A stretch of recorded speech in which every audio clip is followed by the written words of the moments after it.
Right, I've just restarted the live and I'm just waiting to see if someone can let me know whether you can hear me or not now.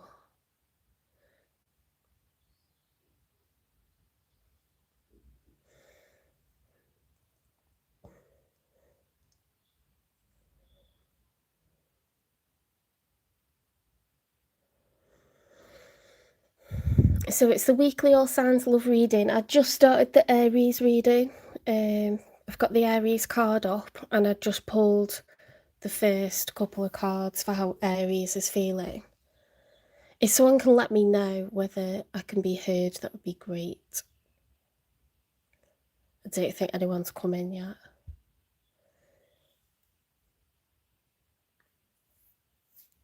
Hi, can you hear me now, Rachel?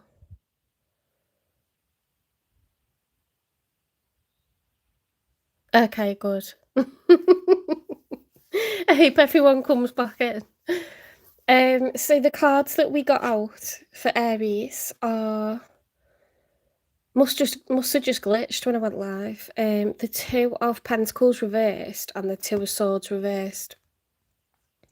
Okay, so something that we were closed off from, something that we were in denial about, we're no longer. Okay, we're becoming open to dealing with it now, to facing it. Struggling to manage priorities. The Two of Pentacles can represent different priorities, different responsibilities that we have. So it could be children, the home, work, love life, health. You know, we're all trying to balance different things, aren't we? And that could be a bit of a struggle. You might have tried to avoid that previously, but it looks like you're starting to face that head on now. Maybe you've asked for help or you got organised. Wheel of Fortune reversed. Okay, so the Wheel of Fortune upright is, well, that's good luck. Okay, when it's reversed, it's a misfortune. It's been stuck in a karmic cycle. So this is the second set of cards that we've got out for you, Aries. Oh, hopefully everyone comes back in. I had to stop it because I couldn't be heard apparently, so restarted the live. We were right at the beginning anyway.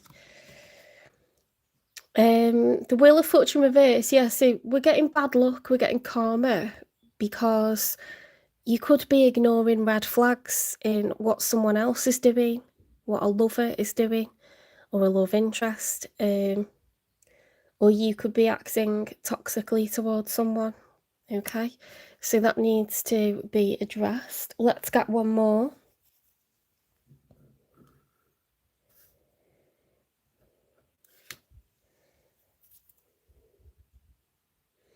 Hi, Raheel.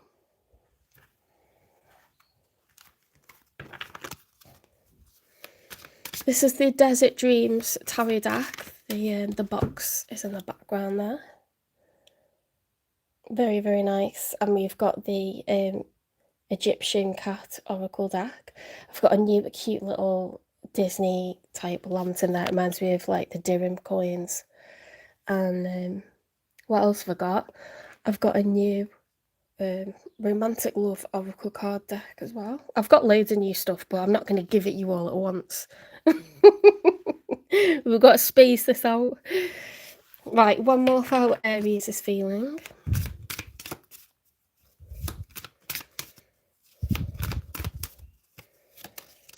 If anyone's interested in a personal reading, they're £25. You can direct message on Instagram or TikTok or email me at jen3585@gmail.com. Memberships have started. There's content up. If you remember, it's $5.99 a month. You get a health reading with a Native American Indian medicine wheel. It shows you what your connection to the divine is like, your physical health, your mental health, your emotional health. It's my second most popular spread, worth £25, and you get a finance reading every month as well, which is my most popular spread. So you're getting all the best stuff for an absolute bargain. The Magician. The Magician is in the challenge position. So there's something that you want, something big. It's a major arcana, but you might be missing some of the tools to succeed. And I don't know whether that's the Ace of Wands with the drive, the motivation, the energy, the passion. It's not like an Aries to be missing that, but we all have our down days or our tired days. You could be missing the Ace of Pentacles, so the ability to scrape together investment, bank loans, foreign investors, sleeping partners, silent partners. You could be struggling to do the planning and the research. You know, that might be something that still needs to be done. Getting all the facts, getting your data with the Ace of Swords, or what's the other one? Ace of Cups. You could be struggling with patience, determination, self-belief, empathy, staying calm, cool under pressure, you know, managing them emotions. So who knows, okay? But something is a little bit of an what's the word, inhibitor at the moment, because if that were upright, you'd have all 4 aces. So interesting one.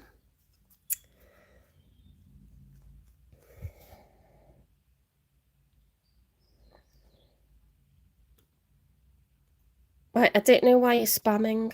That's not how it works. The collective readings by zodiac sign. So you watch Aries, or you wait for your sign, or the sign of the person that you're interested in.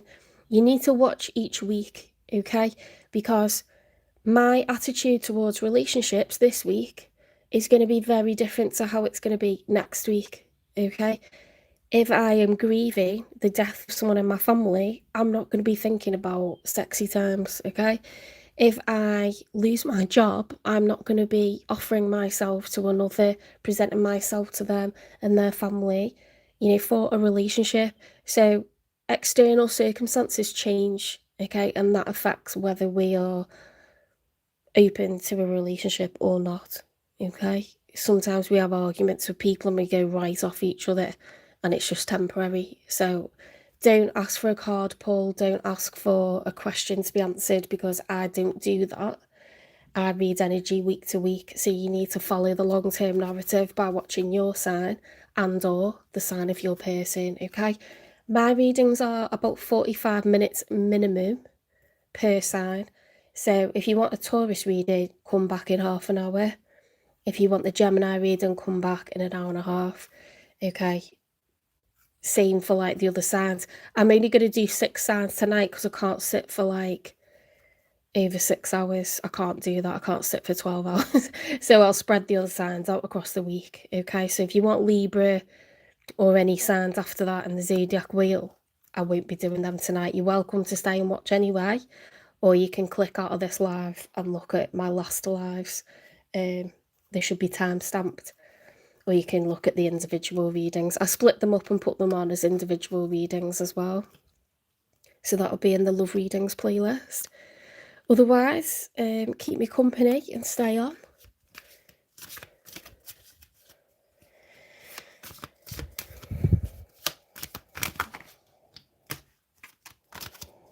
Thank you, Jimmy. Okay, so we're going to pull a couple of cards for Hi December, Hi Lila.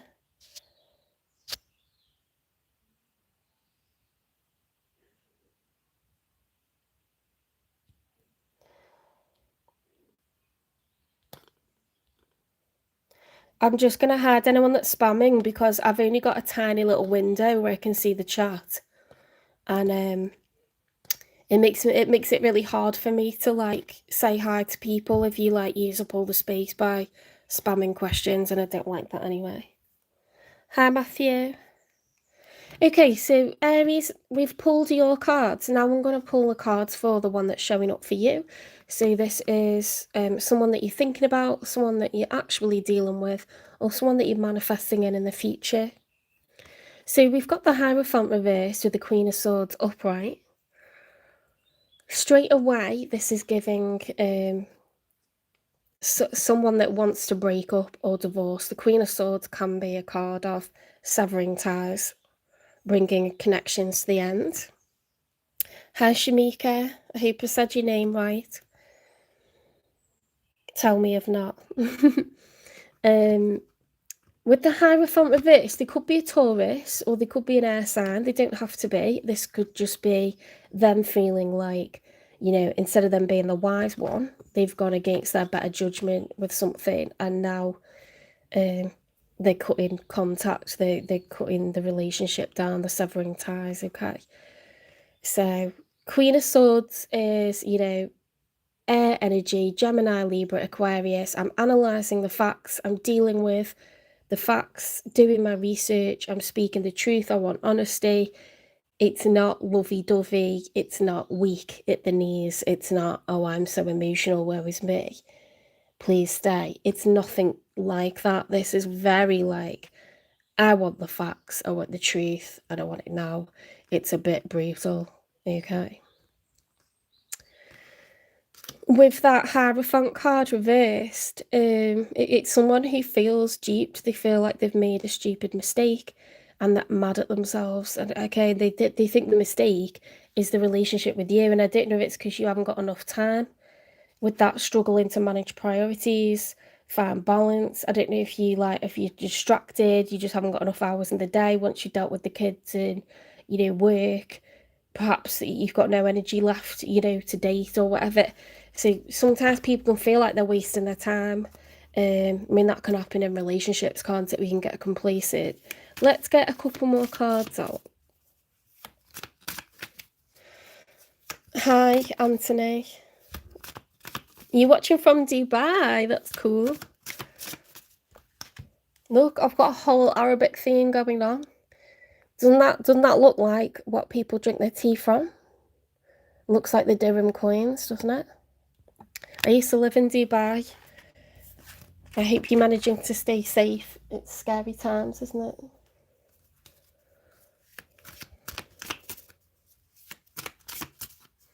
Let's get two more for Aries' person. If you're new to the channel, give me a like. My readings are collective by zodiac sign. I'm going through in zodiac order. We're on Aries. We'll be doing Taurus next. Gemini after that. Cancer after that, Leo, and then Virgo, and then that's me for the night. I'll spread the other signs out across the week. Because my readings last about 45 minutes to an hour. They're not short. So my legs start filling up with blood. I have to move after doing 6 signs. We've got the Five of Pentacles reversed.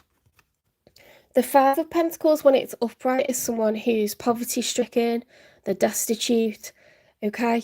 It's a state of lack, whether that comes down to a lack of love from the person we want affection from, or a lack of money, a lack of resources. You know, it's time, money, and energy not being given to us. With that being reversed, someone wants to get out of that state, you know, of like lack. They may feel like if they get out this relationship, or at least if they have a really big talk with you, a serious talk, you know, there'll at least be change, even if it's sad, you know, and it means the end of the relationship.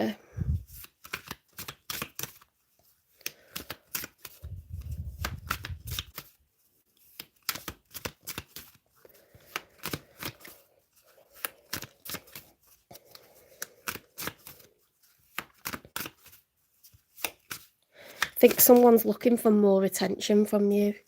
Now, if I know Aries well, Aries will say, too bad, suck it up. Because you are, you know, you're Aries the ram, you're stoic, you're the emperor, you know, that's your major arcana. Like, you're responsible, you've got loads to be getting on with, loads to oversee. And as far as you're concerned, like, you haven't got time for soppy saps. So I don't know, like, maybe that's why this didn't work out.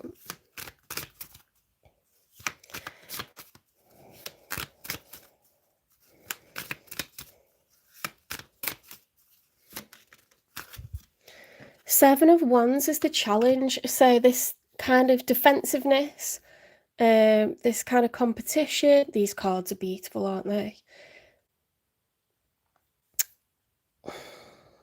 Seven of Wands is like determination, but it's like this when there's something you really want, like if you're trying to go for promotion, you're trying to get the high ground, you're trying to take the advantage, you're trying to gain the advantage over others. There shouldn't be this kind of competitive energy in a relationship. You could be like a bit of a clash of personality. Let's get 3 for the outcome.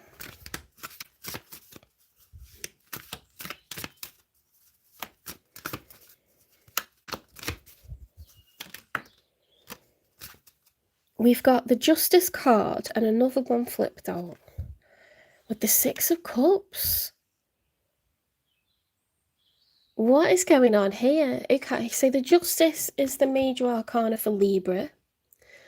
The 6 of Cups is a soulmate energy, okay? This is really nice. This is nostalgia. The 6 of Cups is like, you know, cups hold water. Water represents emotion in tarot.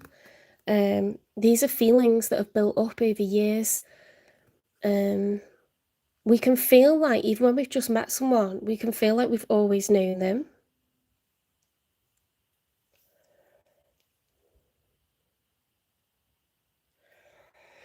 I don't answer questions in the chat, but you're welcome to ask for a personal reading, and I can answer the question there.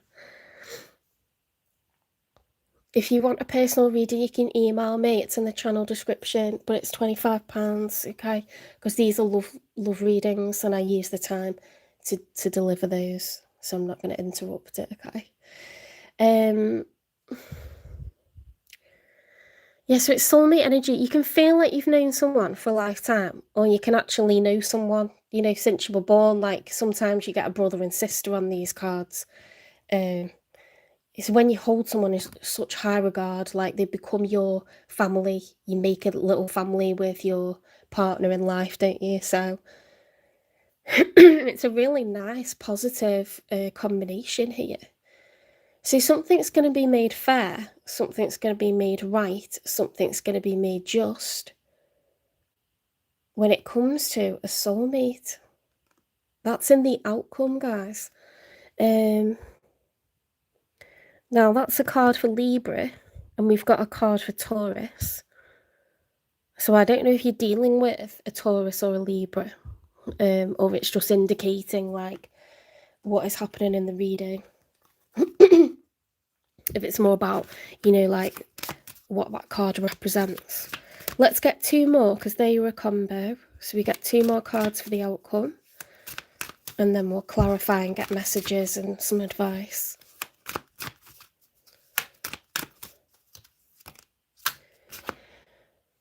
Okay, so we've got a combination. I like to read from the back. So we've got the 3 of Swords reversed, the 7 of Pentacles upright, ooh, the 10 of Swords upright, the 4 of Swords reversed, and the 6 of Swords reversed. There's a lot of swords here. What is going on? So we've got recovery from heartbreak, heartache. I'll let you see the artwork because it's beautiful. Okay, so that's heartbreak. When it's reversed, we're kind of starting to recover from that. We've got the 7 of Pentacles. 7s are reflective energy. This is someone who's taking stock. They're wondering if their time, money, and energy was spent wisely. Usually it has been spent wisely when it's upright. 10 of Swords is, oof, that's brutal. It's the most pain anyone can feel.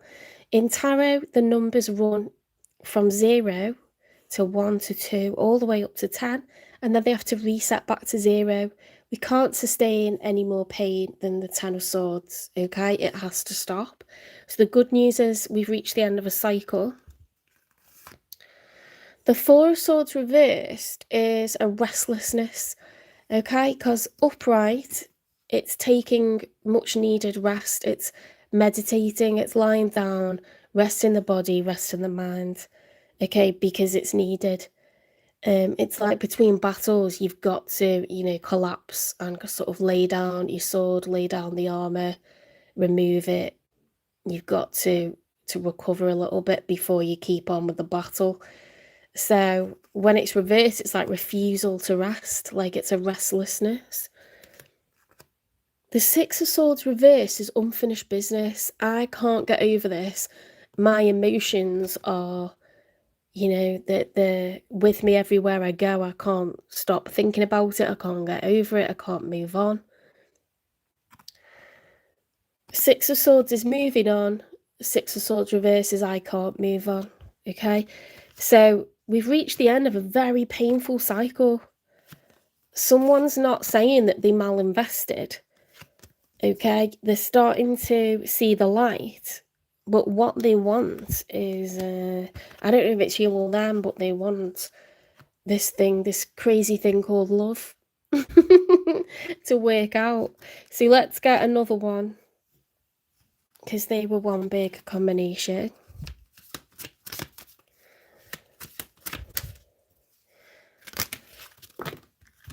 They keep falling on the floor. And go. We've got the Lovers in the challenge position. The Lovers are soulmates. They're destined to be together. Again, it's this sense of being perfectly matched. When it's reversed, one person is in love and the other one is not. Okay, it can be unrequited love. This is the challenge. Okay, do you love me enough to make this work? Now we've got the King of Swords. So we've got the King and Queen of Swords. They literally suit one another. Okay, air energy, a matching set of court cards. So this is really exciting now, because you definitely are relationship material.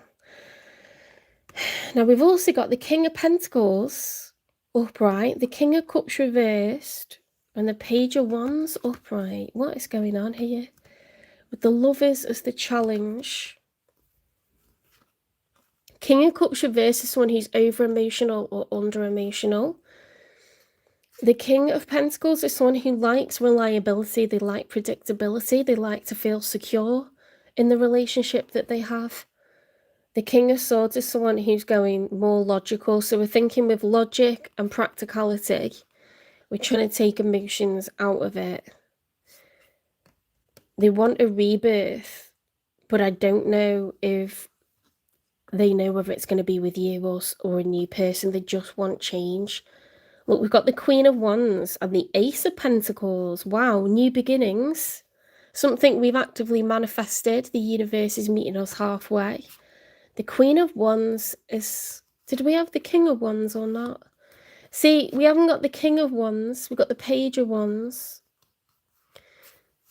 The Queen of Wands is someone who's a seductress, okay? She is vain, she is arrogant, she knows what she's worth in terms of her looks, in terms of her capabilities.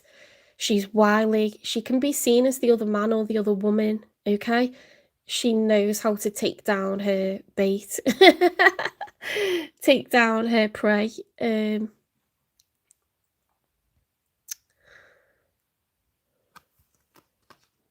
It's fire energy, Aries, Leo, Sagittarius energy.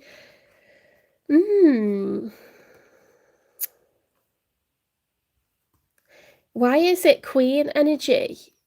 And then the rest of it is like masculine energy, like kings.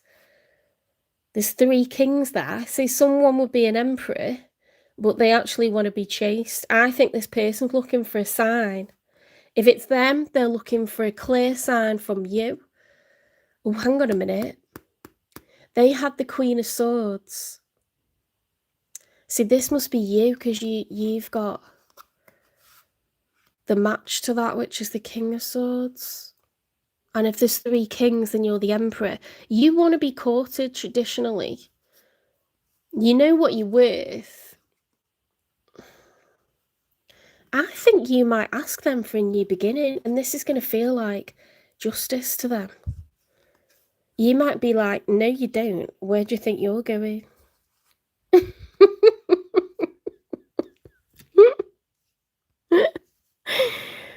Just saying, as a Taurus, I love to be chased, and if someone went to me, no you don't, where do you think you're going? I fucking love that.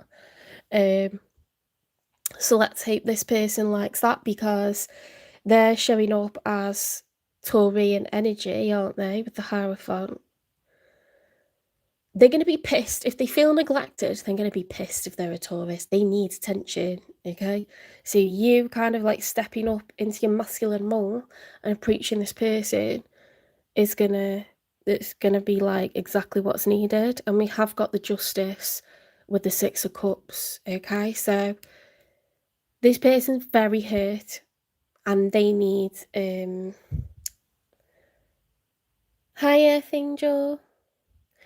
They need this, okay? But it's enough to heal it and make it thrive, not just survive, okay? So let me just close that window because the freaks came out before.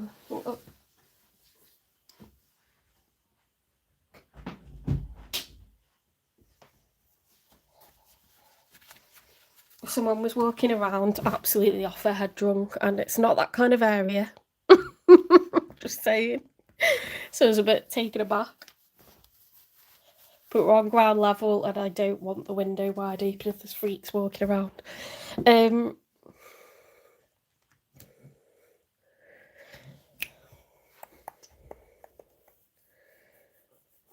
might put my jumper on actually.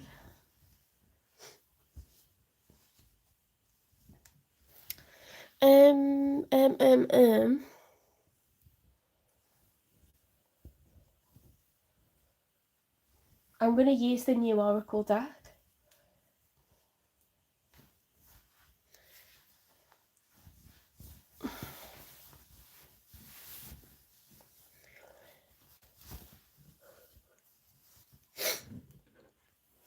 What's the nature of this connection, please? We've got the Lovers and we've got the Six of Cups. So it seems incredibly powerful, but also fated.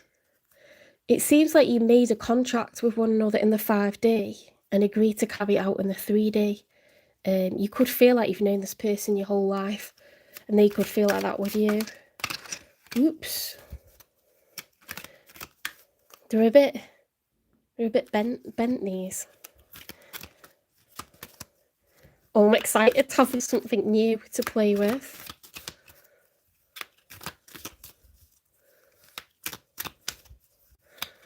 Like the whipped cream that I bought earlier. Behave.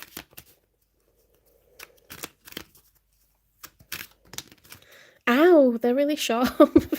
Let's have a look. This is the Romantic Love Oracle card deck.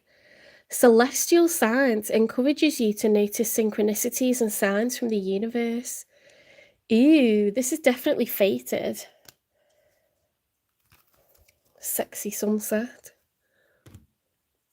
Should we get a message from them?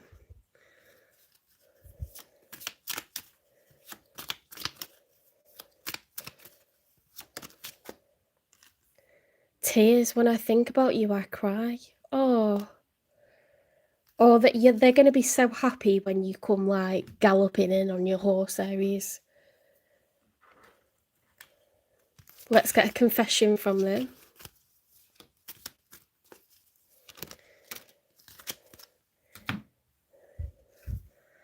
I want to make new memories with you. I spy on your social media. Ooh. How immature was that? But I don't care. Okay, what is the messy truth when it comes to this connection?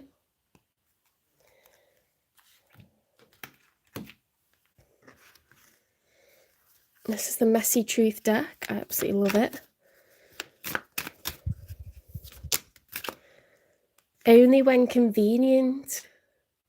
Used for attention, emotional utility, no depth. Oh my god, that's how you make them feel, Aries. Are you still there? I'm not coming tonight. Oh my god, that's horrible. I hate that when people do that. That's so depressing.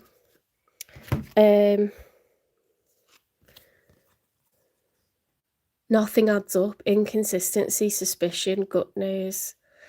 Ooh. No, there's no reason for them to feel like this any longer than necessary. Okay, so let's get a couple more cards. What's previously gone on in this connection? Conquest.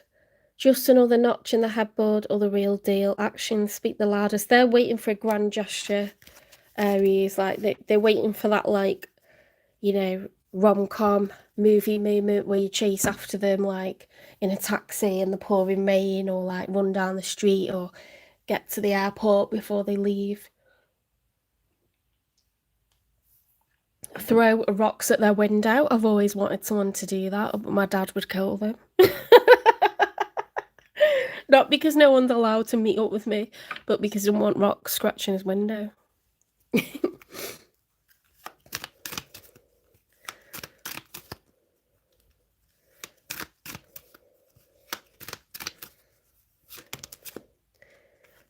Okay, so this came out in the challenge position, so let's read both. Peaceful parallel, harmony flows, lives aligned, basking in the serene glow of peace. Oh, that's so nice. Moonlit unity, use understanding to have greater emotional balance. Oh, that's what you guys need to do. Sometimes, Aries, you may be reluctant to kind of let that shield down. You know, you wear an armor, you are the emperor, you're in boss mode, you know, type A personality, but this person needs emotional vulnerability to feel secure. Okay, they like security.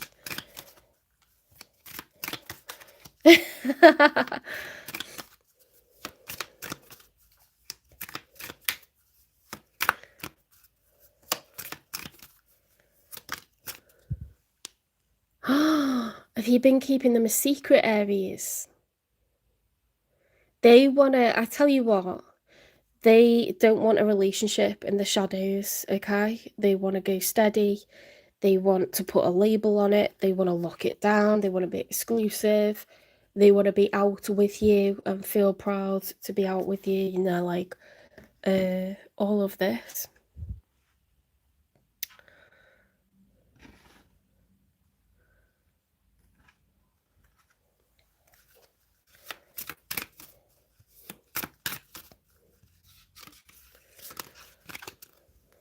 Caught.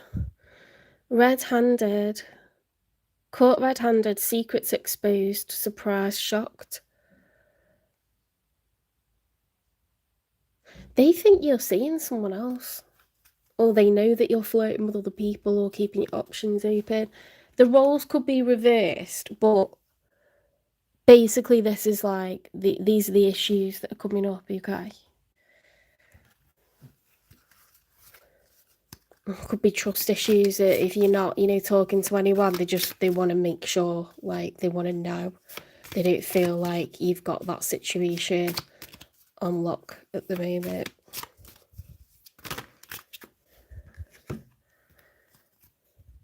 Oh god, there's another one here, look. You deleted me, cut off, digital closure, cold exit. I don't know if that's like fallen off though. If I had cherished you more, would we have made it? Oh. Your past shapes you, but it doesn't define you. If love had a weight, would you still carry it? Endings aren't always endings. Oh my god, they're so waiting to be like swooped off their feet. They're so waiting for it. Like, they're hoping, you know what I mean? They're just hoping upon hope that you're gonna come galloping in. Or you know, somehow, some way, this is gonna be revived.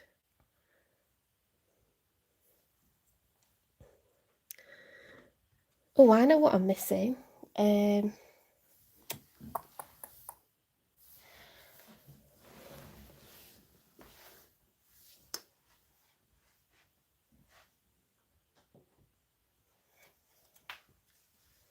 I had to change my whole setup because I was finishing the members only readings.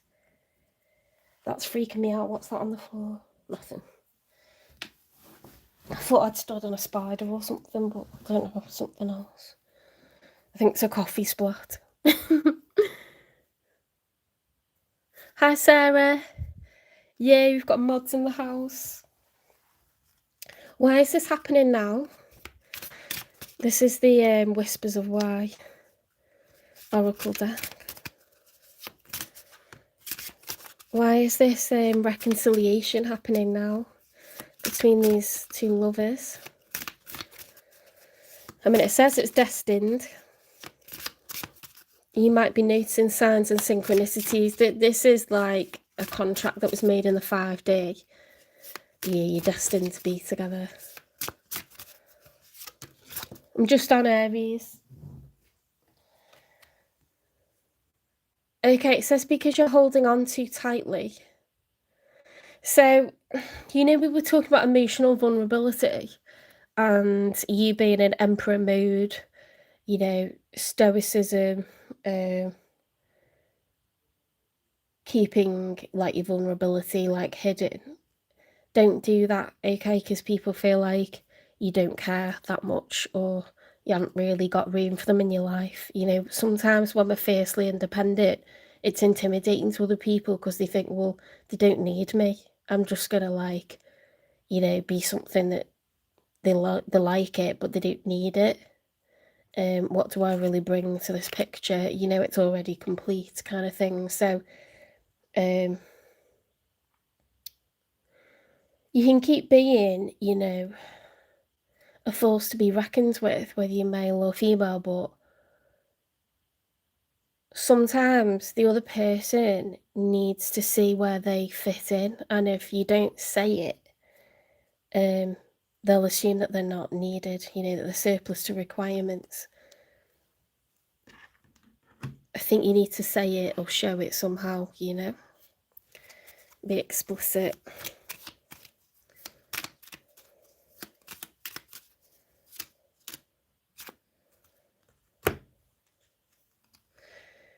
Recognising red flags, your intuition is always right. Not everyone will understand you, and that's okay. Standing in your power, own your truth unapologetically. Are they being a bit too clingy for you, Aries?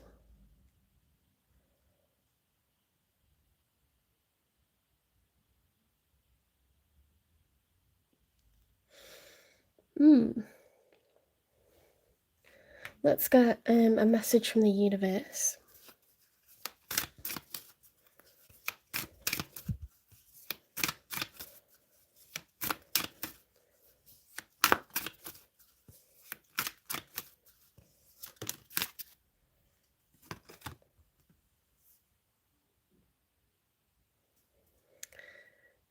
I know that you've been questioning yourself lately and wondering if you are good enough or strong enough to do that which your heart desires to do.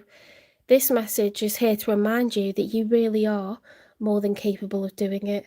Rise up and take that leap of faith. Oh, let yourself be vulnerable.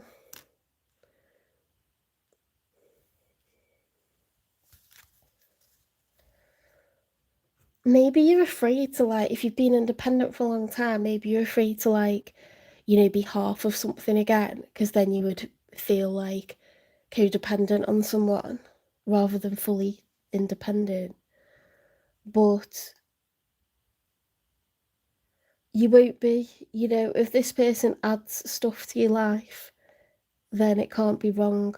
It's only if someone depletes you or is a burden on you or brings chaos that it's wrong.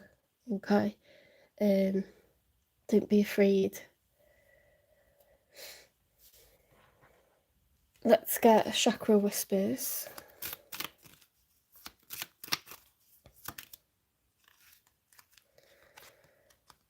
We've got the throat chakra. My words carry healing energy. Okay.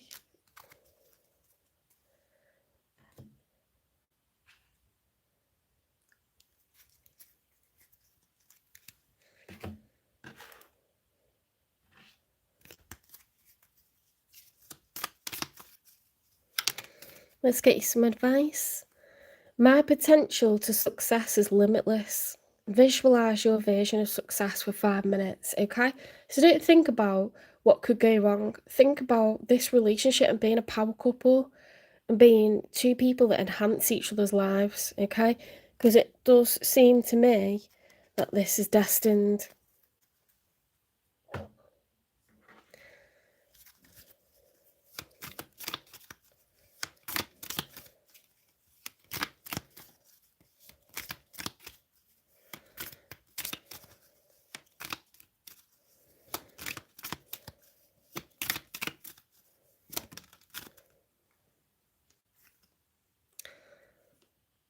Intention.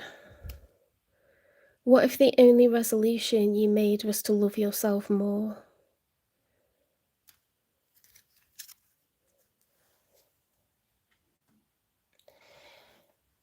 Okay, so the message, there's definitely like something in the past to do with codependency, being worried that that's going to happen again. But we've got the Lovers, we've got the Six of Cups, we've got reunion vibes with that Justice card and the Six of Cups, the Page of Wands, you know, all these cards that say, I want security, I want stability, with the King of Pentacles, the Queen of Wands, you know, like sexy energy, like I'm confident, I know what I want, I know how I need things to be. But the King of Cups is like, could be under emotional or over emotional. We also had the King of Swords. They're showing up as the Queen of Swords. Okay, so they're feeling quite cold and like very, very hurt with the Ten of Swords. End of a painful, painful cycle. But it's giving that there's going to be a reunion. So let's get one more. Let's get the Egyptian cards because I don't want to forget these. Very, very nice cards. And then we'll get a timing for reconciliation because that's what it's talking about. Especially with that Moonlit Unity card. That was gorgeous. It was about understanding each other and coming together. You know, not competing with one another or cutting each other off. But seeing each other as the problem, but like working together, coming closer together.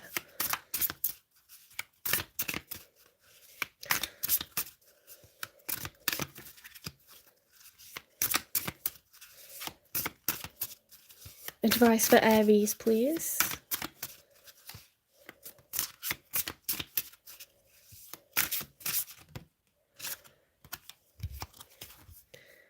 The power within. You hold sacred power within. Protect your energy and use your strength to shape what comes next.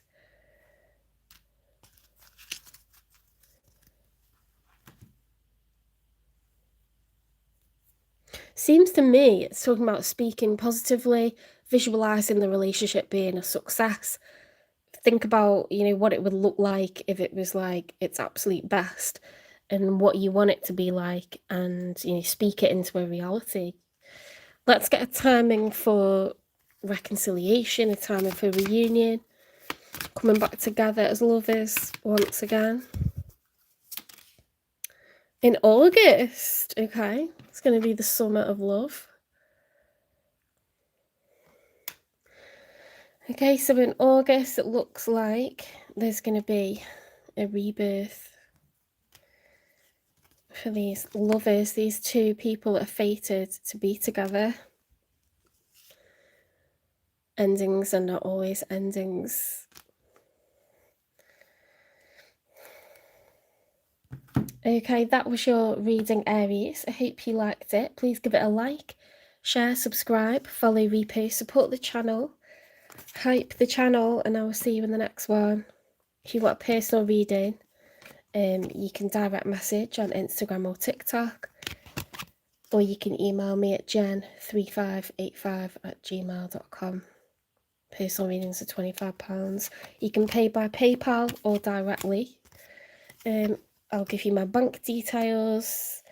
I will pre-record the reading. I'll upload it to YouTube and send you the link to it. People will only see it if you send the link to them, okay?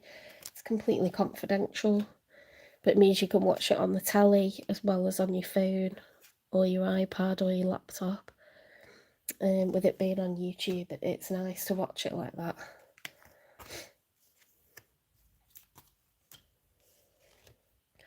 Memberships are live. They've been up for a couple of weeks. We've already got about 6 members, I think, so far.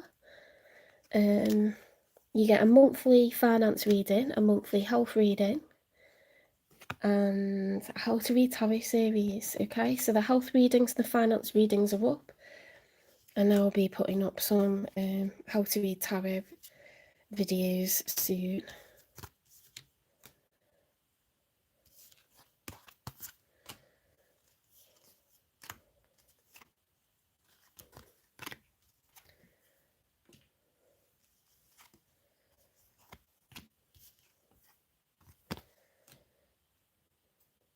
The watch hours have dropped, so I don't know if we've hit like, I don't know if we hit a mark where it's been another year. That doesn't make any sense though, because I started the channel at the beginning of the summer. Mind you, I've always had the YouTube channel. I don't know. Someone was saying when it gets to like a year, it's how many watch hours in 365 days. So if you get to 365 days and then you start another, I don't know, it seems like the watch hours going down instead of up. So I don't know. Share the channel. I really want to get 4,000 watch hours, and I've got like 3,959 watch hours, but for some reason the hours keep creeping down instead of going up. So I don't know. Help a girl out, because I get paid for watch page ads, and I get some, pay for like what I'm doing beyond like the odd super chat. And what's the other thing? The memberships.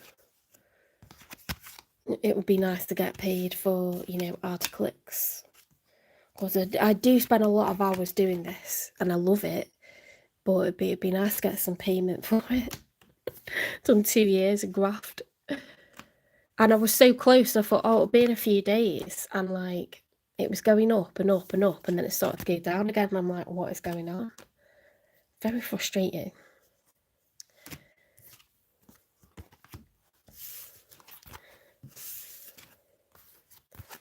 Maybe we'll get to it after this week's lives, hey?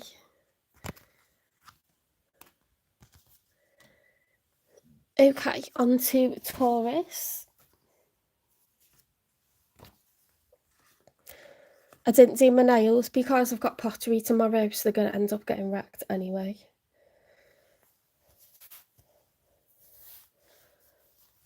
Hi Jensen, if you want a private reading, you can direct message or email me. The email's in the channel description. It's £25 though, just so you know. I don't pull cards or like answer questions in lives, okay? These are like collective readings, so basically it should like resonate for most people by zodiac sign.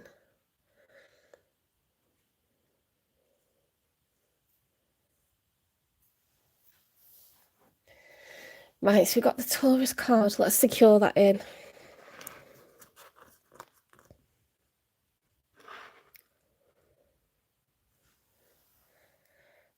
Okay. It's the Desert Dreams Tarot deck. We'll just get it. Tell you what, it's a big deck, this one.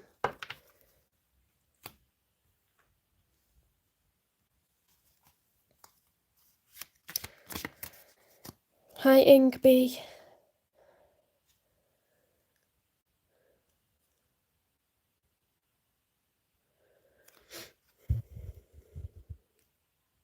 Oh, thank you. Right, let's shuffle.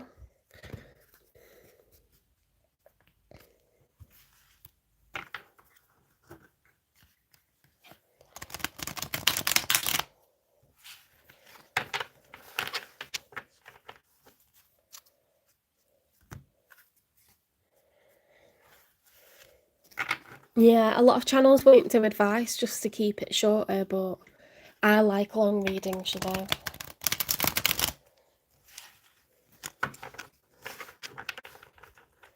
I think some people were lucky when they first made their channels, because they did it during COVID, and a lot of tarot channels blew up then.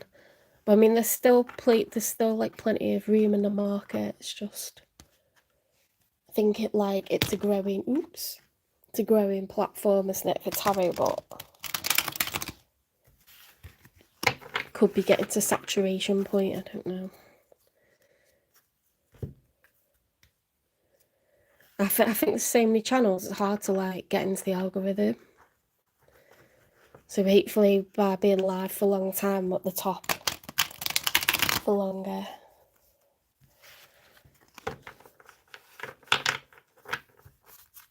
If you get what I mean. One more shuffle.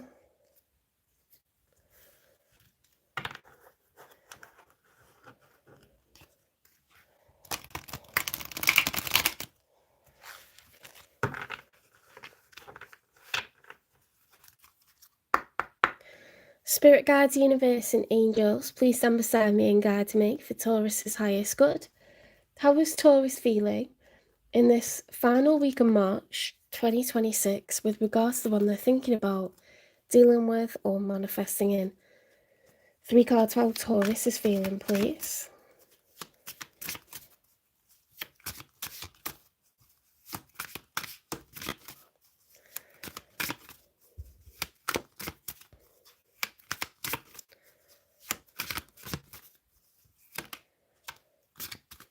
The 8 of Wands, okay, it's all go.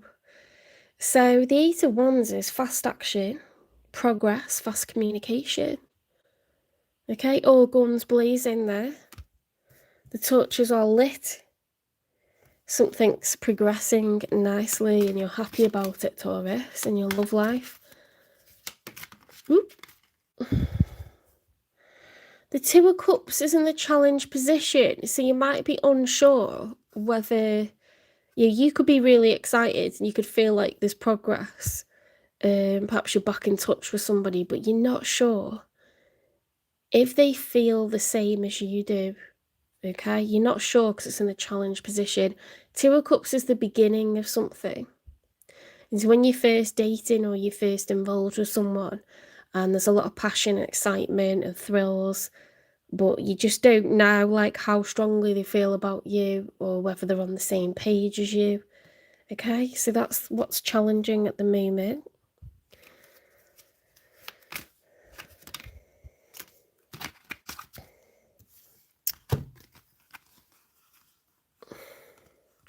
We've got the Knight of Wands reversed, the 6 of Swords reversed, and the Queen of Swords reversed. So the Knight of Wands, when it's upright, is someone who is energetic, passionate. They're doing whatever feels good in the moment. You know, it's that fun part where you just do what feels right. You know, throw caution to the wind. We'll deal with everything tomorrow. You know. That's reversed, so you could be trying to suppress that, or you could be completely going mental off the rails and just throwing caution to the wind, almost to a foolish degree.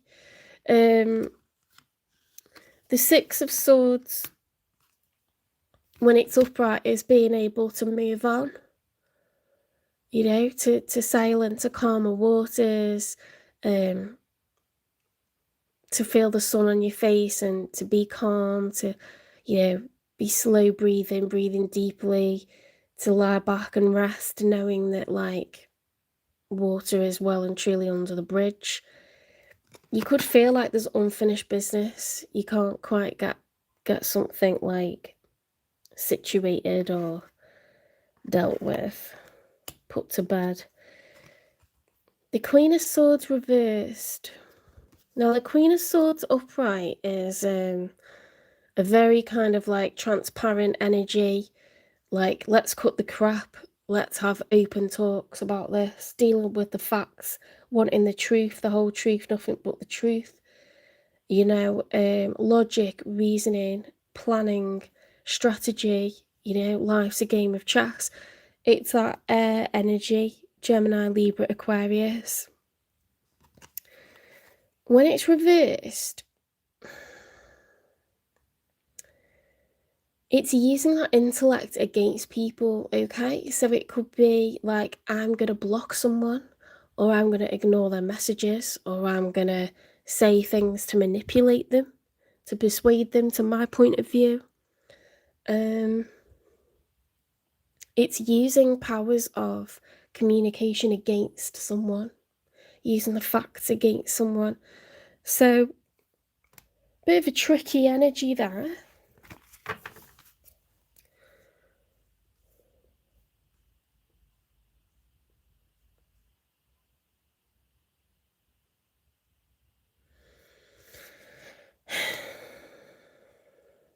You know when like an astronaut like has come loose from a satellite and they're kind of free floating away from where they want to be? I'm getting like that kind of vibe, like you're not quite sure what's going on. Stuff's happening, but you don't know where you stand with someone necessarily, and it could have been like this for a while with them. I think you're thrilled to be in their company, but you're not sure what's going on or where things are headed. Let's see how they're feeling.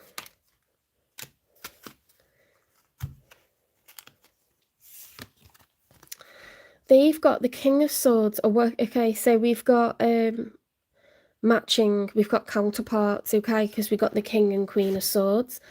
Now, both of these came out for the Aries reading, so you could be a Taurus, Aries, cusper. You don't have to be.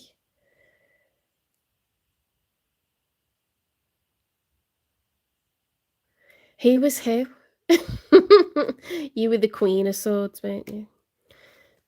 They're the King of Swords. We've got the Three of Wands upright. So let's talk about each card one at a time. So after the Two of Wands, which is a planning phase, the Three of Wands is, right now I know what I want. I'm going to actuate it. I'm going to put this into action. Okay? So it's taking action on something that we've been planning.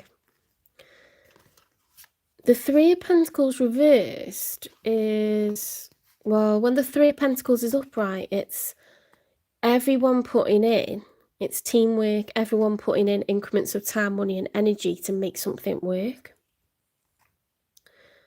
When it's reversed, it can feel like this person may feel like they're not getting reciprocity, they're not getting teamwork.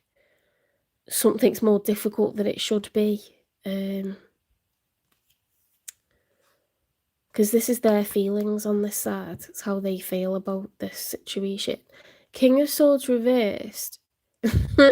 You're mirroring each other, okay? You're both reversed. You're both air energy, dealing with the facts, dealing with communication, dealing with logic, wanting fairness, wanting truth, wanting honesty, but then using powers of communication against one another. You know, so like, I'm going to play my cards close to my chest. I'm not putting myself out there like a bloody idiot, you know, all vulnerable with my heart on my sleeve. I'm not doing that. So you could be calling one another's bluff a little bit.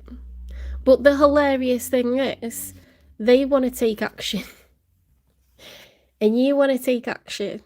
That is what's freaking hilarious about this. You and this person always seem to mirror one another. And it's like, you know,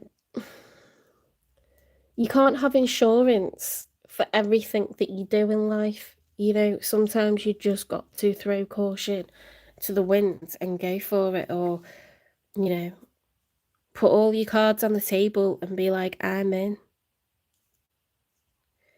But neither of you are doing that. But it's like, you want it, you both want it, but you both like got a poker face on.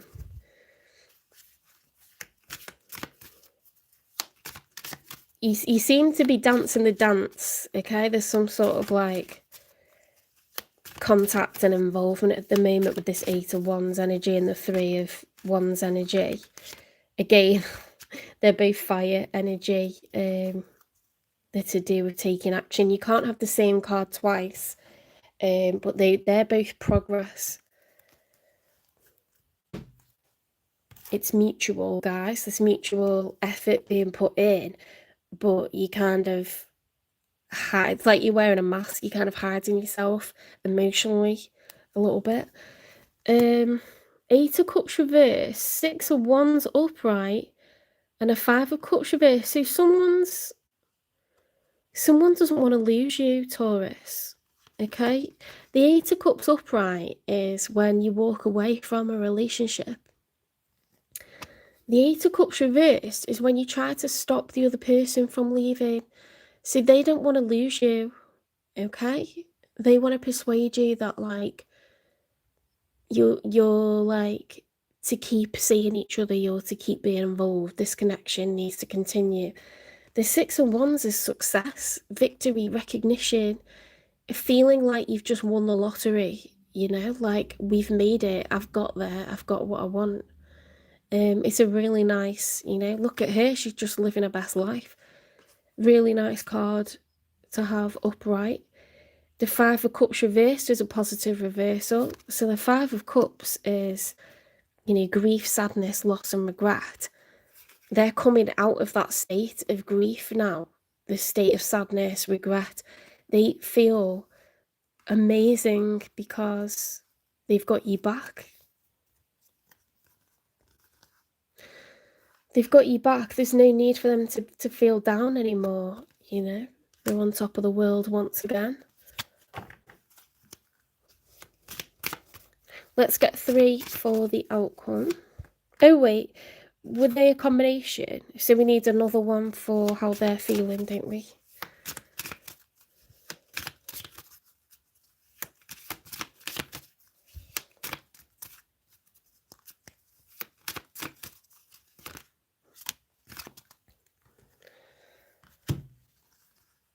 Ace of Cups upright with the King of Pentacles reversed.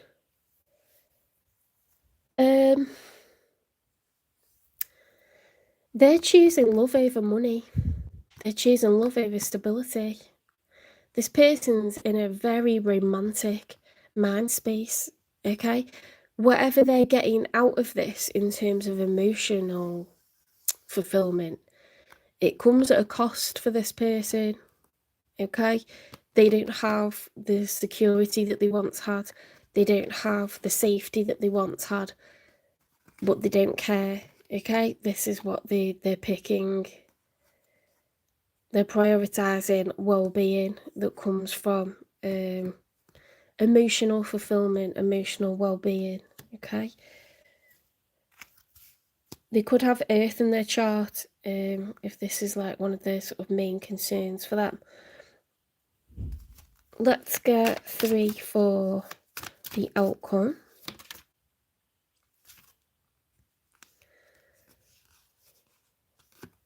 The Fool reversed. So the Fool is Aries energy. It's a 0, okay? It's the start of something new, ready to take a leap of faith. This is either not ready to take a leap of faith or being completely reckless and like throwing ourselves into something without, you know, caution. So let's get 2 more. It looks like they're completely in love, to be honest, with the Ace of Cups there. They're completely in love. With that 6 of Wands, you know, they feel like they've just won the lottery. They're not interested in, like, losing you again.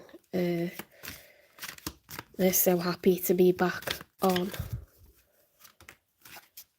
We've got the 8 of Swords reversed, so they could have felt like they weren't ready to take a leap of faith, and, you know, they felt like really, really stuck when it comes to this, but they're starting to realise that there is a way forward, there is light at the end of the tunnel. Perhaps they waited a certain amount of time for it to be more respectable, more palatable for those around. those in the local community, those that it might affect. Could be a certain period of time, or they wanted to do things a certain way, go about things the right way, or now they feel more sure, about what's making them feel good, and it's this relationship. Let's get one more.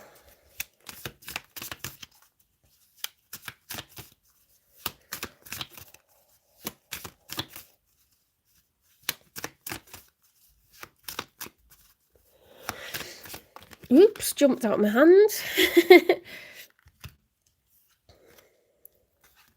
We've got the Page of Swords reversed with the Five of Swords reversed. It's a lot of swords. The Page of Swords upright is someone who's watching and waiting. It's a very clandestine energy, like I don't want anyone to see me doing this, but I'm waiting for someone. When it's reversed, it's not looking, it's not,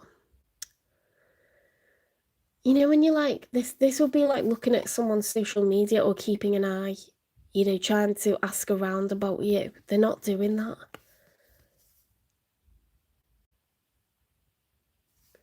The Five of Swords upright is arguments, division, having the last laugh when it comes to getting the last word in, but then everyone walking in separate directions and all feeling shitty afterwards. Like, they don't want arguments, okay? So I don't know if it's to do with, like, I'm not going to check up on you, I'm not going to snoop, I don't want arguments,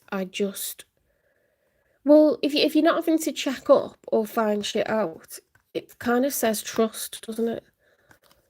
Maybe they want to rebuild trust.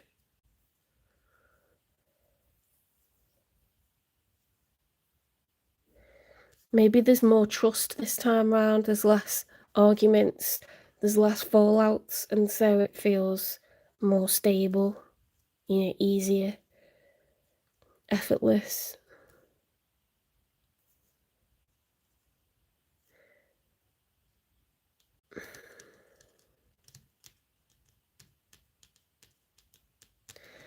Let's take from the new deck.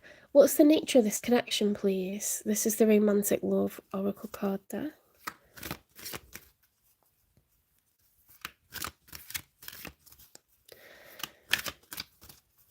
I didn't take questions in the chat, Amelia, but you're welcome to book a personal reading. They're £25. Or you can watch your sign or the sign of your person on these free collective love readings. What sign are you?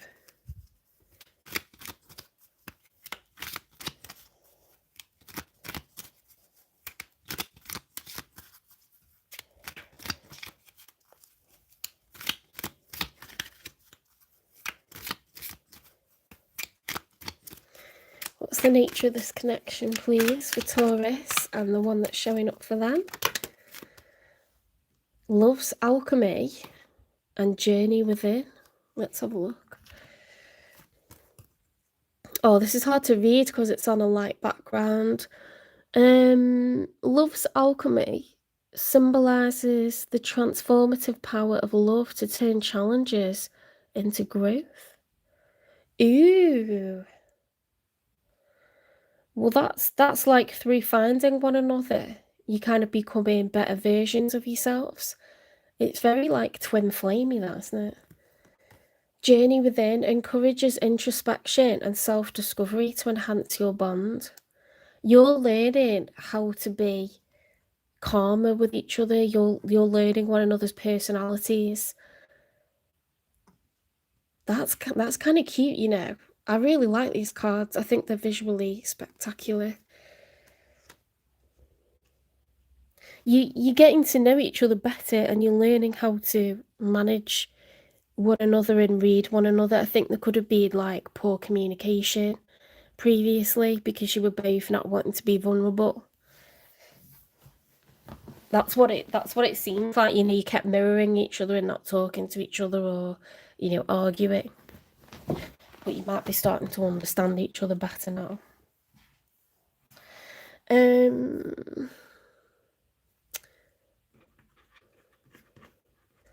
Let's get a message from them.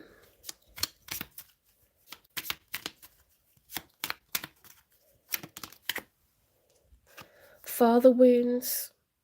My father is a big influence on my behaviour now as an adult. I have challenges with connecting to the divine masculine energy within me and externally. Okay, this person has like a very tricky relationship with their father. I don't know if their father's alive anymore, or if they don't get on, or there was, you know, trouble in the past. But they do struggle with that.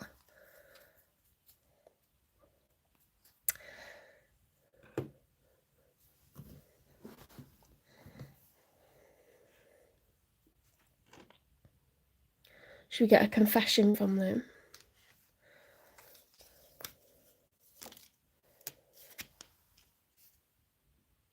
Oh, you are the best I ever had. Wow. They're completely in love with you, Taurus. They're in love with you.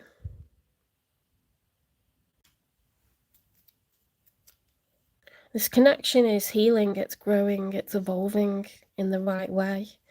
For the longest time, there's been drama, there's been separation. You know, it's been like a twin flames journey, and you're in a phase where things are progressed and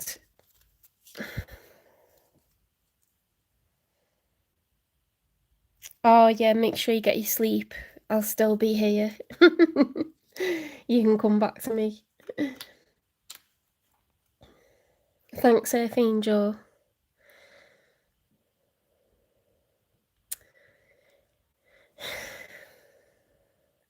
This is like a twin flames journey, and this is one of the moments where the flames are coming back together. You know, it's nice. It's nice. What's the messy truth about this connection?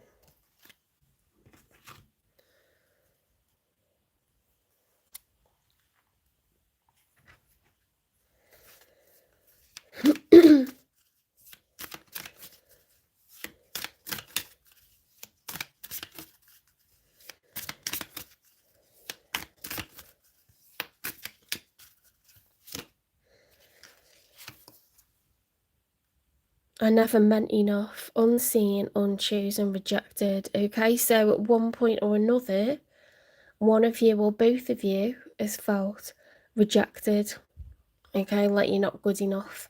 It could have been a connection that started off in the shadows.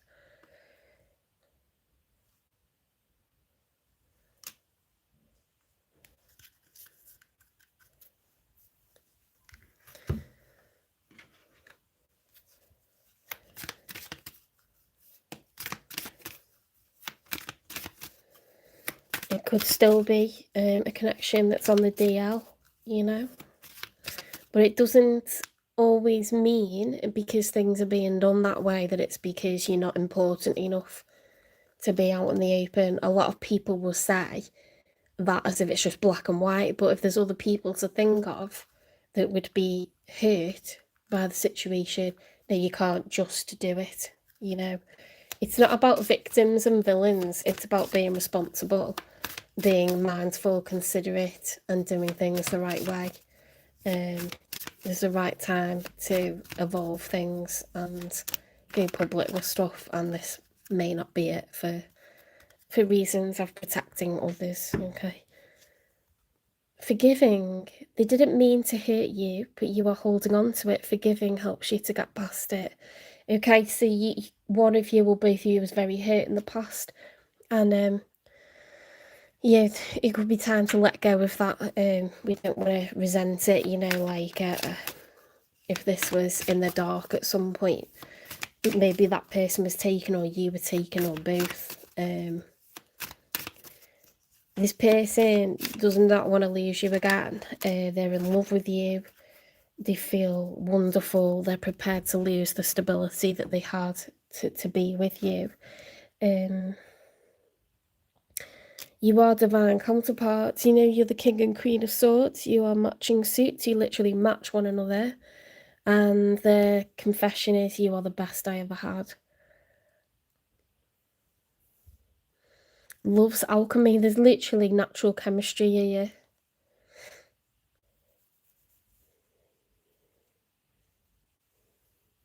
You know, alchemy is different to straight chemistry as well. It's not just about science, it's about what's ethereal, what's in the ether. It's a spiritual, deeply spiritual connection. Deeper waters, step out of your comfort zone and explore new depths. Okay, so this is like, I need to get in touch with my emotions. I'm not gonna, you know, drown them out anymore. I'm gonna be vulnerable with my person. I'm gonna let them know that I care about them, or I'm gonna be around that person rather than staying away from them because I'm worried I'm gonna get hurt. You know, like, even if you don't want to express how you feel verbally, you are going to put yourself around each other again and not hide away from each other and create physical distance.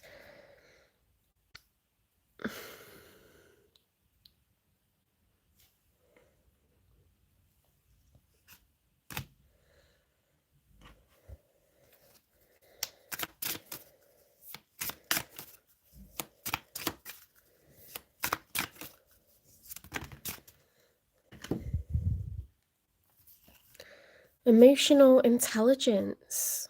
Okay, so someone or both of you could have lacked emotional intelligence at times. You know, not knowing how to handle things, not being able to see how it's making the other person feel when we do something. That could be stunted by something like father wounds. You know, overreacting to things, having odd reactions to stuff, non-textbook, you know, responses to things. Look, keeping you a secret. Okay, so they could have kept you a secret, you could have kept them a secret. Bad choices. Ooh, sometimes they did it because it was hot, because it was a sneaky link. But actually, you're the best they've ever had. Okay, they're wild about you, they're crazy about you, they're in love with you. The bond's getting stronger.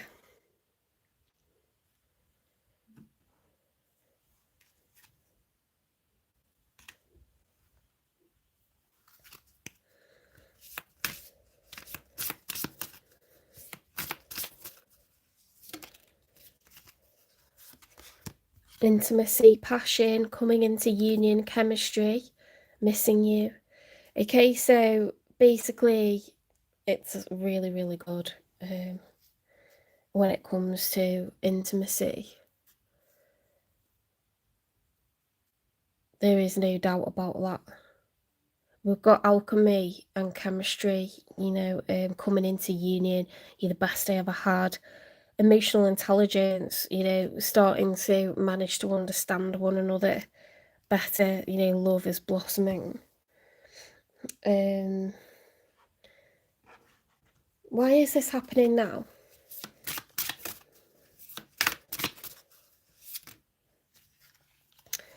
To prepare you for what's ahead.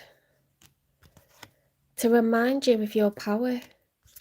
Okay, so it could have been a real, like, roller coaster so far, a real, like, bumpy ride, you know, like one of them crazy carts that takes you through a mine shaft. And your hair's flying back behind you, and you know, you don't know if you're going to survive, like a Tomb Raider style ordeal. And you've kept going, you've experienced the highs and lows of this connection, and somehow you're becoming, like, more bonded, you're becoming closer, you're understanding each other better, you're becoming more emotionally intelligent, there's less arguments happening. Somehow you've reconciled, or you will be if you haven't already. What's the karmic lesson? God, that was straight away. Manifesting your reality. Your energy shapes your world. When things are good between the two of you, it raises your vibrations on both sides, and it makes you stronger. You're stronger together. More things are possible, you know, like when you're together than when you're apart. It sort of weakens you because you've got a lot of emotions involved and invested. You don't want to be falling out with each other because it'll weaken you as individuals.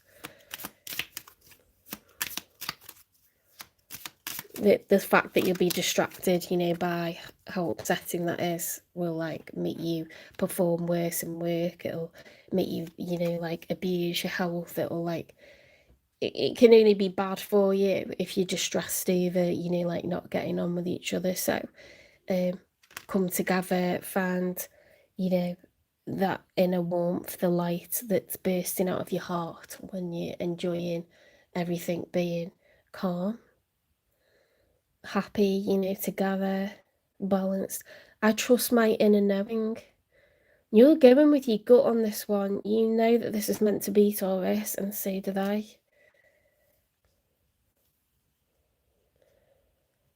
Eight of Wands and Three of Wands. You're both into this. You're both enjoying it. You're both sticking by it. They're completely in love.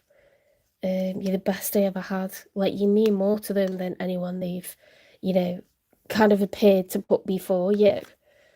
If they have, if it was that way around, that pain was felt unnecessarily, and it's not because you're not wrong to be.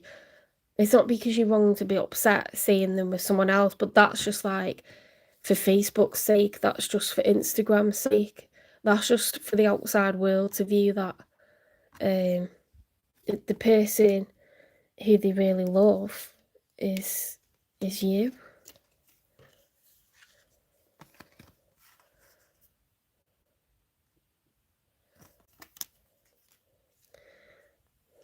Something, you know, something was obviously in the way, and they've had to pretend, you know, or come to terms with stuff, but they're well past that now.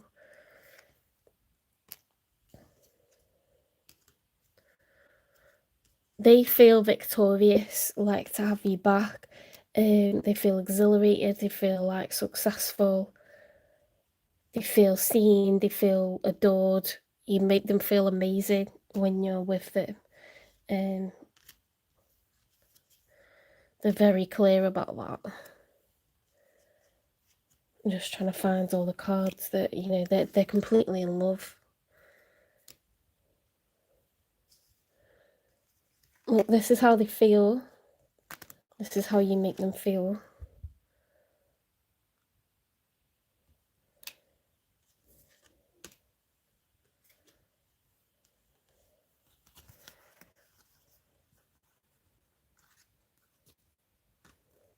They put everything on the line, you know, for you. Everything that was, you know, supposedly stable and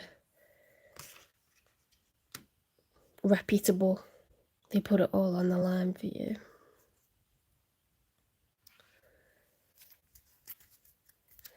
Let's get a message from the universe.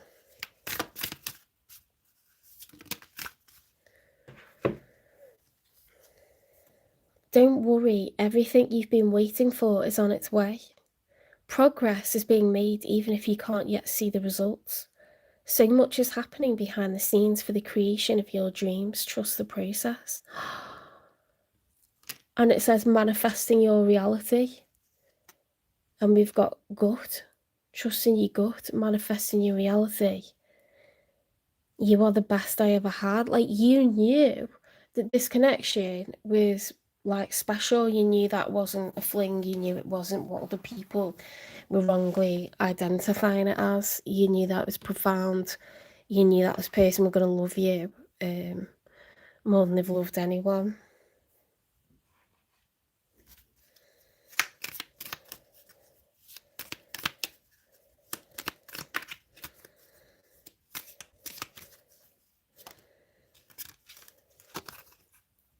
My challenges help me grow and become stronger. Think about a recent challenge and find the strength you gained from it. My self-care is my pathway to self-love. Schedule a me-time session doing something you love this week. I did that yesterday. Oh, I wallowed in it. I loved it. I was watching Bear Grylls, like shipwreck people on an island. Like, he did a group of men, a group of women on, like, separate islands, and then he did one where they were all released onto the same island, but they didn't know. The women thought it was just women and the men thought it was just men. I literally watched like 12 hours of Bear Grylls yesterday. Like, I love it. I love like social experiments like that. But also you pick up really good tips about how to realistically survive in the wild, don't you? I was watching it on YouTube. There's like 10 hours of it.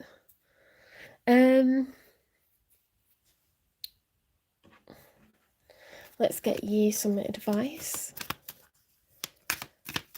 And then we'll get, well, you might already be seeing each other again. You might have already reunited, but I'll get you a time in if not.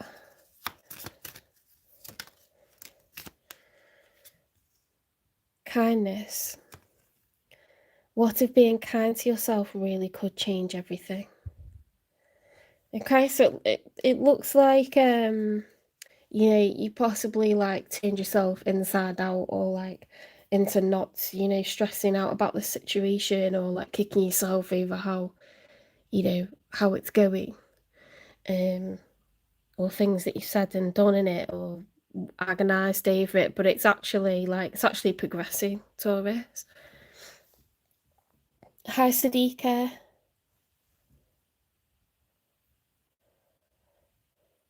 Amanda, you certainly were meant for this world. Or are you talking like you're meant for the ethereal world? I don't take questions in the chat, but if you want a personal reading, it's £25. You can email me, it's in the channel description, or you can direct message on Instagram or TikTok. Otherwise, if it's about love, watch your sign or the sign of your person. Okay.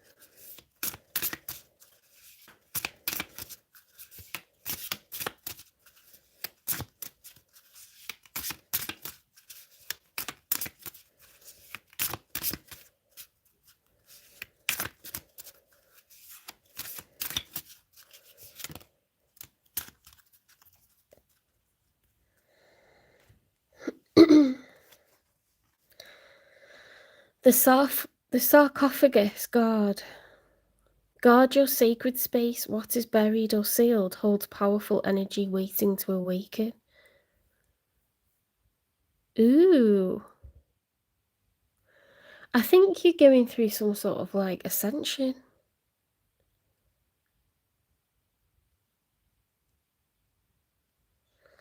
You're both going through some sort of ascension at the moment.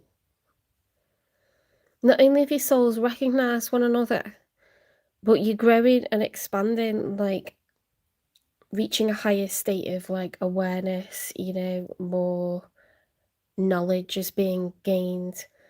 You understand how to handle each other with more care, more sensitivity. You're gentler with one another, you're more patient with one another.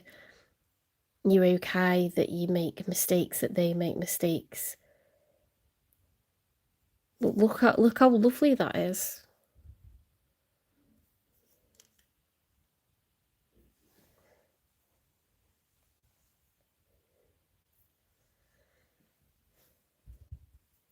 If Taurus and their person haven't already reunited, when will this happen? Next month? You see, it's very, very soon. So we're currently in March, so April.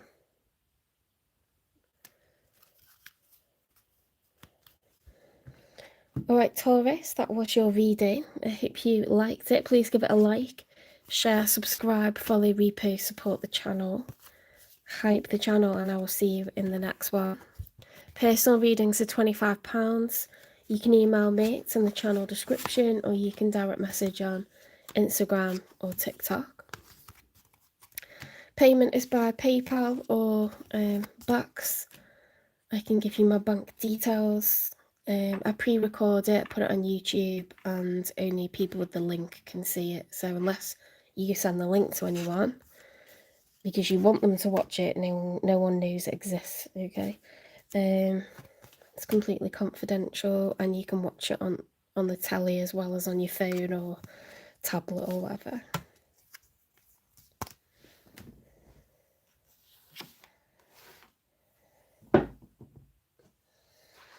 Memberships are live. The content's been up for a couple of weeks. Okay, so if you remember, it's $5.99 a month. You get a monthly finance reading, a monthly health reading, and a how to read tarot series. So the finance and the health readings are up. The health reading is a Native American Indian medicine wheel reading. It's a 4-card spread. And it's one of my most popular spreads. It looks at your emotional health, your mental health, your physical health, and your connection to spirit, and it points out, you know, areas that you need to focus on. And I get you advice cards, different ones to what you see here. And the finance reading can tell you, you know, what your employer thinks of you, what your strengths are, what you might be good at, you know, how finances are going to go for you over the next couple of months compared to how they've been, and money affirmations and stuff like that. So it's really, really good. They're my most popular spread, actually. I got like 5,500 views on my finance reads quite early on in my channel. Very, very popular. I will be uploading the How to Read Tarot series soon.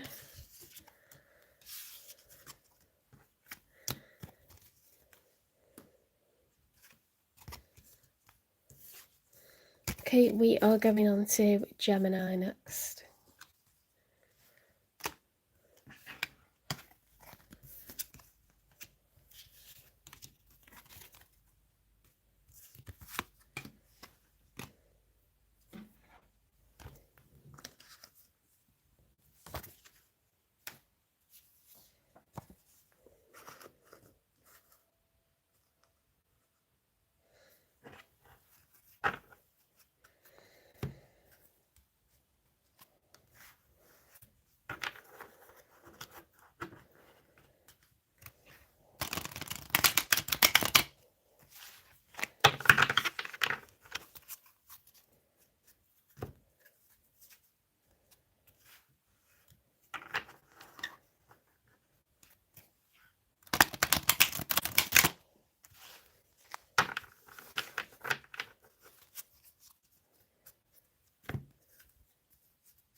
Spirit guides, the universe, and angels, please stand beside me and guide me for Gemini's highest good. How is Gemini feeling in this final week of March 2026 with regards to when they're thinking about dealing with or manifesting in? 3 cards for how Gemini is feeling, please. The 3 of Wands, you've got a plan and you want to take action on it.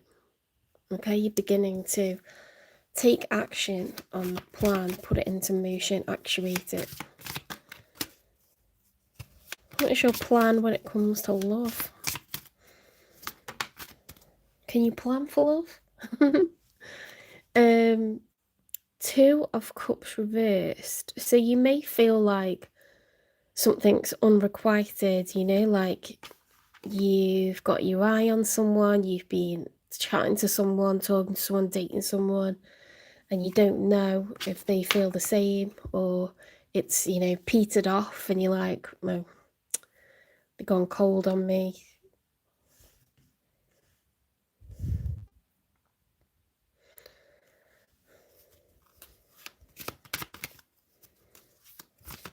Let's get one more for how you're feeling. Got the Three of Swords reversed, the Temperance upright, and the Nine of Wands. Okay, so you've been a little trooper. You're carrying on regardless. You are managing to find emotional temperance. It's the major for Sagittarius, you know, like trying not to have mood swings, trying to stay on top of things. The wounded warrior, keeping on going, recovering from this disappointment, this heartbreak, this letdown. Okay, so something came to an early end. It finished sooner than, you know, you expected. It was a bit of a non-starter.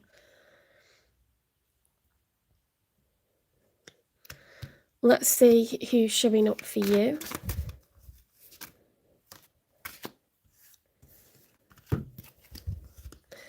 Six of Pentacles reversed, the Star upright, and the Knight of Cups reversed.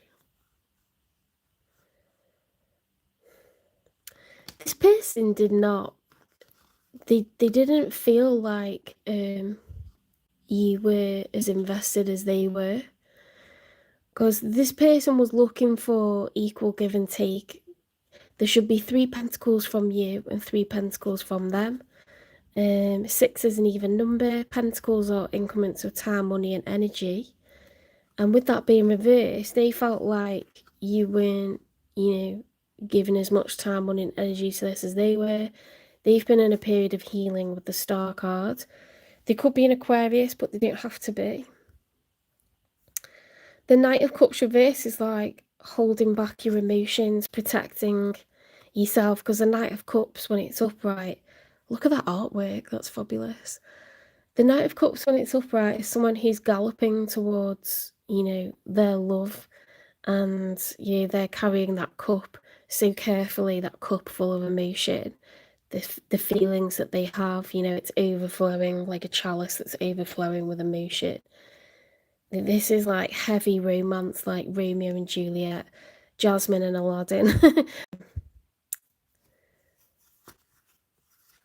When we're not expressing how we feel about someone anymore, we're sort of repressing that emotion, suppressing it down. It's because they felt like they weren't getting equal time, money, and energy from you, maybe.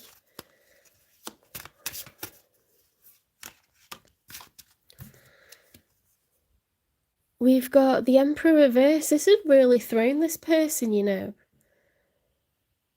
The Emperor has fallen. This person is normally like all 4 kings. They're normally like the highest status in the tarot deck. Cool, calm, collected, in charge, large and in charge. Whether they're a man or a woman. Yeah, you've really like pulled the rug from under this person. Like they don't know what to do with themselves. Like they feel distressed. They feel disempowered. They don't feel large and in charge. They feel small and insignificant. Okay. They could be in Aries. They don't have to be. The Page of Cups reversed. Yeah, this person's not going to apologize, guys. Like, they're not going to offer any, like, expression of emotion. How pretty are these cards? This is the Desert Dreams Tarot deck. It's, that's the pack in the background there. It's of Timo. That is just stunning. Page of Cups could be like an apology, an expression of emotion. When it's reversed, you know, we're not expressing anything.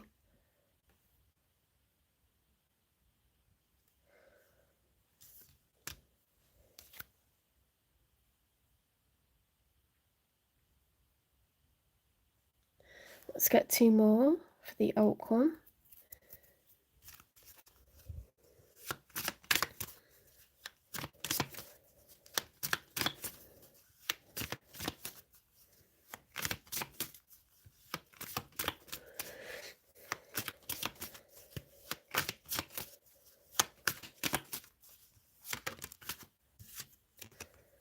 The 10 of Cups reversed.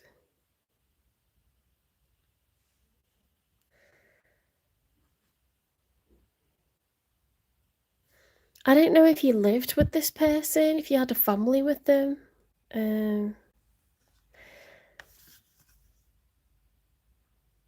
Or it's causing trouble between them and their family. But the 10 of Cups is a family card.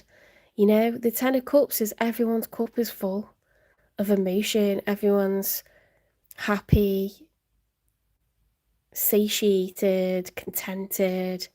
It's about emotional fulfillment as a family, you know, all living under one roof. Children are happy, parents happy. With that being reversed, there's emotional discontent within a household.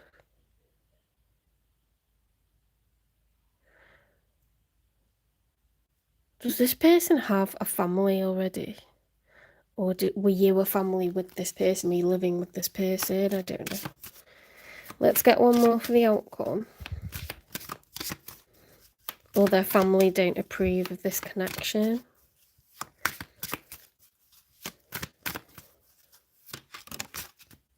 The Lovers upright.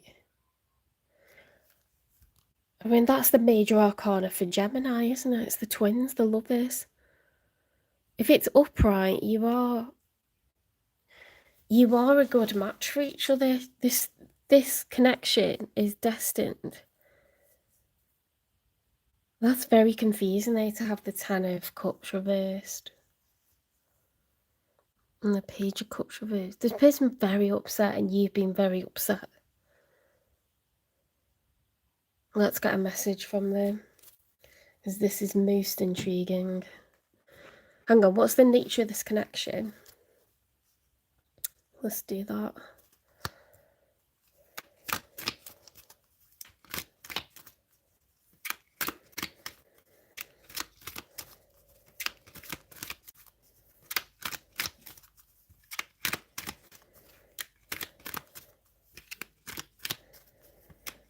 I just didn't get why there would be the 10 of Cups reversed, but the Lovers upright.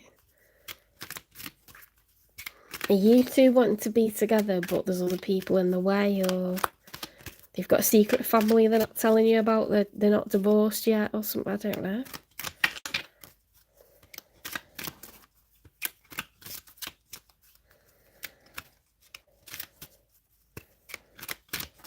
What's the nature of this connection, please?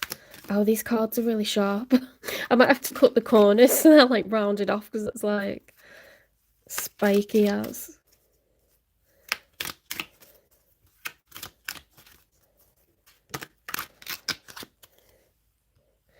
Infinite possibilities. Suggests that your love can manifest endless potential and dreams.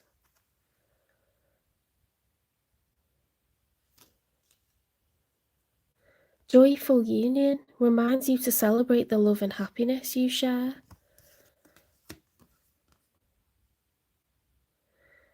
I mean, that's your major arcana, you're showing up as yourself, which is good. You're showing up really, really positive, but I feel like it's actually you and them, because otherwise it doesn't really make sense why you would show up like that. And you both look hurt and upset by what's happened. You both look like really like it's been grueling.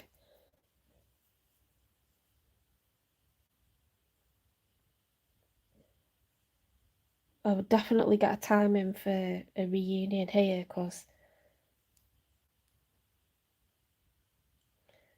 something that was like a false start is coming back around, I feel like. I don't think this is done.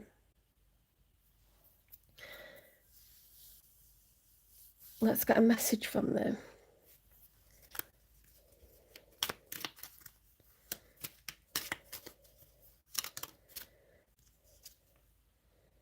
No one compares. No matter how many people I've met and experiences I have, there's no one who compares to you. Whoa. Let's get a confession from them.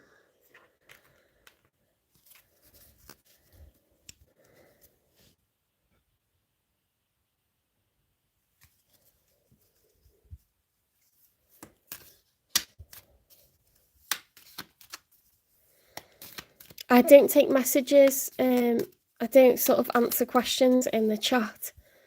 If you want a personal reading, it's £25, or you can watch your sign or the sign of your person.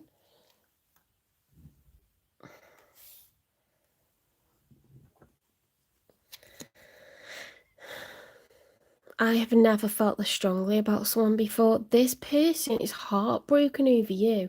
They have not moved on. They have not moved on, Gemini. Like, this person is dumbfounded. Like, they've never met anyone like you. No one else compares to you. I'm getting a timing right now. I'm getting a timing right now.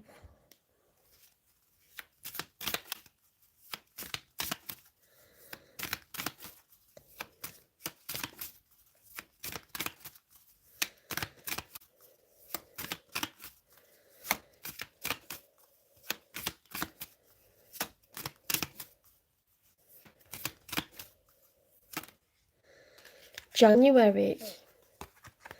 Gemini, you're going to have like a second go around with this person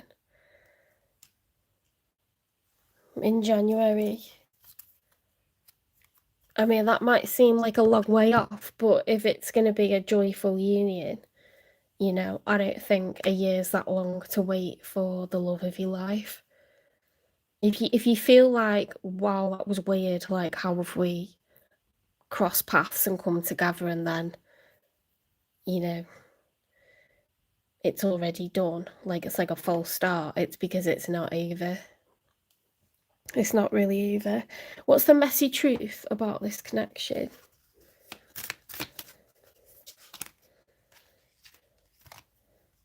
We've got truth hurts, reality check, wake up call, clear eyes.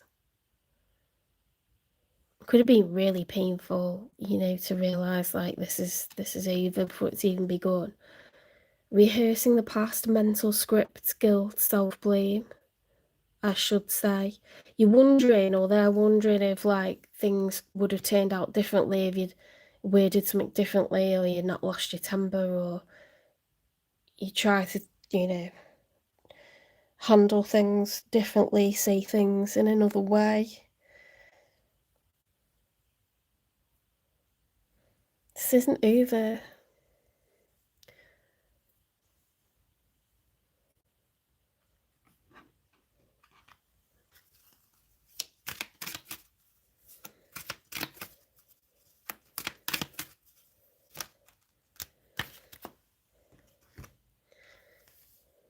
Demanding, unrealistic expectations, high maintenance, diva.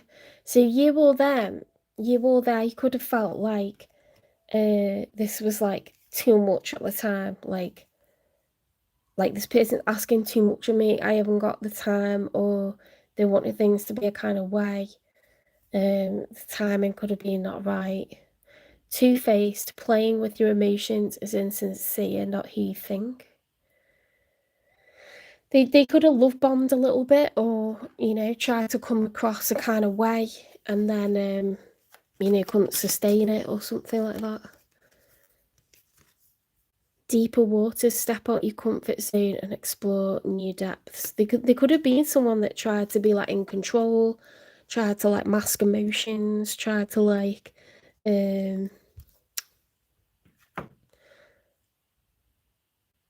you know, not kind of wear the heart on the sleeve, so you end up thinking they don't really care, they're a bit superficial. Okay, and then actually they're like licking their wounds now. But I think you are as well.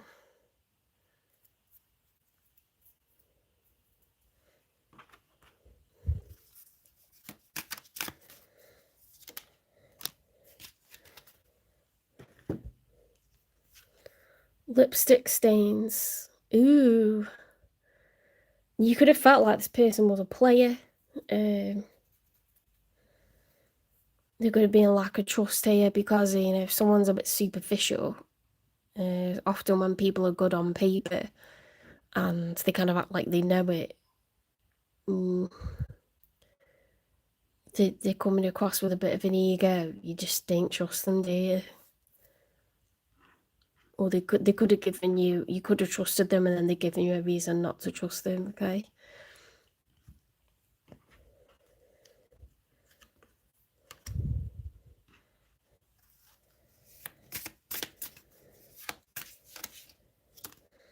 We've got red flags, okay? So they could have come across as a cheater, someone where there's infidelity or lies, or they're putting on some sort of facade when it comes to money or something like this. All of the above, any of the above.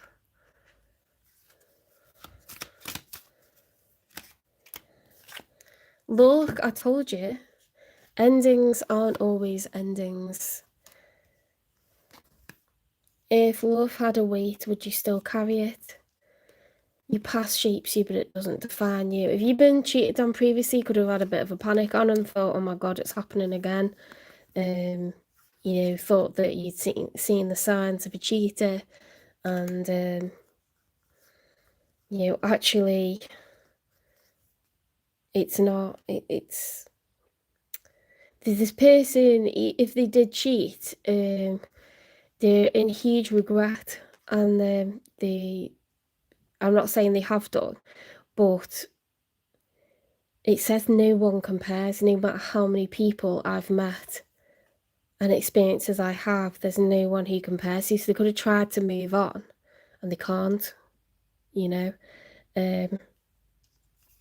I've never felt as strongly about someone before. Like, it's different this time for this person. Like, showing with the lovers upright, this is like destined, you know, like I've made a contract with this person the 5D, now we've materialized in the 3D, and I know that this is like a profound connection. Like, it only wants Gemini, whether you're a man or a woman. Like, this person only wants you.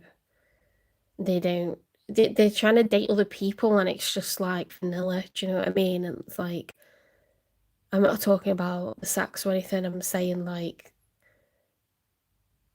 their emotion, like you've got their heart, like they want to make a life with you, like they want to wife you up, husband you up, they want to have kids with you. Like, they never felt like this about anyone before. Like, this, you got them thinking like this.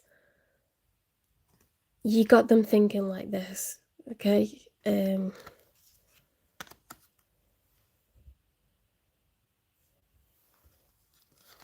one compares.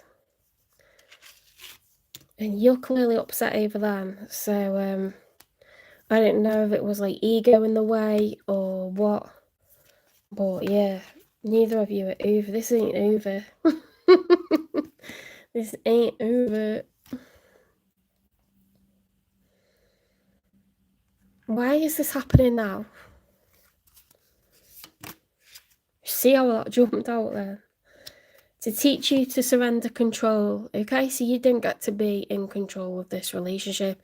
It will evolve and mature by itself.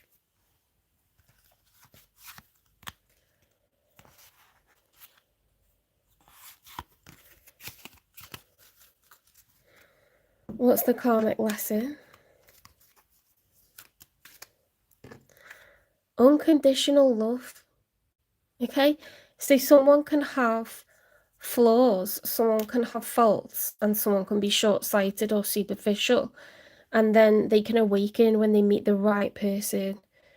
You know, sometimes people make mistakes and they think about it and they hurt, and then all they want is that person for the rest of their lives, like, because they realize what something actually is and what it could be.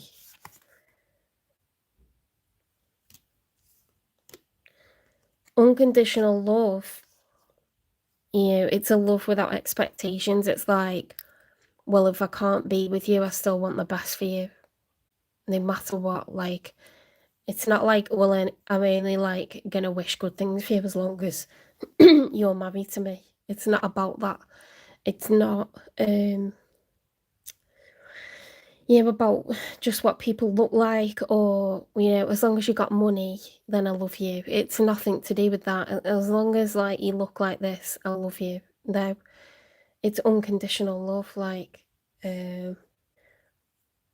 when you have a child and the child makes mistakes and they do something wrong to test the boundaries, you don't chastise the child and tell a child like you're a bad person. You say, look, you made a mistake. I want you to like be a good person. I want you to do the right thing, because then I will love you like so much, because I'll be proud of you because you're my child and you have a good heart, and this is the kind of people that we are in our family. Like, you're a good person and you help the person to grow and you forgive them when they make mistakes.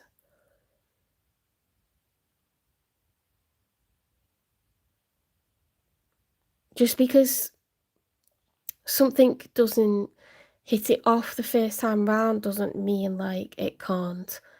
If you try to build a house in a hurricane, it's not going to work.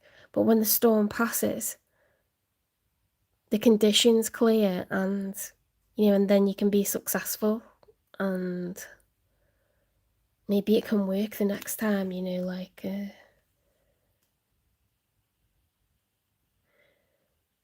Sometimes when we're younger, we want someone to be picture perfect. We want us to look right in a photograph. We want to meet in a kind of way that we're proud to tell people. It has to go perfectly. Once we've had our first fight, it's not perfect anymore. It's tainted. If we've had a breakup, like, it's not perfect anymore. It's not Disney anymore. Who cares? Life ain't Disney. Life ain't Disney. As you get older, you realise there's so much grey area, and it takes more than fancying each other. It takes more than loving each other. Sometimes timing is everything, and sometimes the conditions, do not allow something to thrive. But it doesn't always have to be the end. It doesn't have to be.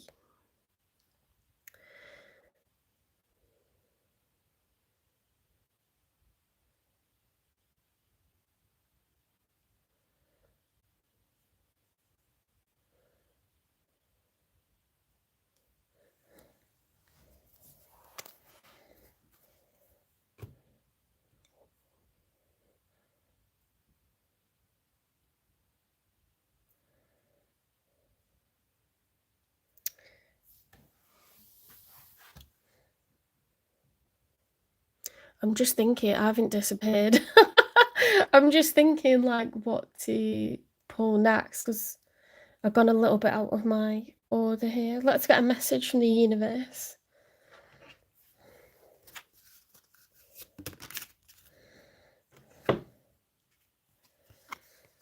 One day, when you least expect it, you're going to crash into someone who's going to be so soft and gentle with your heart, and you are going to be so glad that you kept it open. You are going to be so glad that you chose to believe it deserved more. I think it's this person coming back, You don't have to take someone back, but you're going to end up opening your heart and not keeping it closed off, if that's what you've done in response to this.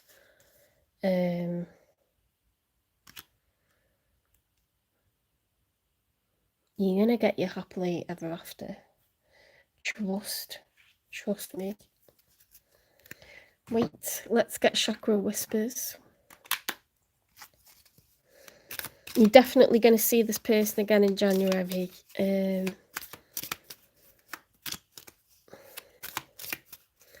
You've never felt this way about anyone before. You're clearly not over each other. Oh my God, all your chakras are aligned. I am whole. I am vibrant. I am me. Your connection, you're receiving downloads from the universe. Your connection is like, you're like that with the universe. Like,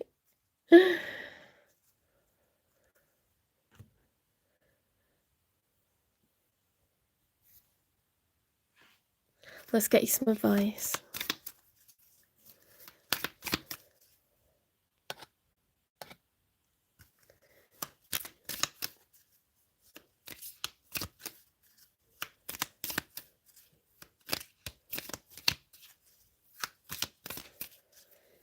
Hi, I don't answer questions in the chat or pull cards for people. These are collective readings by zodiac sign.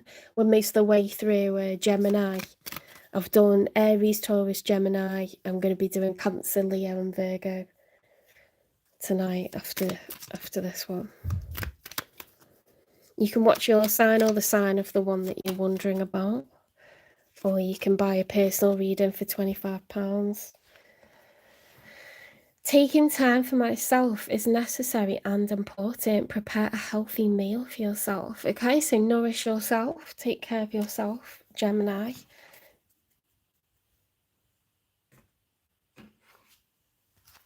Invest in yourself.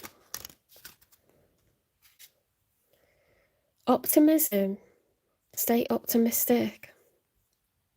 If you're going to make up stories in your head about people and circumstances, please make them love stories with happy endings, okay? Don't allow yourself to get bitter about love. Surrender control. Trust in the divine plan. You're coming into alignment for unconditional love. Endings are not always endings. No one compares to you, Gemini. Like this person coming back for you, I swear. This person's coming back for you.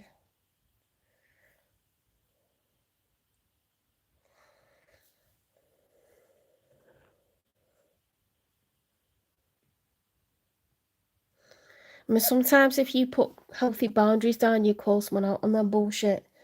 You know, like they realise like, wow, this one's different. You know, this one expects certain things, and that's a good thing. It's making me rise to the occasion. Or sometimes, you know, like you've had a bad experience in the past, you think that someone's cheating, they're actually not. You know, they realise like they need to make you feel more secure. They need to do better because they weren't cheating, but you know, for you to think that they might have been, maybe they're not doing good enough, you know, like maybe they can just see that you've been hurt in the past, like.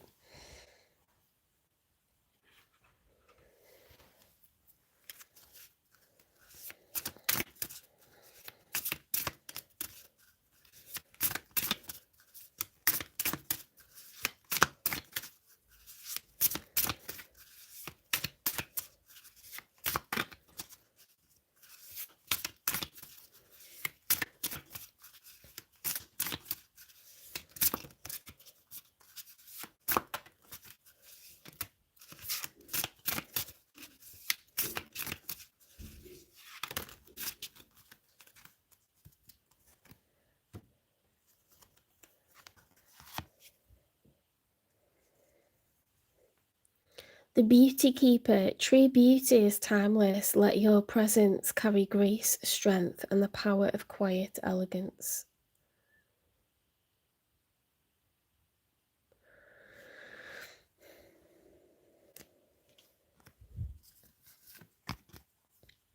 The Watchful Eye. Not everything requires action. Sometimes simply being aware is your greatest power.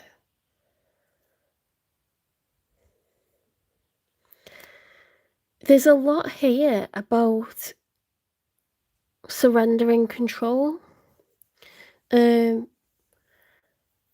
isn't whizzing by. Don't be so time focused. Don't be obsessed with milestones by a particular date or age. Don't do that. We do that when we're like in our 20s, and then we calm down because we realise like that's, you know, we're not in control of stuff like that. Surrender control. The karmic lesson is unconditional love. I am whole, I am vibrant, I am me. And I remain optimistic. Okay, I know that true love is out there for me.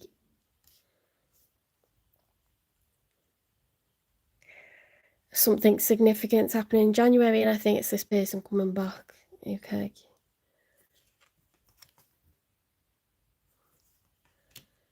If you want them, they're coming. But do not become a pessimist when it comes to love. You're not allowed, Gemini. Right, have I pulled everything for you? I think I have, haven't I? I have. Okay, that was your reading, Gemini. Okay, something good is going to happen in January. Please give this reading a like, share, subscribe, follow, repost, support the channel, hype the channel, and I'll see you in the next one. We are going on to Cancer next. If anyone wants a personal reading, they're £25. If you want a membership, the memberships are live. There's content up there. The finance readings are up there. The health readings are up there. And I'll be putting up content for the How to Read Tarot series as well.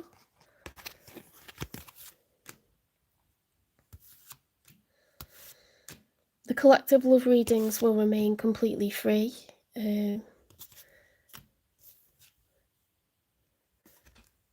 Where's that come from?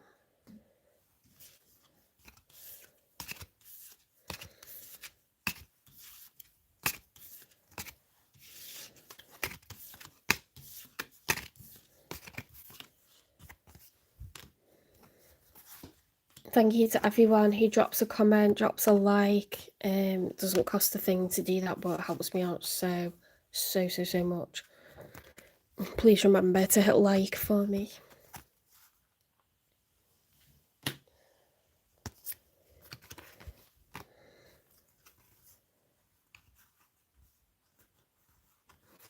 Thanks, the loves.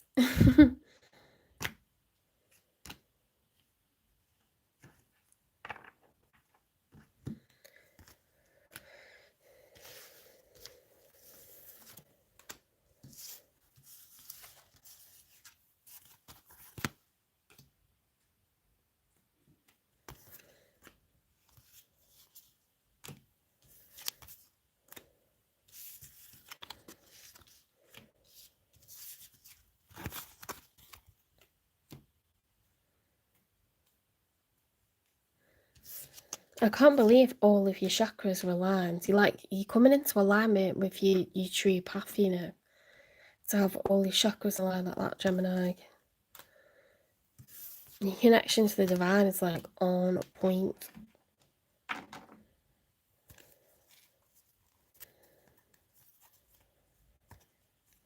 I think you're going through a sort of awakening, a sort of ascension, you know, like learning, healing, growing, developing.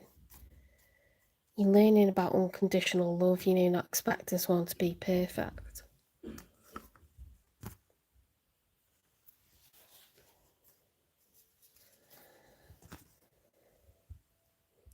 Hi, Patricia. Hi, Wendy. Hi, MS. GI3HD.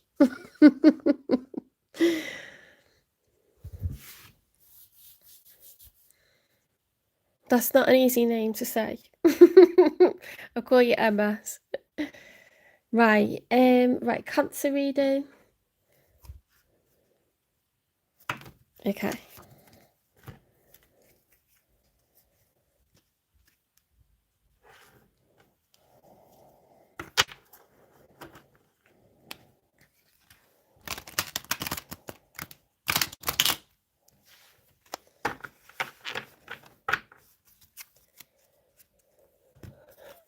What sign are you, MS?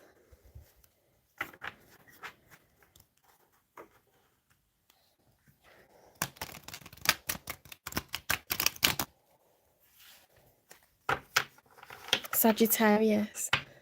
I'll be doing Sagittarius later in the week.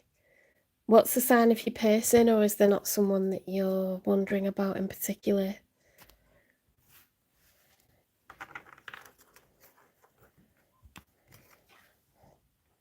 Taurus.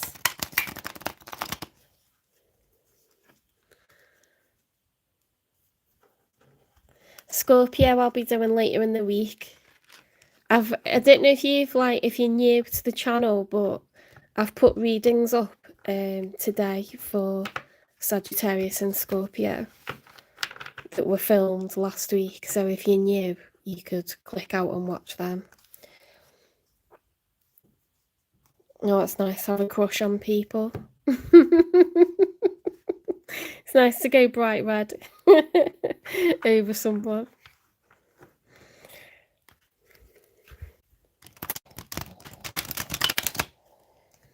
Yeah, so if you do want to go and watch a Scorpio or Sagittarius reading, because I'm only doing the first 6 signs of the zodiac tonight, so I've done Aries, Taurus, Gemini, doing Cancer now, and I'll be doing Leo and Virgo. I have, if you're new to the channel, you'll be able to watch the love readings that I've uploaded today. That I did them live a week ago. Well, I think a week to 2 weeks ago. But I mean, energy lasts like a few weeks, doesn't it? So there's another Ruddy Parents Evening last week. Oh, and I've got one this week. Oh, the Parents Evening again. It's like every week. You're killing me. I'm getting home so late because I work like an hour away as well. I wish I hadn't thought of that now.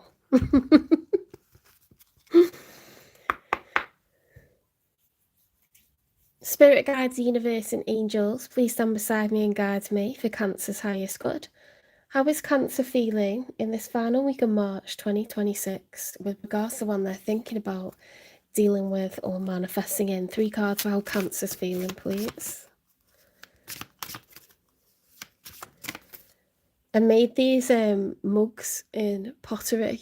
How cool are they? I've never made anything that cool before. Inside, the glaze is called Himalayan salt. That's what it is on the top as well.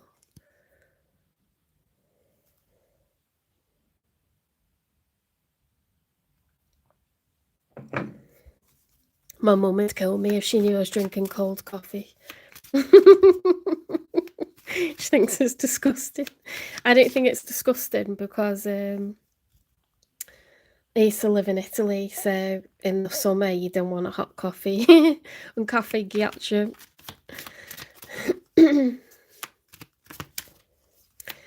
I don't pull cards in the live readings. These are collective love readings by zodiac sign, and it takes a long time, so I don't believe in pulling a card either. Like, the energy changes week to week, and I don't deal with absolutes like will we be together or something like this.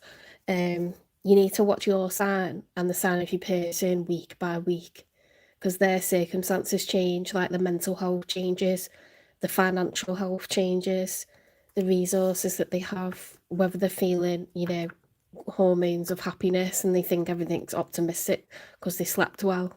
Like, you don't want to waste a card and waste your money.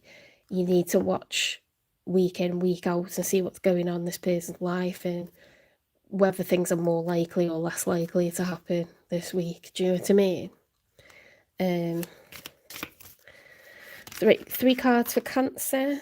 If you want a personal reading though, they're £25 and it'll definitely be your energy and their energy, and it'll be in depth like this, like 45 minutes to an hour messages from them, why they're feeling the way that they're feeling, and advice.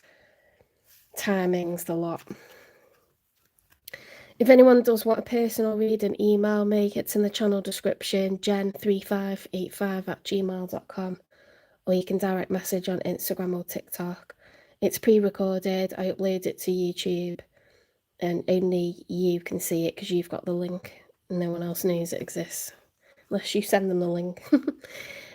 Queen of Swords reversed and the Star upright. Interesting. So the Star card is the major arcana for Aquarius. It's about healing and wish fulfillment. I'd say healing in this one because the Queen of Swords reverse is not a nice energy. The Queen of Swords upright is what was that that just popped up? Oh, I need to plug my battery in.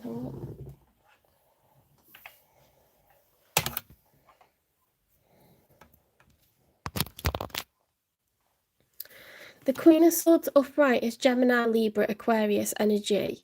It's about dealing with facts, dealing with the truth, the whole truth, nothing but the truth, so help me.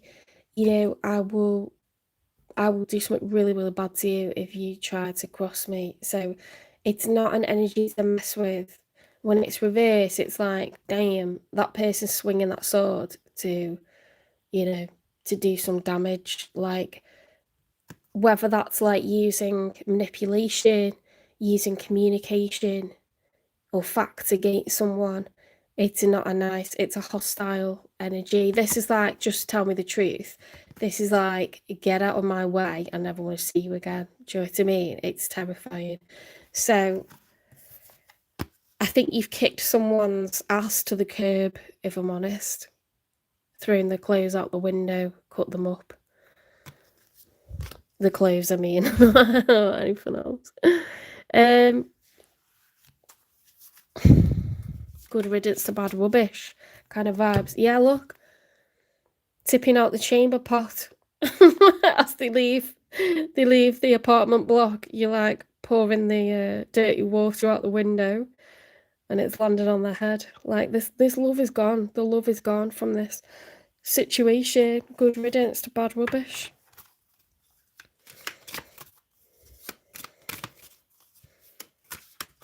Ace of Cups reversed. I love the artwork on these cards, you know. This is the Desert Dreams tarot deck. It's off Temu. Most things you see here is off Temu, except I made that pot. And I think that's off Amazon, the pyramid thing. That's my latest purchase. Little genie lantern. What else is new? This deck is new.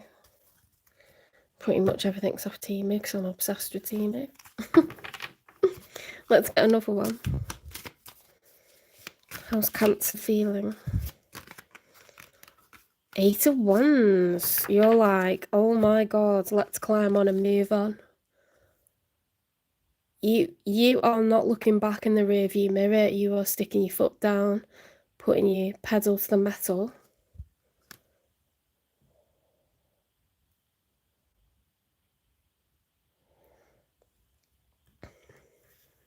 Yeah, some people do say, some readers do say the love is as a choice.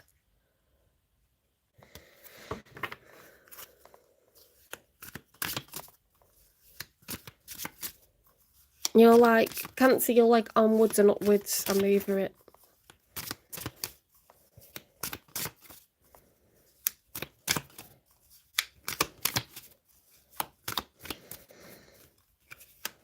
It could even be a divorce, because the Queen of Swords reverse is like some serious severance. Do you know what I mean? Hi, Gemma. Thanks for the love and light. Okay, let's get some cards for how they're feeling. We've got, oh my god, I love these cards. 10 of Wands, which is the end of a cycle. King of Pentacles, upright. This person is very down to earth. They're earthy. They like stability. They like tradition. They like to know where they stand. They like to know something is predictably following a kind of pattern. It's very difficult. It's been a very, very difficult journey. And they've just fucking stuck with it anyway. This person is just used to carrying the burden. They're just used to it now. They're stoic as fuck.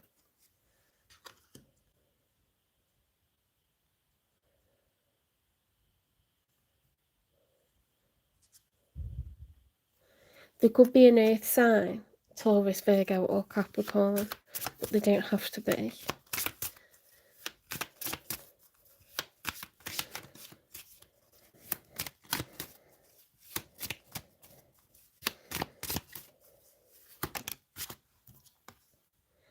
The Fool reversed.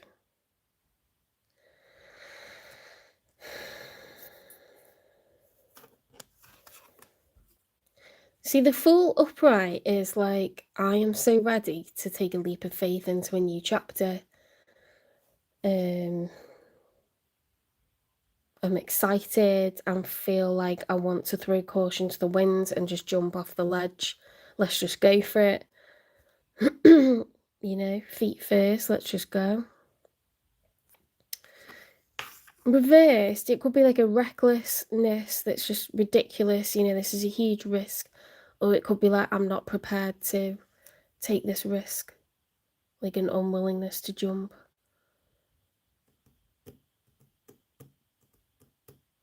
Let's get one more. Oh, I feel so hormonal. I can't wait for like a bath with like, you know, salts in it.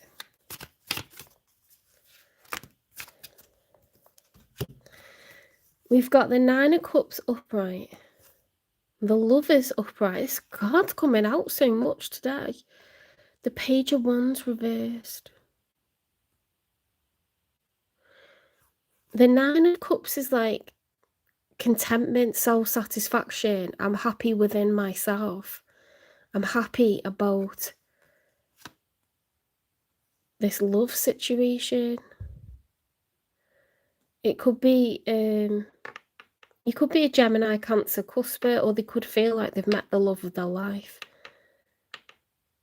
I didn't get this because the Page of Wands reverse is like, I'm not excited about it. I'm not. They like their independence, but they also recognise this connection as important. I don't know if this person's like used to being by themselves. They could already have children. Because why have we got the Lovers reversed? It's like they've been so long like trudging along that they've just got used to everything being hard. With that Ten of Wands upright, they're just keeping on. Like, fuck it, let's just keep going. Whatever it is that's difficult. Because I'm used to that feeling now. If they've been doing everything themselves, I think they could already be a provider and have responsibilities. Because we've got this quite like, that's quite a single energy, the Nine of Cups. It's like I'm happy, independent. But then maybe the Lovers is combined with this Page of Wands reverse, which is like unenthusiastic. I think this person's reluctant. I'm looking at the whole spread. I think this person's reluctant to give up their independence because even though it's hard, they kind of got used to it. It feels safe.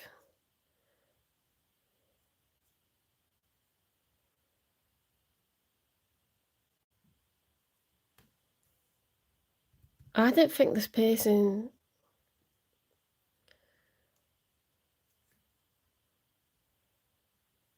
Let's get 3 for the outcome. I can't tell if like you're getting over them or this is someone coming in for you. Is you're like getting over someone else? But I don't think, you know when you like think the universe is conspiring to put the two of you in each other's paths and you have no idea it's happening? I feel like it could be that kind of scenario. The Justice upright, major for Libra with the Chariot reversed, major for Cancer. Never had that combination before, that's weird. How could it be justice to have something failure, loss or defeat at the last minute with the Chariot overturned? It's the Emperor that jumps into the Chariot. They're determined to be successful, major determination, making big moves, actual movement towards a goal, towards some major aim, goal.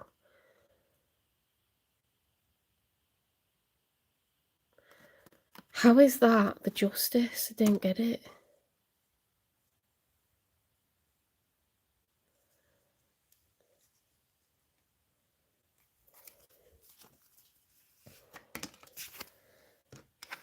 In the challenge position, we've got the Knight of Pentacles. Do I invest? Do I date with a view to having a relationship? Ooh. They could have self-sabotaged the connection. That's what that could mean. Sometimes you want it and then you like make it derail, you make it not work on purpose. Do I invest in a relationship? Maybe that's the message. The Hermit reverse. Someone needs to do shadow work. Someone's been isolating, or they need to isolate and have a really good think. This is the Major for Virgo. There's a lot of major arcana here. In the story of the Major Arcana, the Fool realises that he must walk this part of the journey alone. The answers lie within him. You know, he can't ask other people, am I ready to be in a relationship again? Am I ready to introduce someone to my children again? Am I ready to, put my heart on the line, experience like heartache if that should happen? Because that's always a risk, isn't it? You can't ask other people if you're ready. You only know that yourself.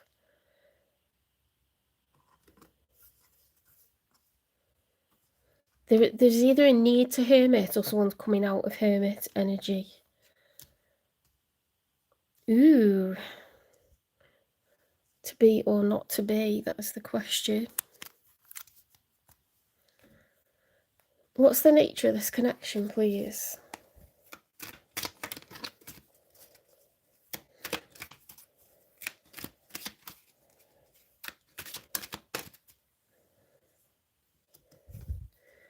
Whispers of the Soul encourages you to listen to the intuitive messages from your inner self. Well, that's what that is.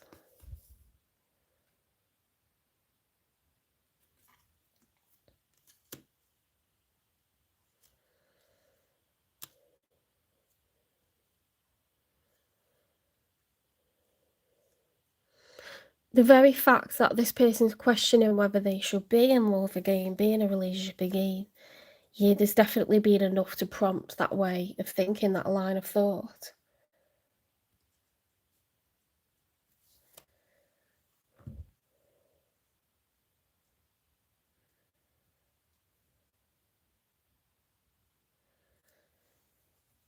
It could be like awakening someone, that's just kind of like sleeping through life.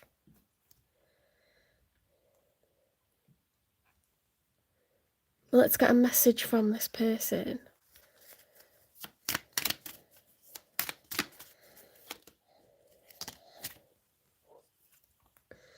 You feel like home. Oh, being with you reminds me of simpler times. You bring me so much happiness and peace. Still listening. I listen to the music you shared with me. It helps me to connect with you, although we are apart. You're mine. I get so pissed knowing other people can have you now. Is it toxic? Yeah, I don't care. I want the world to know you're mine. Oh my god. That's very intense. For some people, this could be an ex. That's always a possibility.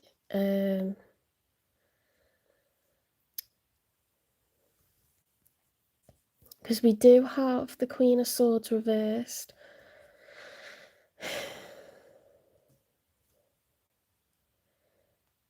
We do have the Ace of Cups reversed, the Ten of Wands, the King of Pentacles. Upright.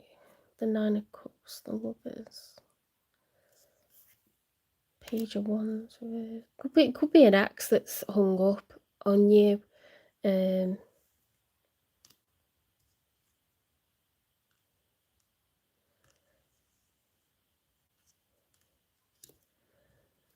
It could be someone that's tempted to come back towards you. Okay.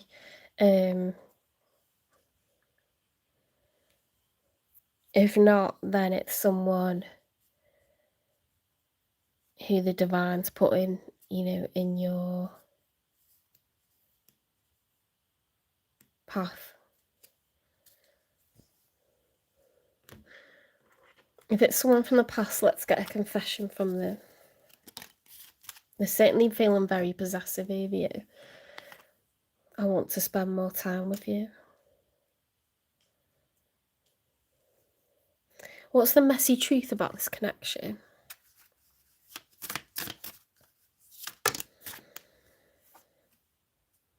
Fake apology. Stalking the socials. Manipulative guilt. No real change. Gaslight again. Watching. Lurking. Secretly obsessed.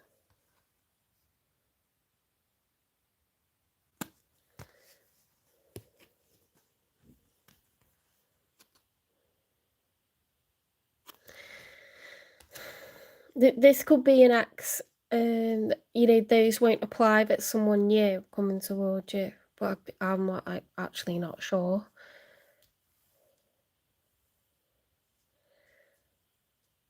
You're definitely getting over someone. You're trying to heal, because you realise like the love is gone.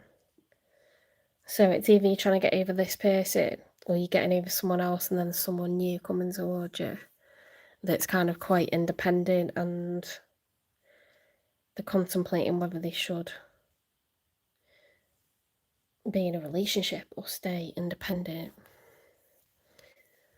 So if it is the ex, let's see what went on in this connection. Ignore it if there isn't one.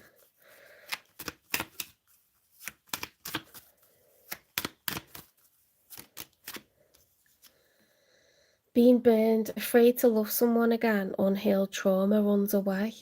So it could be a runner. There could be someone that gaslights you and tries to make you doubt yourself, tells you you're crazy, you're overreacting. But they actually, they keep like abandoning you over and over, and then they're like, what, you're like insecure or something. It's people that don't own up to their own manipulation or weird behaviours. They try to make you feel like you're just imagining it, or wishful thinking. Having lofty ideals leads to a letdown. Be realistic. You could have tried to make heaven with hell.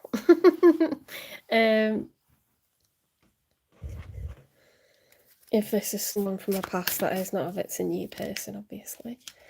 Burning evidence. Bugaboo. Homosexual. Red lipstick stains. Ooh. If this is an ex, they were toxic. You didn't trust them as far as you could throw them. They would lie to you. They weren't good for money. That would be a reason why someone wants to come back like a bad penny, because they sort of like rotate around the roster. They got people on like roster, because they push their luck with one, so then they got to go to the other one, then they push their luck with them, so they move on to the next one, then they hope the first one's forgotten how bad they treat them. Some people have to do that because they don't actually know how to treat people right. They don't have empathy. They didn't realise how much they're damaging people around them, which is sad. But they won't ever know, will they? I'd rather be me.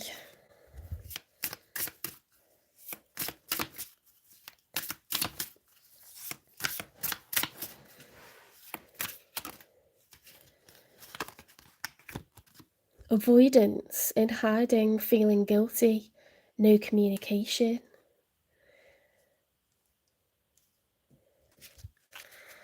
If this is an ex, it's not looking cute, is it?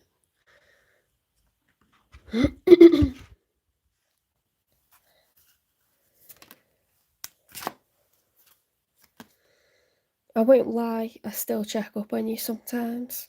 Okay, now. It's like, it's a very like insecure person that doesn't know how to build and maintain trust in healthy relationships. They burn the bridges with one person, so they got to have like multiple people on the go, and then they hope people will forget after a while how much they hurt them, and then like they loop back round again, they bounce back. They keep showing up like a bad penny. That's not cute. We don't need that.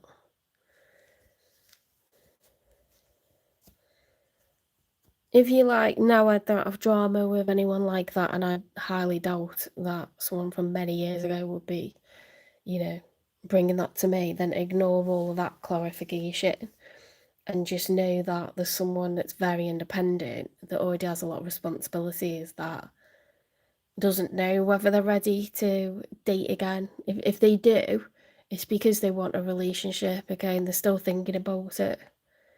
It's the kind of person that likes security, they like predictability, they like traditional courtships.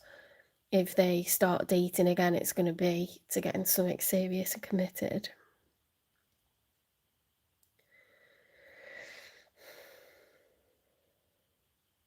But if you've got like a crazy ex, this is who's showing up. Sorry. Why is this happening now?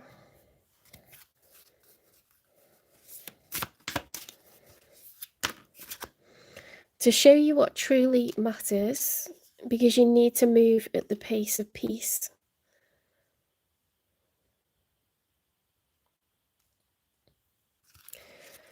Okay, so for some people, this connection is a healthy one, it's new, it's coming in for you, and you realise that you do need love in your life. It's nourishing, it's energising, it's something to fill your cup, not just things to deplete your cup. If it's someone from the past that was toxic and they're coming back like a bad penny, avoid, okay, because they haven't changed. I don't like the stalking, I don't like the "you're mine, it's toxic, I don't care, you feel like home." It's like, ugh. Homosexual, lipstick stains, avoidance, runner.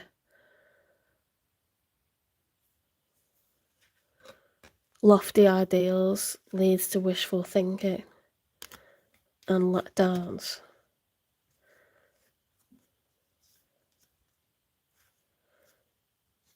Gaslighting and all that, yeah. It's someone that's not functioning correctly.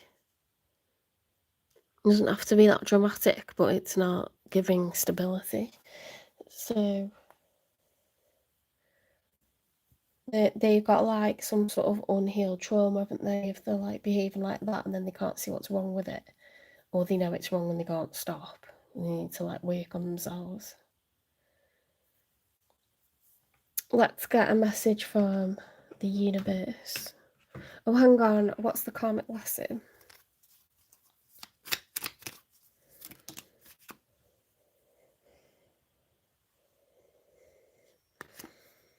Unconditional love, love without expectations. I don't know if this person was very good looking. If we're talking about a karmic ex, they could be very good looking or very good in bed, but no amount of that is going to make up for someone cheating on you, someone rip-roaring through all your savings, someone telling you selfish, gaslighting you, making drama, bringing danger to your life, you telling other people a bunch of lies, telling you constant lies, having chaos in your life, whatever it was. In the past, if there was drama, like, you need to find a place of unconditional love, good riddance to bad rubbish, out with the old and embrace the new. Don't be so superficial, don't be, like caught by the honey trap. Because women can be as superficial as men. We can look at a man who's ripped and pretty face or a nice flop of dark hair and think, oh, yeah, I'll have me some of that. I just look away from the massive red flags. Oh, I'll look away from the red flags for a few more months and then I'll like break it off. We can be just as superficial. If you've not been dealing with anyone like that in the last like 6 months or so, that's not your story, so just ignore all that.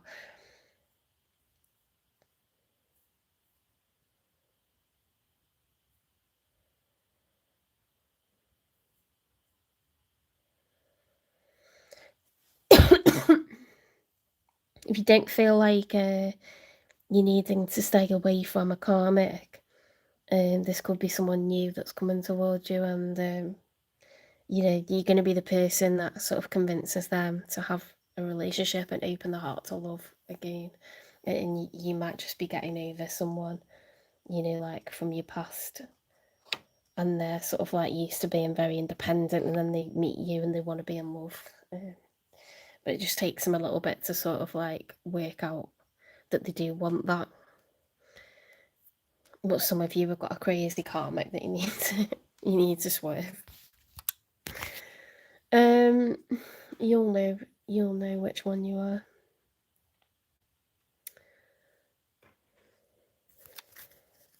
Let's get you. Did I do a message from the universe? I don't think I did I? Oh, we're going to do that. You got 2 messages from the universe. Don't be afraid to say I love you or thank you to those who deserve to hear it. Don't be scared of embarrassing yourself or appearing soppy. You will never regret a heartfelt I love you or a message of appreciation. You will only ever regret not saying it. Someone needs to make themselves be more vulnerable in love. It's never too late to start over. You have to trust in the magic of new beginnings. They are waiting for you. Notice them, seize them, and appreciate all that you have. Just relax and trust. Oh, that's nice. That's really nice, that. Sometimes, you know, if you are someone that was dealing with someone toxic, you attract that because the universe is telling you that you've not got high enough boundaries and you're not going to be trusted with more success and more money, so that someone like that can screw you over. So you get sent this lesson to learn where you lose what savings you have got to a user because you picked them based on what they look like. I'm not saying you can't find someone attractive, but if you know this person is like your knight in shining armor because of what they look like, then you're about to get a big fat lesson if you haven't already. That's going to be like, they're going to rip raw through your savings. They're going to tell lies about you. They're going to be the biggest jerk. And that's going to be a harsh lesson that you learn. That's how karma works. Okay? You get a bit in the butt and you think about what it is that you did that wasn't right. You could have been a little bit too eager. Oh, you're welcome. You're welcome, MS. You could have been a little bit too eager to get into a relationship. You could have been a bit needy, a little bit codependent. You've ignored the red flags and just gone, gee, what, this person's my hero or my heroine and they can do no wrong, and the universe is going to show you everything that's wrong about this person. Yes, some of you are learning karmic lessons from this.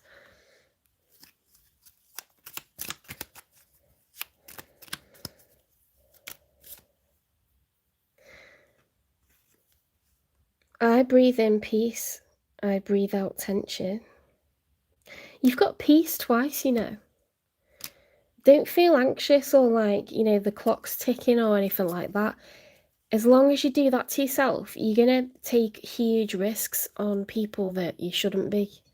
Okay? It gets a whole lot worse once you marry or have kids with someone like that. Do not do it. Slow it right down. Give them a chance, you know, for the mask to slip. And give them a chance to fuck up big so that you can, like, see what this is.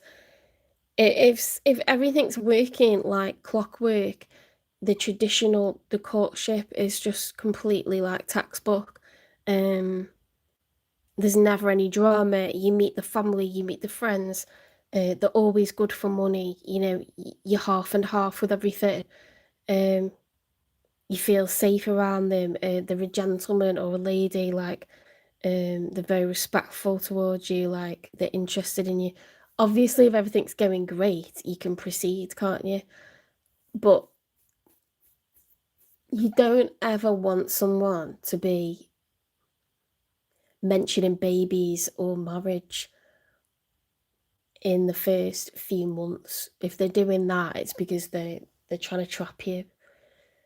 Okay, you can't be doing it that way round. You can't have a child or get on a mortgage with someone or marry someone and then find out who they are. You need to find out who they are first and then you commit to them, right? So if anyone's trying to rush you, drag you down the aisle by your hair, they've got an agenda. If anyone's trying to say, oh, be nice, if you got pregnant, they've got an agenda. Do not do it. Your problems will be 10 times worse, 100 times worse. You can't go too slow, but you can go too fast. It's like potty training.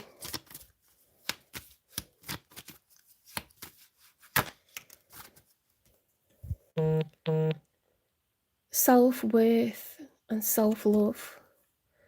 Why settle for crumbs when you deserve a whole meal? Yeah, make sure this is the real deal, okay? Don't get excited about the idea. Don't get in love with the idea of being in love. Don't get excited about having a wedding or moving into a house and getting a mortgage or having a baby because you just want that goal. Make sure it's the right person that you're doing it with, because you do it with the wrong person, it's going to be a fucking nightmare, okay? Hi, Con. Right, let's get a timing for, let's say for new love, in case this is someone that's dealing with a karmic who's trying to bounce back. I don't answer questions in lives. These are collective love readings, so you watch your zodiac sign or the sign of your person. The signs are about 45 minutes long, and I'm just finishing Cancer. I'll be doing Leo next. More patience is required, okay? So if you've just dealt with a karmic, you need a few months to kind of like recover from that. You need to let yourself recover from the layers of betrayal that you've dealt with. You need to, focus on yourself, recouping your energy, recouping your balance in your life, calm, peace in your life, getting your finances back in order. Work on yourself, confidence, be happy solo, all that shit. See your friends and your family, talk over what happened, like give yourself time to heal. Give yourself time to do this. Like, why did I trust that person so easily? Why was I so happy to, like, run so quickly into this? Like, to skip the dating part and go into, like, intense relationship. Like, why was I so ready for that?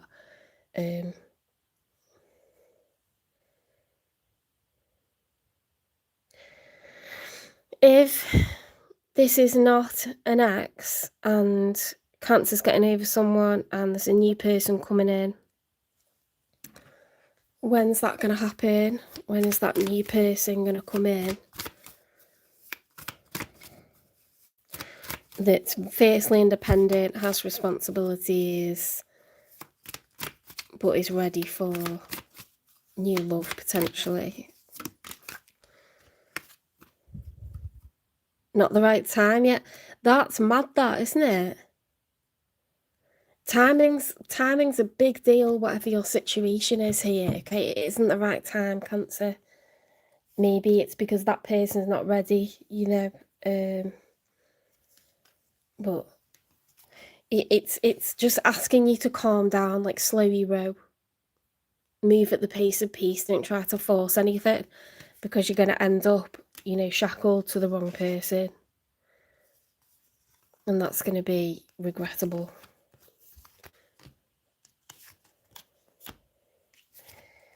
Okay, well, the message is clear, okay? Time is on your side. You need to just chill out, okay?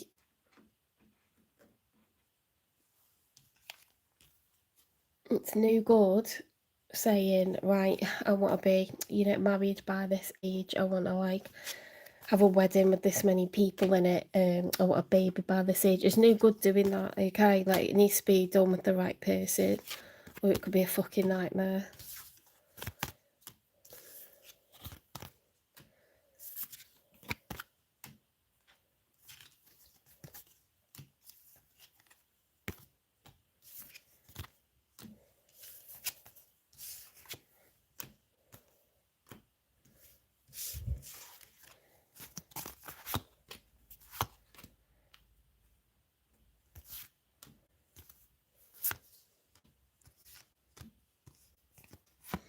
Like when the other person isn't ready either, because they need time to heal.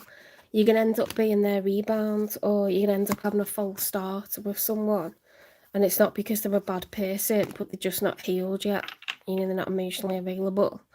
I'm sure you felt like that in the past, where someone good has come along and there's nothing wrong with them, but you're just like hurting over someone still.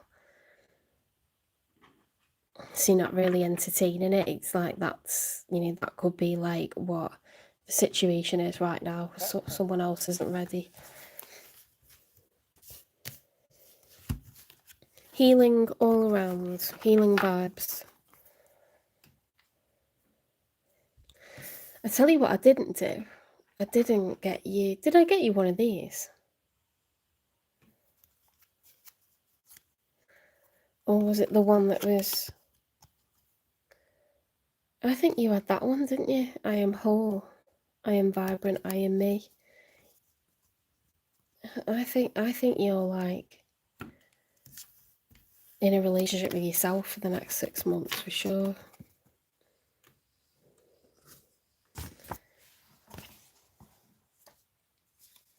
Okay, Leo. Let's have a few shuffles.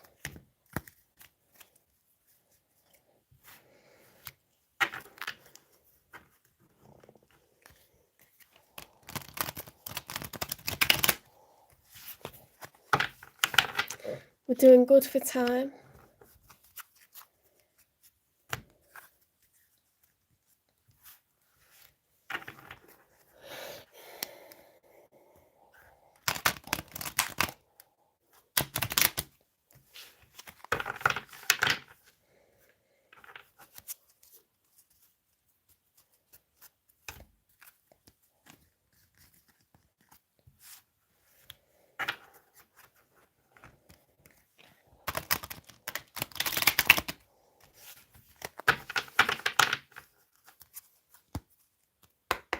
Spirit guides, universe, and angels, please stand beside me and guide me for Leo's highest good.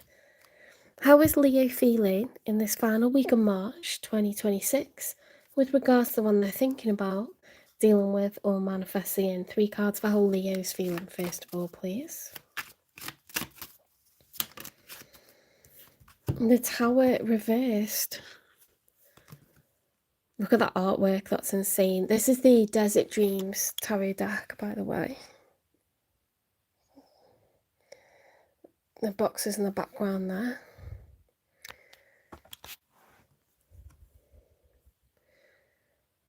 Right, so the Tower reversed. Towers have to fall, we can't stop them, okay? But you're resistant to some sort of major change at the moment. Now, a tower can be caused by us. A tower could be caused by another person or external forces, okay? So me finding out that my job position no longer exists, my role is being erased from, the company that I'm a part of, not being able to fly home, because a volcano's erupted. That's just an act of God. It's not anyone's fault. Do you know what I mean? It's nature. Means that something can't happen. Finding out that I'm pregnant, and I wasn't expecting to be, like, life's never going to be the same again after this kind of change.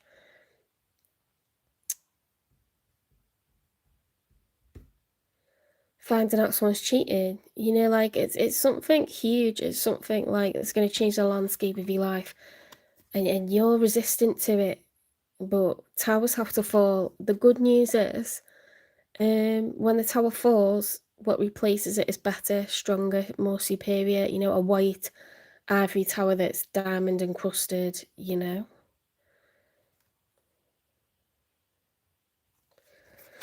What are you resistant to? Let's get 2 more for how you're feeling. Could be that you're resistant to an ending,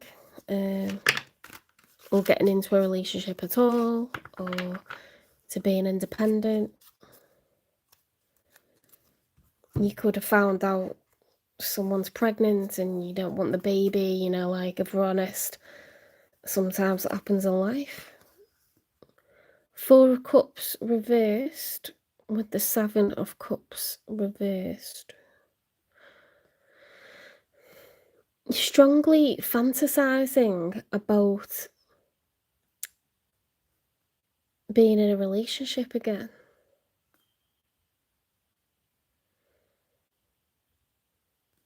The Seven of Cups is being at a crossroad, and it's starting with a blank canvas. Sometimes you do that while you're already in a relationship and you think, what do I want for myself? Do I really want to be in this relationship anymore? Like, what do I want for myself? Or you could be completely single, unattached, and you're trying to think about what kind of person you might want for yourself in the future, okay, going forwards. When the Seven of Cups is reversed, we're not just daydreaming occasionally, we're actually fantasizing day and night, okay? It's crossed over into delusion, because we're more happy in our imagination than we are with our current reality. The Four of Cups upright is being closed off to love. The Four of Cups reverse is becoming open to love, okay? So you're definitely at somewhat of a crossroads in your life where you're becoming open to love again. I don't know what that tower, the tower moment was about, but you didn't want it to happen. So I don't know if that was an ending or... I don't know what that was, because if it was heartache, it'd be Three of Swords. If it was like you fucked up in a relationship, it'd be like Five of Cups reversed or like Five of Cups upright.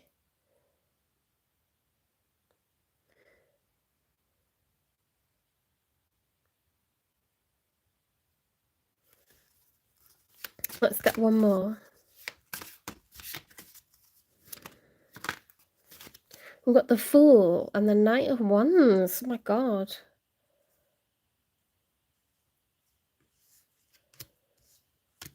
Maybe you're worried that you're losing someone that you've got on your mind.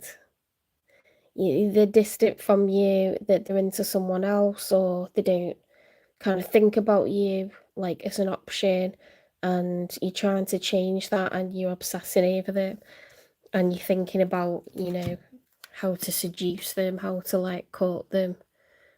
Knight of Wands is very spontaneous, like horny, passionate. I do what I want in the moment. I seize the day. The Fool is like, I am ready for a brand new start. I want to jump in feet first or head first into this situation. I want to start, you know, I want to start a relationship with this person.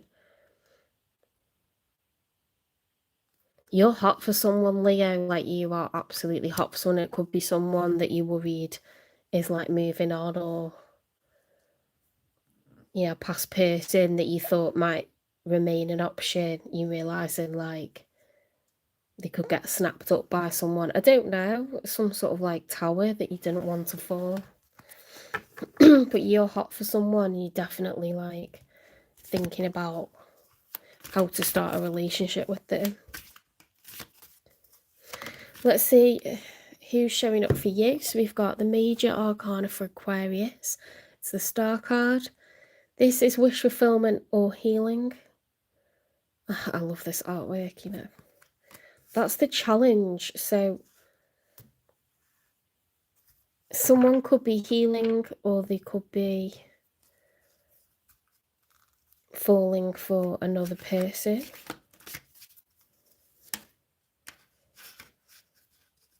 They could feel like, you know, they've almost got wish fulfillment. The Last Judgment, or they're seeking out wish fulfillment. The Last Judgment, okay. The Judgment, when it's upright, is a call to act. I feel called to take action. The Judgment reverse is like ignoring a call to act. Perhaps someone's sworn themselves off love, or they're just like turning to work, the health, I don't know, hobbies, instead of seeking out love. Six of Wands reversed, feeling unseen. The Lovers reversed, unrequited love. Page of Wands reversed, unenthused. The Moon reversed, doubtful. The Hermit reversed. You know, so someone's just refusing to feel feelings for others because they're trying to, it's like self-defense, you know, they're trying to protect themselves from disappointment maybe. But you really want to take a leap of faith with someone. You really want to, like, you're obsessed.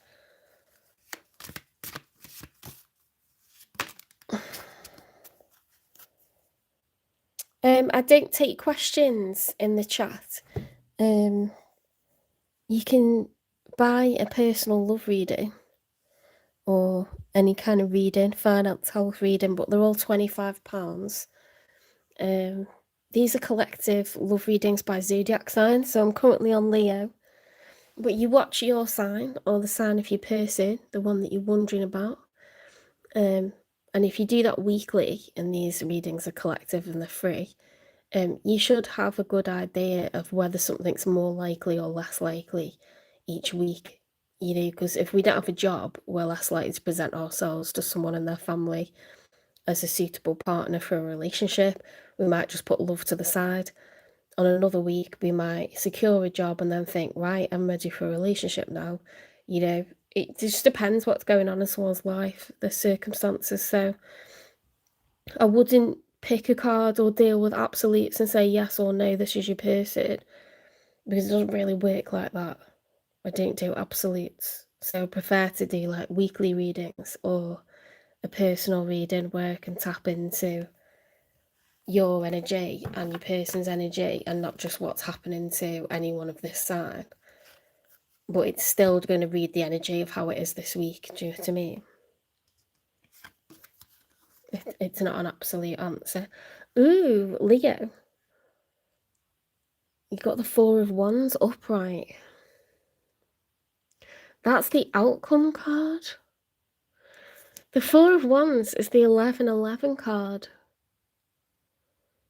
It's two people who are exclusive, they're living together or married, but they're declaring their love by doing that. You know, everyone knows that these two people are together and only with one another.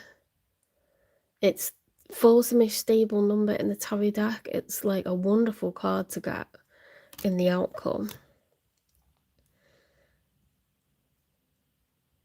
It looks like you're about to secure stability with someone.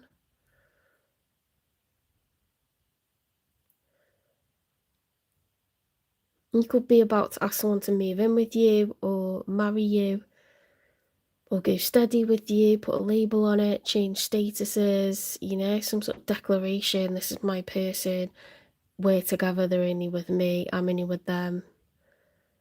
Meet each other's families, like...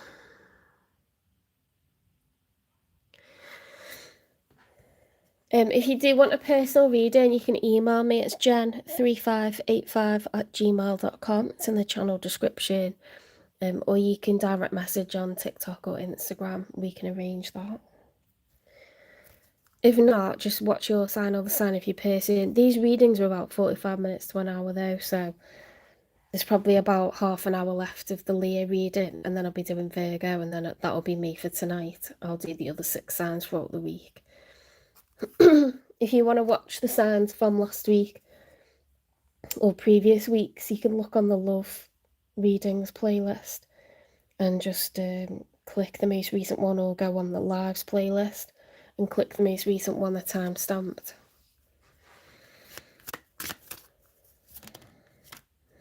The Ace of Cups, the Four of Wands and the Ace of Cups. This is being in love. You're in love, Leo, and you want marriage. You want to be living together. You want stability. You want commitment, exclusivity. You want everyone to know that this is your person. And you want to lock it down and lock it in.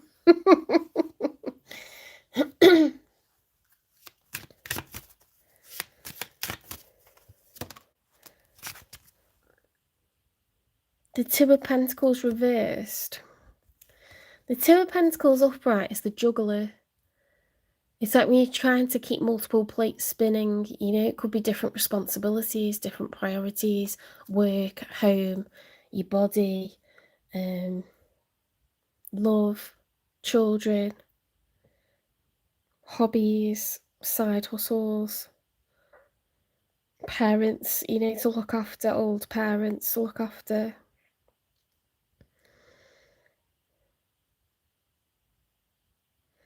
There could be a lot to manage and it's too difficult, or there's a choice to make, or you're looking for reciprocity, duality, and you're not sure you've got it at the moment. Just looking at, you know, your cards are like you're all in, like this is like everything to you. You're very passionate, extremely passionate about it. There's so much fire in your belly, like for this situation, passion in your loins, you know. A beating heart. They've got the Hermit reversed, the Moon reversed, the Page of Wands reversed, the Lovers reversed, the Six of Wands reversed. It's like they feel failure to be seen by someone else. I don't know if there's like a love triangle going on here. You're looking at them, they're looking at someone else. And that person looking at someone else. So it's unrequited love.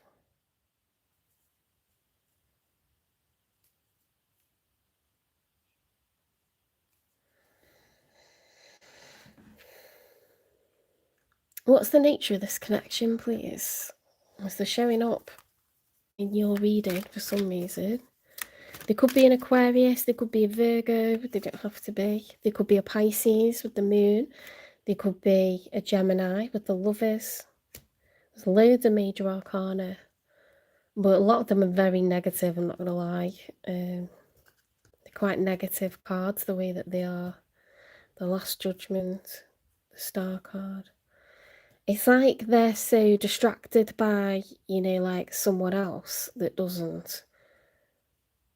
They're not getting what they want from someone. And then, like, you're busy looking at them, they're busy looking at someone else. And it's just like, that's what it's giving, because they don't give off the vibe of someone who's in love or dating. Or someone that wants to date, or do you know what I mean? It's like the hurt, the distress over someone else. They're disappointed, they're heartbroken, they feel ignored, they feel let down. They're trying to heal. You know, they've totally lost faith. They need time. This person's not emotionally available, and I'm going to tell you that right now. And you're like ready to marry them. Leos want loyalty as well. You're fiercely loyal and you are looking for your lioness. Or if you're a lioness, you're looking for your lion, you know. Life partner, ride or die. Evolving together.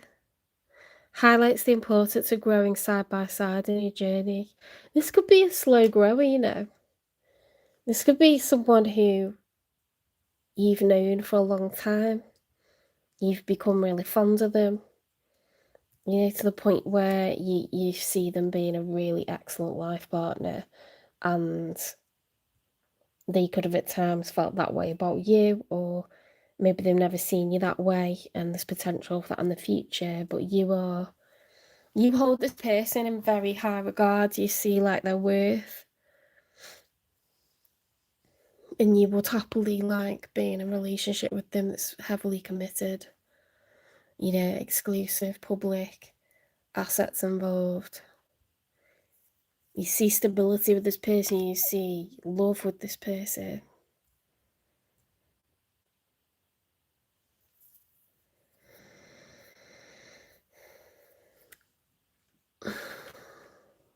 Let's get a message from them.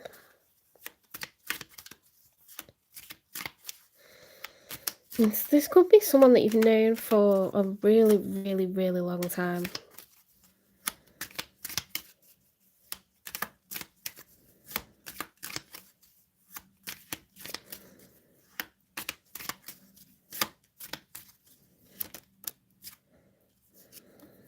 Jealousy. I'm very jealous. I can barely stand it.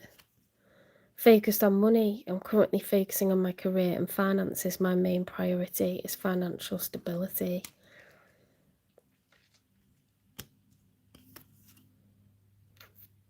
Oh, okay. So they don't feel like they've got the kind of like the right position in life to sort of like set up home, you know, and so they're not really like pushing relationships at the moment. They're focused on the career and finances. They don't like, this is quite a possessive person, which can be a bit sexy. They don't like the idea of anyone else being with you. Okay, Leah. This person will be quite territorial, whether they're male or female. To be, you know, pissing on the patch, like rubbing their like scent, you know, rubbing their face all over like the tree bark and like keeping everyone away from you. Let's get a confession from them.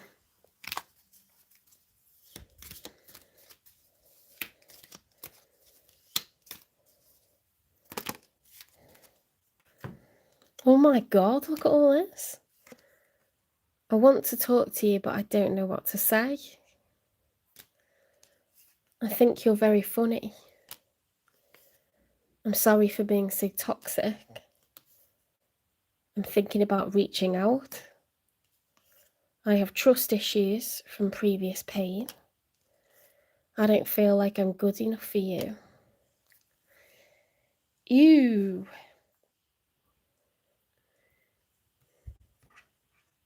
What's the messy truth when it comes to this connection?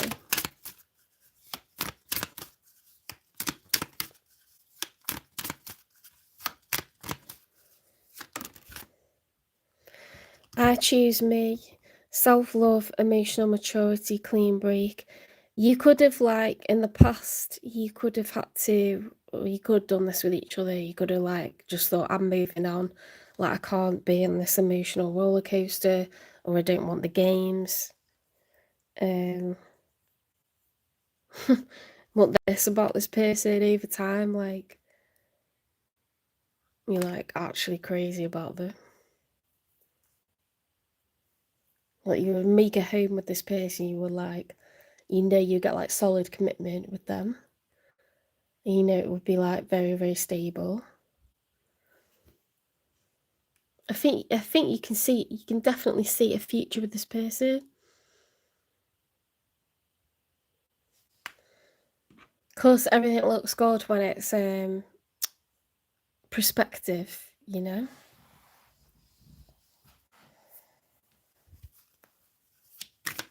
If Leo's previously been involved with this person, what are some of the issues that came up? Crumbling.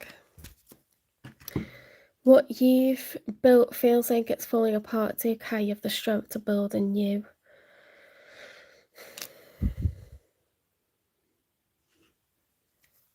You could have already, like, you know, had sort of words about whether this is working or not, or you could have already tried it once before.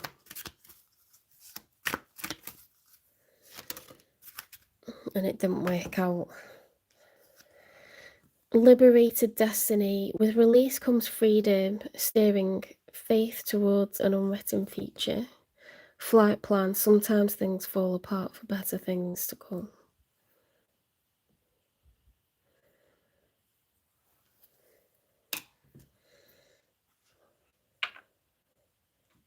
I think you've had to heal from this person like once before, you know. And it was quite a big deal for you. Pregnancy test. Unsure results of pregnancy scare, positive or negative.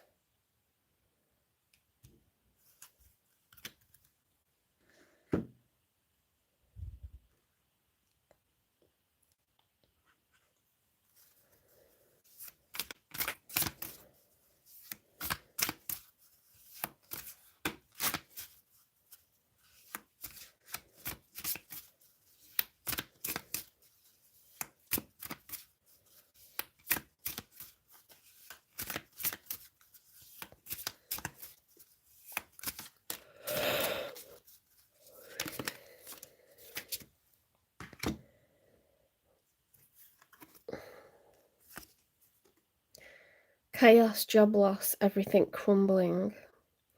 There could have been stresses and strains.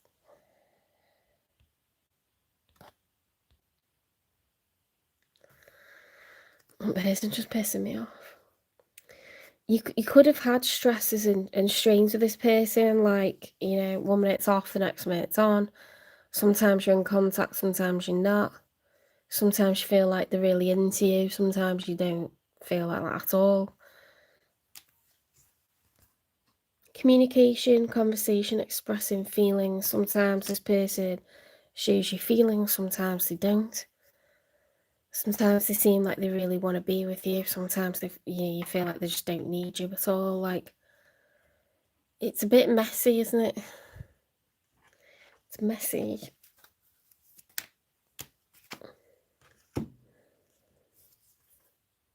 No one else compares to you. You were my home. Now you're just a place I can't return to. Ooh. There's definitely history here, like, there's some pure history here.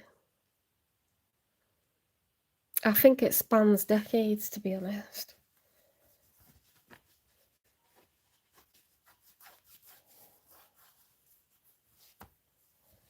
But you certainly feel very strongly about them.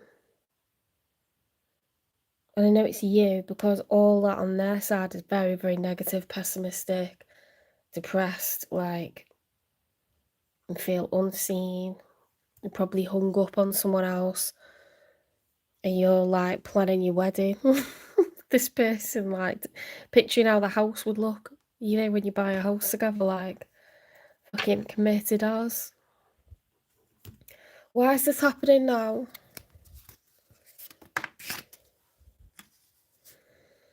Because there's wisdom you haven't found yet.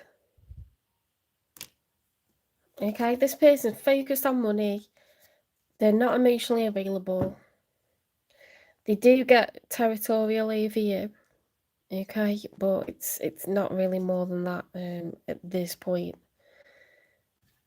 For how things are right now. You're not gonna get, like, you know, much more than what you've been getting. Karmic rewards. The good you give returns to you.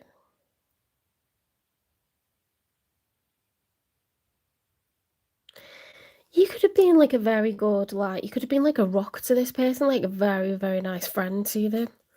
They could have really, like, you know, or you just done your best not to, like, hurt this person in any way, like, you keep it 100 with them, you know, like, all the time, like, this is what I'm looking for, or this is what, you know, I'm available for at the moment, or you're very, like, stable to this person. Like, I don't know, like, you have got a place in this person's heart, but they're not going to be coming towards you looking for a relationship. I don't know if they're ever going to do that. They're certainly not doing that right now. But they see you as, it says, evolving together. You're both changing and growing throughout your lifetime. You've known each other for decades, potentially, or around a decade at least. And I think there's love growing there, you know, like, could have been a bit cat and mouse or off and on, you know, push and pull, like, at times they've wanted you, at times you've wanted them. But it's like, this is what happens when people are young, you know, and they don't know what they want and they're lost. It's not premeditated, it's just being lost, isn't it? Let's get a message from the universe. This person has trust issues, okay? They're focused on money. They don't know if they're good enough for you. They feel like they're not. They're thinking about reaching out, okay? So it's not like you're never kind of in their mind. They think you're funny. They're sorry for being toxic. They know they've been a hot mess previously towards you. They do want to talk to you, but they won't even know what to say, to be honest. Hi, Shamika. Hi, Vidi. This stressful situation is almost coming to an end. We are sending positive energy, financial help, miracles, and life-changing blessings your way. Well, I tell you what, that's better, because Leo, your reading was a bit shitty. If we're honest, until then. But you're about to get a load of, like, you know, light bulb moments, doors opening, things getting easier, things getting better, happier, more positive, exciting. Oh my god. Chakras aligned. Something big's happening here. It's like a parting of the ways. It's like a Moses moment. Do you know what I mean? Your Noah's Ark is coming. You're coming into alignment with your destiny. It's something to do with the good deeds that you've done in the past. Like I say, you could have been a really good friend to this person, like genuinely, like unconditional love. Yeah.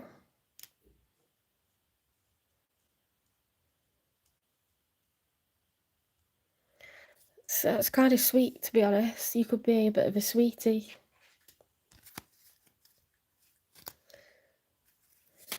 All of your chakras are aligned. That's a very special way to find yourself at this current time. Like everything in perfect alignment and synchronicity, cogs turning, you know, starting off with the root chakra, everything's turning and spinning and being activated, like, so that you're in alignment with the universe, like your true path, your destiny, you're going through an ascension. It's that I'm telling you now, something weird's going on, because this has come out loads for the signs tonight, and so is the lovers. It's really weird. I don't pull cards in the lives because this time is dedicated to collective readings for each of the zodiac signs, and it takes a long time, like 6 hours to do it. So if you want a personal reading, it's £25. You can direct message on Instagram or TikTok, or you can email me at jen3585@gmail.com. It's in the channel description on YouTube. Choice.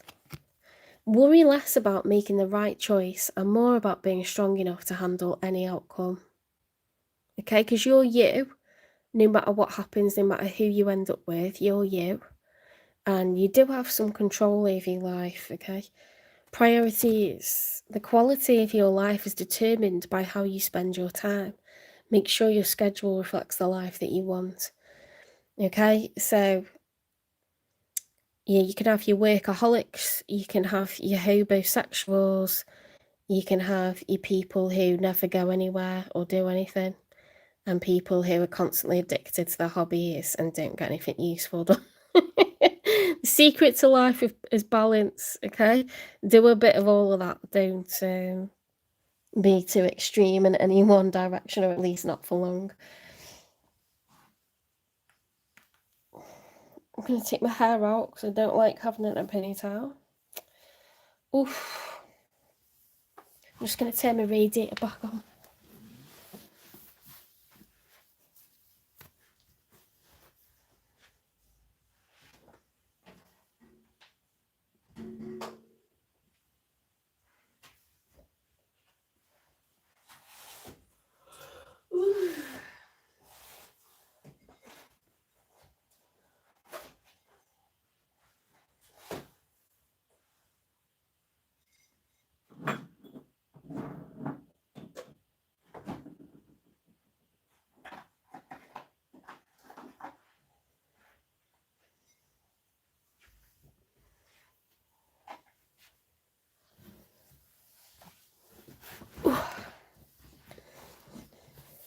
Oh, my butt cheeks are numb.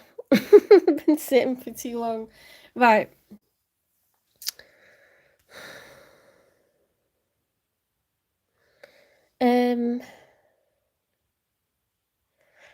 Let's get a timing for this coming into union.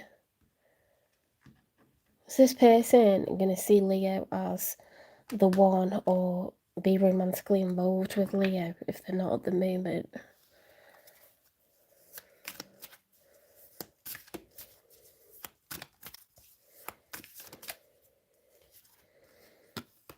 Within a couple of weeks, something could be happening between you two.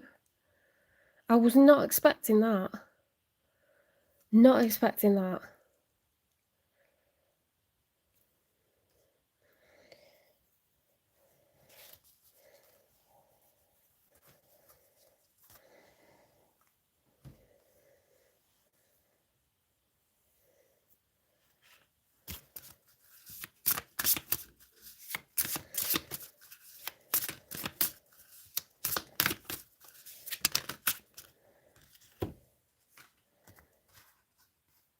The Oracle card.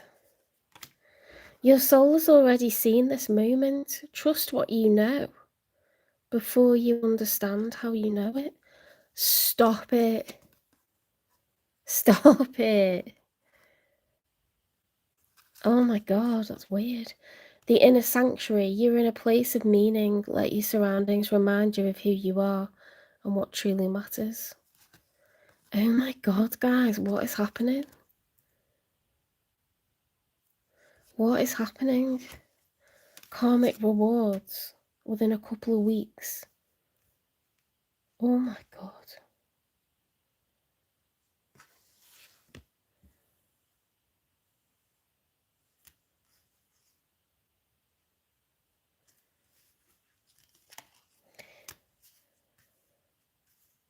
This person at times is like sought refuge with you, you know, like if not physically, then emotionally. You're like a very safe space for them. You're like very benign. They feel the unconditional love. They feel it. They feel the unconditional love coming from you. Oof, this is very interesting. It's very exciting.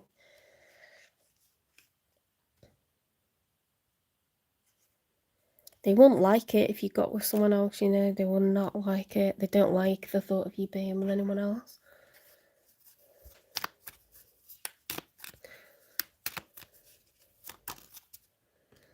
I'll let go of the past and future, living in the now. Close your eyes and focus solely on the present physical sensations for 30 seconds. Okay, you're going to have to stop yourself from going insane by doing stuff like this. Because there's a lot of feelings, a lot of history, like, but something's going to culminate here within a couple of weeks, and I was not expecting that at all. But it's like, you already know it. Your soul's already seen this moment. Trust what you know before you understand how you know it. That's your third eye. Oh my god, it's freaky. Anyway, we like good freaky. Leo, that was your reading. I hope you liked it. Please give it a like, share, subscribe, follow, repost, support the channel, hype the channel, and I will see you in the next one. We're going on to Virgo. As long as my bottom holds out. I've been sat for so long. That goes there. Let's get these tidied up quick.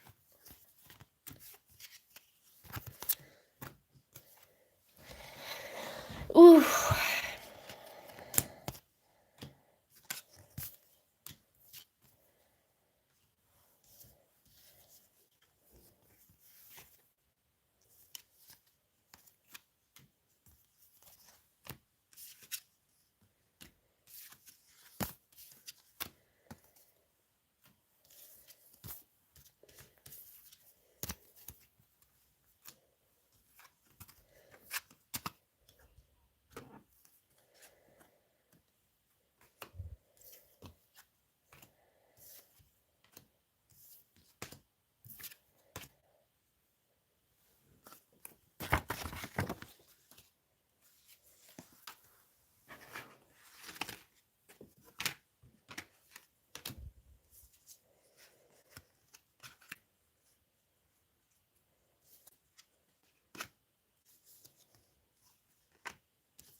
Okay, we are going on to Virgo. The Maiden. I need to stand up. I need to stand up and shuffle. My arse cheeks are numb from too much sitting.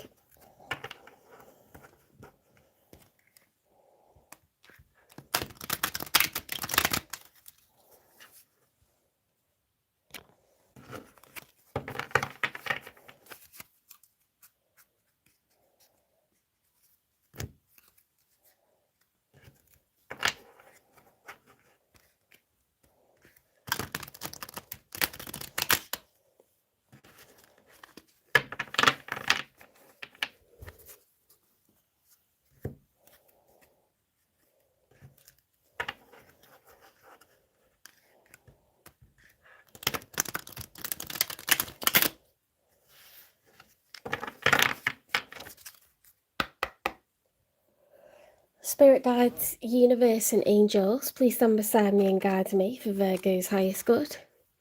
How is Virgo feeling in this final week of March 2026 with regards to one they're thinking about, dealing with or manifesting in?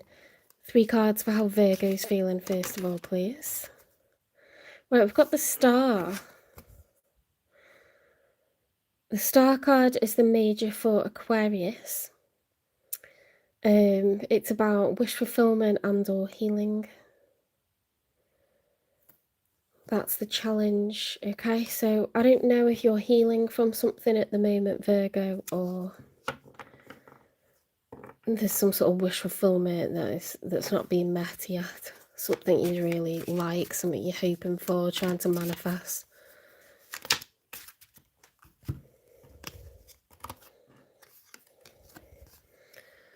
The Two of Pentacles, I tell you what, it's a card that barely comes out for me normally. It's coming out like every reading. The Lovers keeps coming out every single reading. It's really weird tonight. There's something going on tonight, I'm telling you.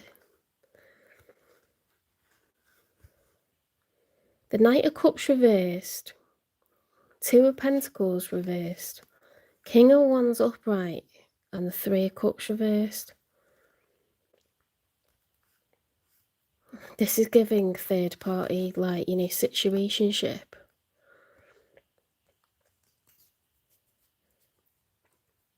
Because the Two of Cups is, that's 2 people that have dated. And they're dating and they're falling for one another. The Three of Cups is, it's one person too many. So in a love reading, it tends to suggest, you know, a marriage and another person is being brought into that situation.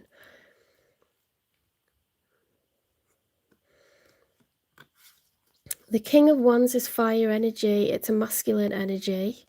I am in control. I am, you know, type A personality. I create goals and I go for them. I'm action orientated. It's a fixed energy. It's Aries, Leo, Sagittarius energy, fiery, passionate, confident, you know, arrogant,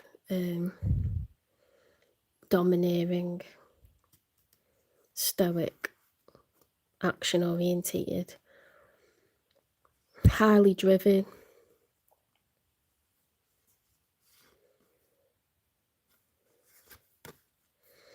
The Three of Cups reverse could be like a third party situation being exposed, being ended.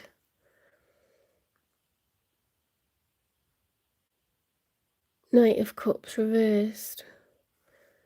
You could be like suppressing your emotions for somebody based off the fact that they kept this in the dark. Yeah, it was a sneaky link or a situation that was like being lived in the shadows because it couldn't be out in the open because this person was already taken. You could have been the other man or the other woman and thought, I'm not doing this shit anymore, like.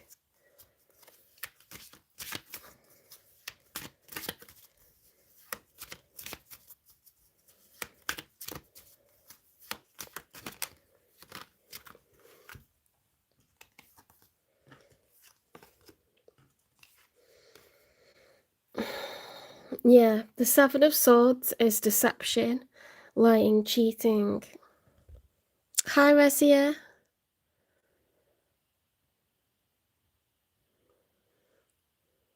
Hi, Tanya. And Dark Crypto. I'm really good, thank you. Yeah, Seven of Swords is deception. It's trying to get away with something. It can be lying, cheating, or stealing. The Emperor reversed and the Five of Cups. Ooh. This could have really, like... The Emperor is Aries energy, and the Emperor is all four kings. You know, the King of Wands, the King of Swords, the King of Cups, the King of Pentacles. It's someone who's in control of their own destiny, you know, like, it's gonna really, like... You could have felt like just tipping the tables up on the situation and, you know, spilling all the cups because it wasn't going how you wanted it to go. It was staying in the shadows. It wasn't real. Let's get 3 for how they're feeling.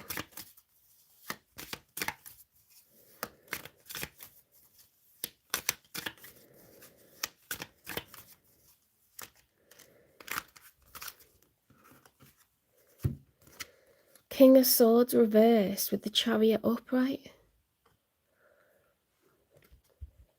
There's a lot of, like, swords energy tonight as well with the King and Queen of Swords.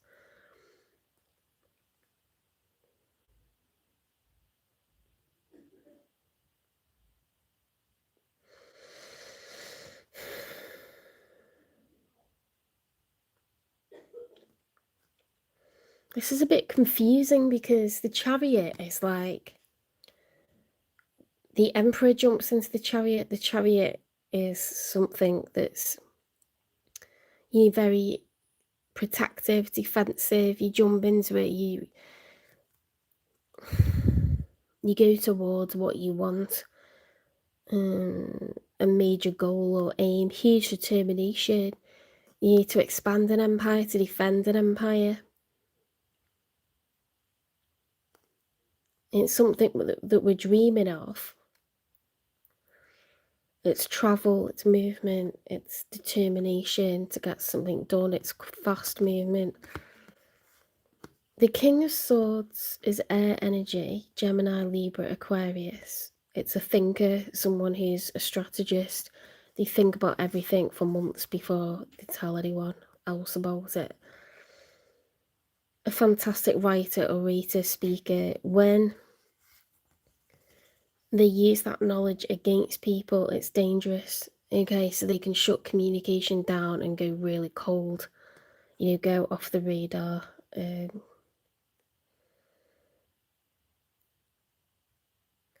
Or they can, you know, blast people, or they can manipulate people, they can sweet talk people, they can be really sly, manipulative.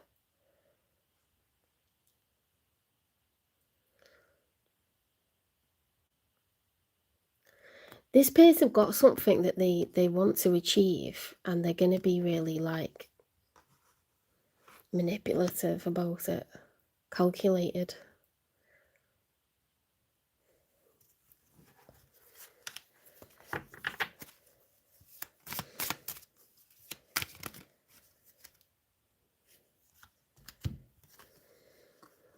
If anyone's hanging around for the other signs, say Libra, Scorpio, Sagittarius, Capricorn, Aquarius, or Pisces, I'm not doing them tonight, so just want to let you know this Virgo is the last sign that I'm doing tonight because I've been on for a lot of hours. I'll do the other signs during the week. If you've not watched the last readings, you can find it on the last live. It's got timestamps, or if you go to the Love Readings playlist, they'll be listed there by the zodiac sign. Just don't want anyone hanging around thinking they're going to see Libra or Scorpio or any of the other signs. This is the last one tonight. Or you can rewind if you want to see Aries, Taurus, Gemini, Cancer, or Leo. Okay. The Five of Swords upright with the Nine of Swords reversed. That's a lot of swords. This is arguments and division. Nine of Swords is pain, anxiety, worry, distress, not being able to, not being able to get any breather from like negative thoughts, intrusive thoughts, just up awake at night, like distressed, mentally anguished. When it's reversed, we're dropping that. So I don't know if this person's on their way to sort of have out, to like speak the truth or get stuff off their chest. They're certainly very determined. I think they're going to try to word things in just the right way because they don't want to worry anymore. They don't want to be awake worried at night anymore about this. They want to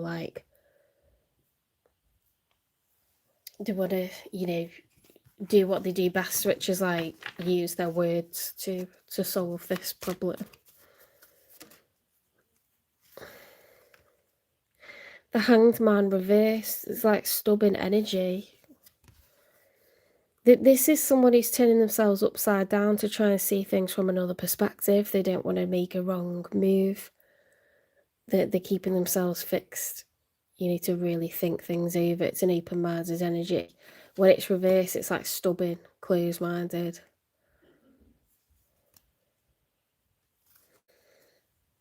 There's a lot of determination, a lot of stubbornness. This person thinks they can control the situation if they say just the right thing. I think, Virgo, you've broken something off where you were the other man or the other woman. That's what it looks like to me. And I think this person is like, no, I need to speak to my Virgo, and I need to I've got to get this right. I've got to get them to listen to me.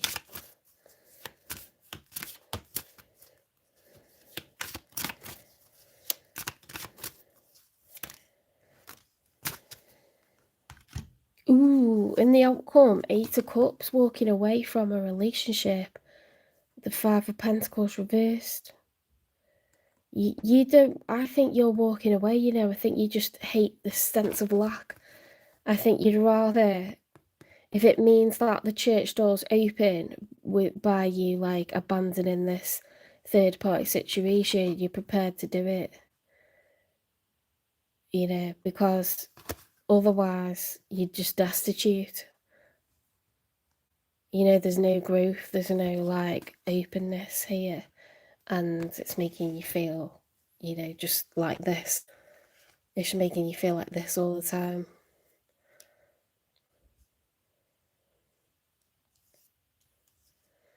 Because normally when I got the 3 of Cups card reversed, and there's also the 7 of Swords card there, which is deception, that's normally like you're the person that's kind of ending the third party situation because you just don't want to be in the shadows anymore. Like, you're the other man, you're the other woman.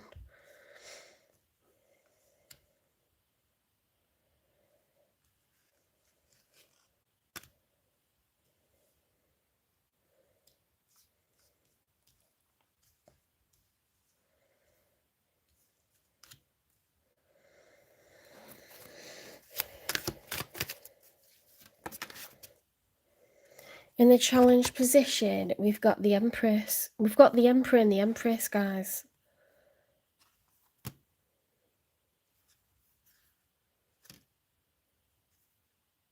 Did we have the Emperor? Have I just made it up?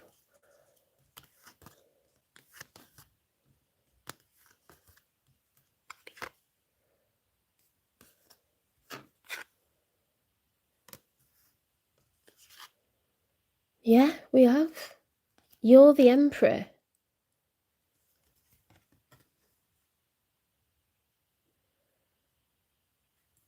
You felt a loss of control in this situation.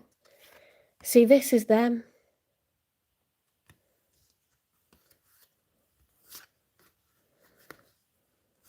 They could be leaving their situation, or you could be breaking off the third party situation. but that they feel like this. They're in like a feminine, divine feminine energy where it's like that has to be them because you're the Emperor. It's on your side of the spread.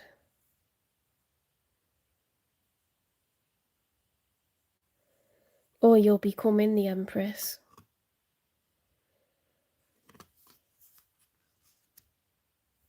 Moving into divine feminine, but either way, to get both the Emperor and the Empress cards means there is a significant connection here. Very, very significant. You're of equal status, you're a divine pair. You are each other's counterpart.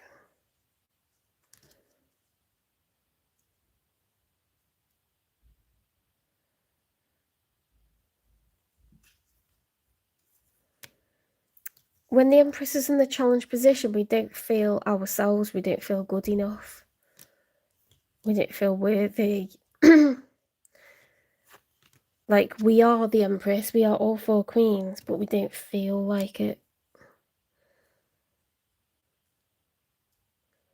The Empress does not chase, she attracts.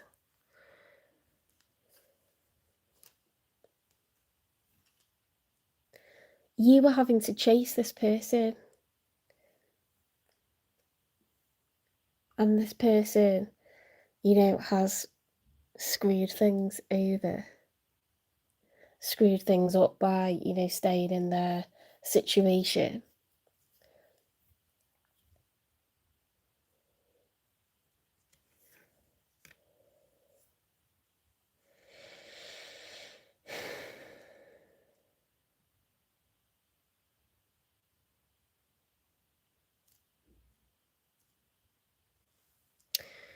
This is like the beginning of a huge like trilogy. I swear to God, this is going to be like complex over like the next few years. I don't think this is like a short story.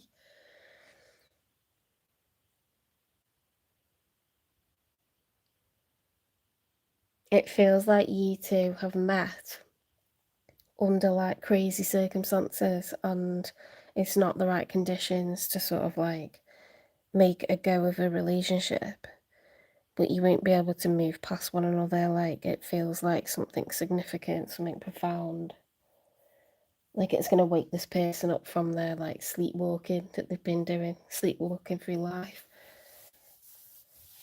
Doesn't mean they're going to be available immediately. Yeah, this could be a long and winding road, guys, I'm not going to lie.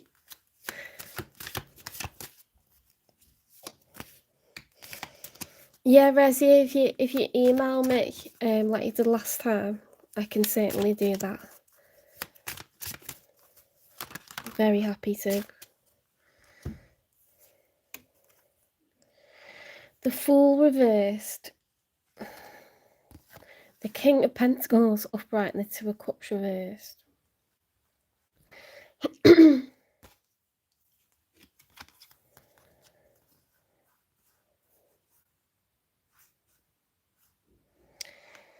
Yeah, you could, if you're a Virgo that's been in a third party situation and you were the other man or the other woman, you could feel like, I've got to cut my losses, I've got to like finish this, I'm better on my own. And then this person's like, what? Where have they gone? They're not chasing me anymore. They shouldn't be in their divine feminine energy. If they're taken already, they should, they should be the one who's stepping up and, sorting that out, making sure like if they really think that it's special what they found with you, that they finish that connection where they already are. They can't, stay in the safety of an existing living dynamic and then have you in the shadows. That's not right by anyone. People will try to do it out of fear or guilt or shame, but I think this is going to be too significant for them to maintain that, even if they say that's what they want to do. What's the nature of this connection, please? I am dying to see what comes out here. This is a new deck. It's the Romantic Love Oracle deck. I need to cut the corners because they're too sharp. It's prickly. Skitchy, scratchy. Ow. It's like shuffling a cactus.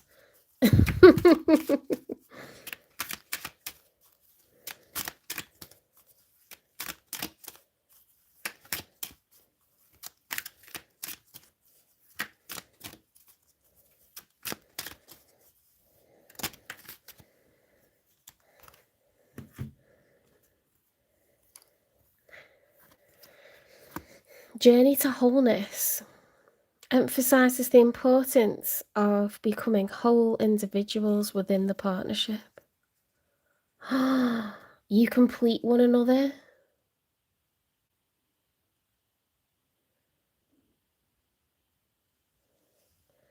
This could be twin flames, you know. Unified purpose. Emphasizes working together towards a common goal or mission.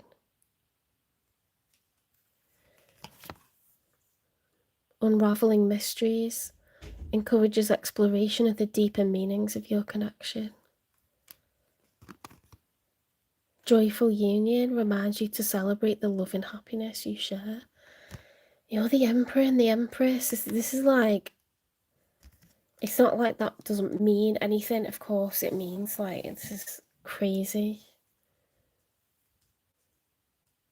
It's a very significant, profound connection. You've come across one another on purpose. This is not an accident. It's going to trigger, it's going to be the catalyst for major change in this person's life.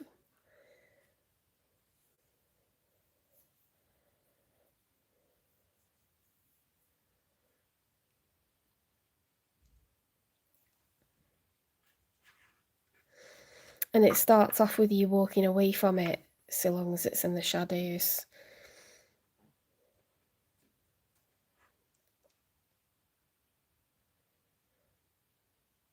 Because when you do that, the person goes back to their original situation. They initially feel relief. They go back to, you know, how they were before. And then when it's been a significant period of time, they realise, like, they've completely just gone back to the drawing board. They're back in the situation that was stagnant.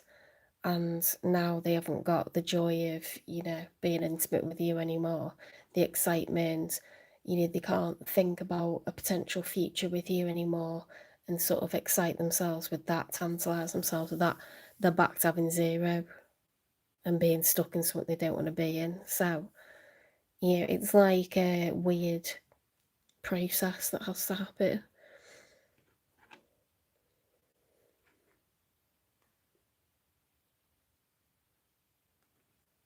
Let's get a message from this person. I'm going to have to trim the corners off them because that's really, like, irritated my hands. Never had cards so sharp.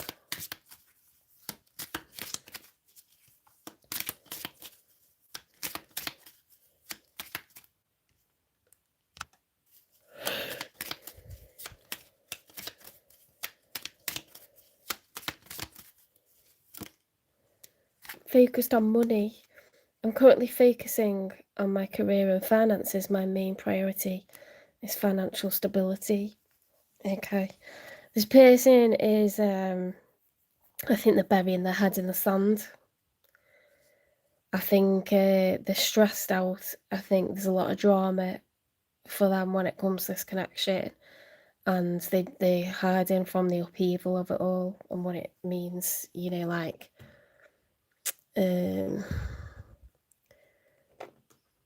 all their kind of like quiet, mundane security is going to go out the window. So they might just avoid thinking about it with that in mind. Let's get a confession from them. I'm scared of getting hurt, so act like I don't care. You are wifey, husband material. I miss you. I told you this person is burying their head in the sand. It's not because they don't care, they're not arsed. They're actually like terrified of what this means, because now it's looming over them.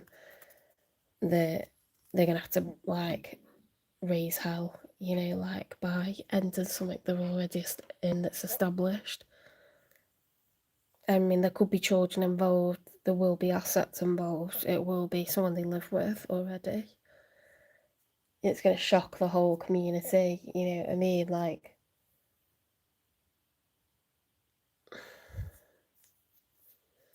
so they've got to be prepared to kind of like take all that on and face all of that.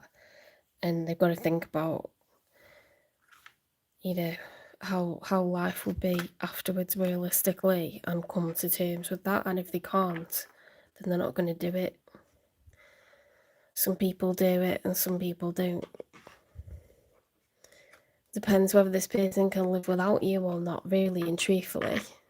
They can watch you go and be, you know, be happy somewhere else with someone else, or if that's going to eat them up for the rest of their life, like consume them for the rest of their life, they're going to kick themselves, they're going to get more and more resentful, staying in something they're not really fulfilled by.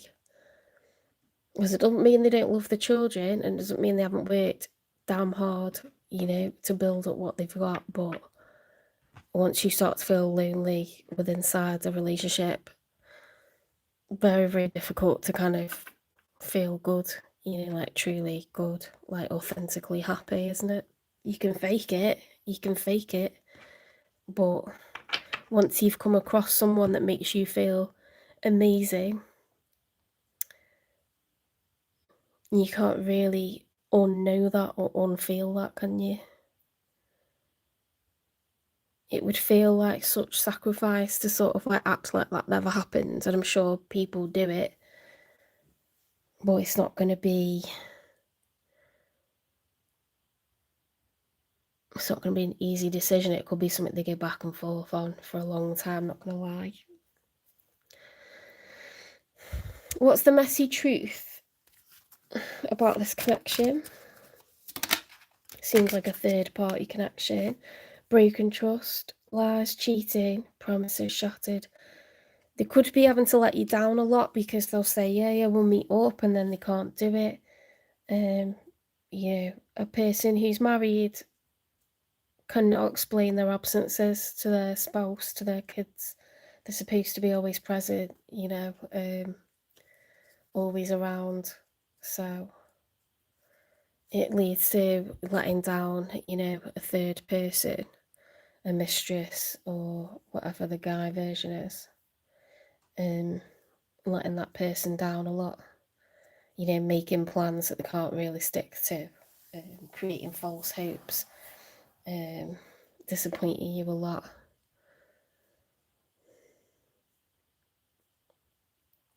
There's also a lot of guilt when it comes to having to lie to the people that they love.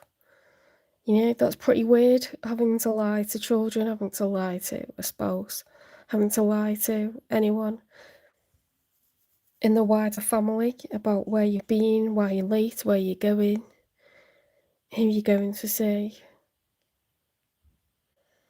They start to feel like they're shitting on everyone, you know, so it becomes like a bit of a living hell, emotionally speaking.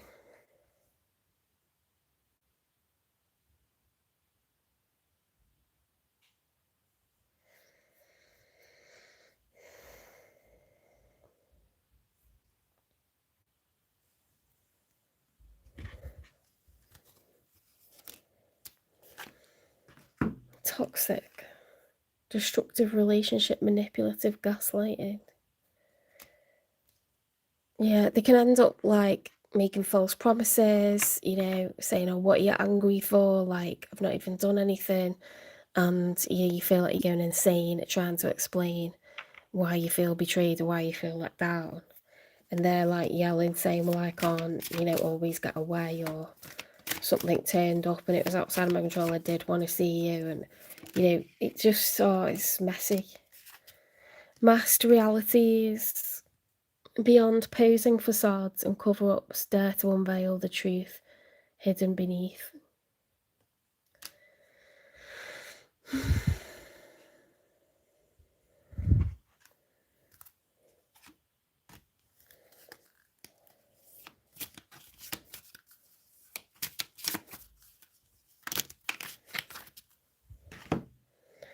Bad choices, yes, and they've gone over to the dark side, you know, done what the devil wants them to do. Emotional intelligence, okay, so they could have lacked emotional intelligence when it comes to how it's made you feel. They could have fake friends, okay, friends that are jealous, friends that will tell on them where they've been, or friends that, you know, encourage them to cheat because they're sort of living vicariously through them. A situation is about to explode. Things are about to pop off in flames. Bloody hell. This is coming up to, it's going to a simmer, yeah? And it's going to reach boiling point, and there's going to be eruptions, like, because this person is not chilling, okay? They are stressed out. They are, like, going back and forth. They know it's a ticking time bomb because they're going to have to make a huge decision. And they're going to piss people off and hurt people one way or another.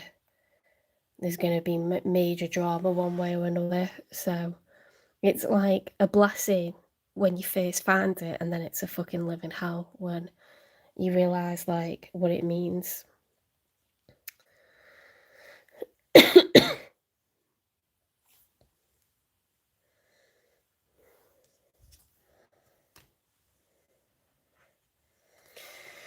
That's if it doesn't get exposed or found out by someone beforehand.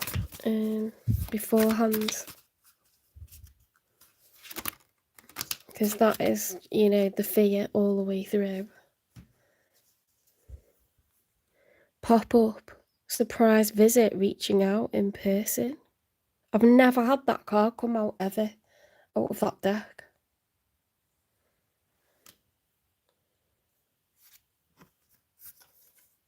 Hiding their true feelings, deep emotions, secretly in love. Acting cold and detached. Oh my god, this person, like, proper in love with you, Virgo. They're in love with you. You're the Emperor and the Empress. You're going to pull them out of their, like, you know, they're sleepwalking through life. They've been carrying on with the facade, posing as the perfect family on Facebook. And then, you know, they probably just resign themselves to, like, this is me now, you know, and it's okay that I don't feel whole. Maybe everyone feels like this, you know, maybe I'm selfish for, like, you know, wanting passion. Maybe I'm selfish for wanting to be really loved up, and I should just, you know, stay where I am, because then I don't disappoint people, then I don't hurt people, then I don't betray people, then I don't have to start over. Yeah, then I got financial security, because it's really nice for people to stay with that and then have that on the side, but that's not right. You can't do that to these people, and you can't do that to you. So this person's got to choose, and it's not going to be, like, really easy for them to do it, but it's going to do the head in to the point where they've got no option but to take action and make a decision, because they're actually in love with you.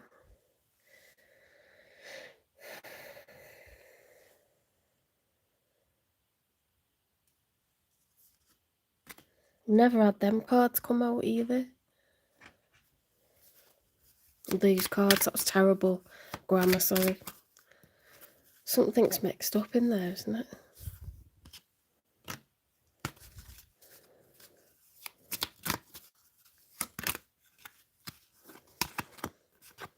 Intuition, trust your gut, it's rarely wrong. This is destined. I'm telling you now, this is probably like a twin flames thing, like you've woken this person up from hibernation, you know? Soul come back online.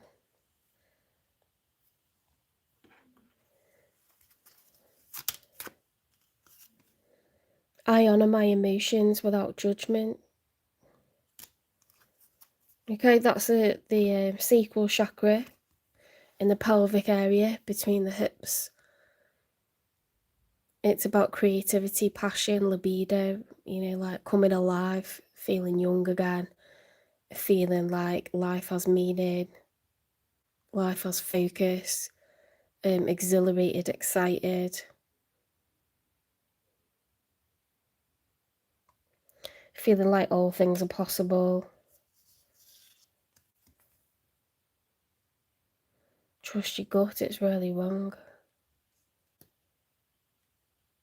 I miss you, you are wifey, husband material. I'm scared of getting hurt, so act like I don't care. Hiding the true feelings. The situation is about to explode. They don't like the thought of you being with anyone else. They hate the thought of you not talking to them. It governs their emotions in a day, like whether you two are falling out or whether you're talking, whether you're okay, whether you're not okay. Like this person's already on a roller coaster, like in response to like you being in their life. Crazy ups and downs, like you're supposed to be like that. It's like magnets that can't keep away from each other, You've got to be able to like pull this person out of their rut because they're in a rut in their life. And it's not to say that anything they've done so far was a mistake, but they're being a contract that's run its course and they're just staying in it, going through the motions. A new one should be living their life going through the motions.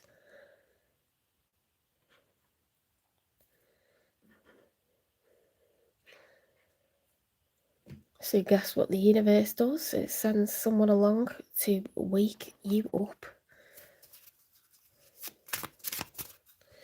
Why is this happening now? Because you need to trust your inner wisdom, okay? So you know that this is what's meant for you. You know this is what's meant for them. You've got no doubt in your mind, okay? You know what's going on here. You know this is profound. You know you're the emperor and the empress.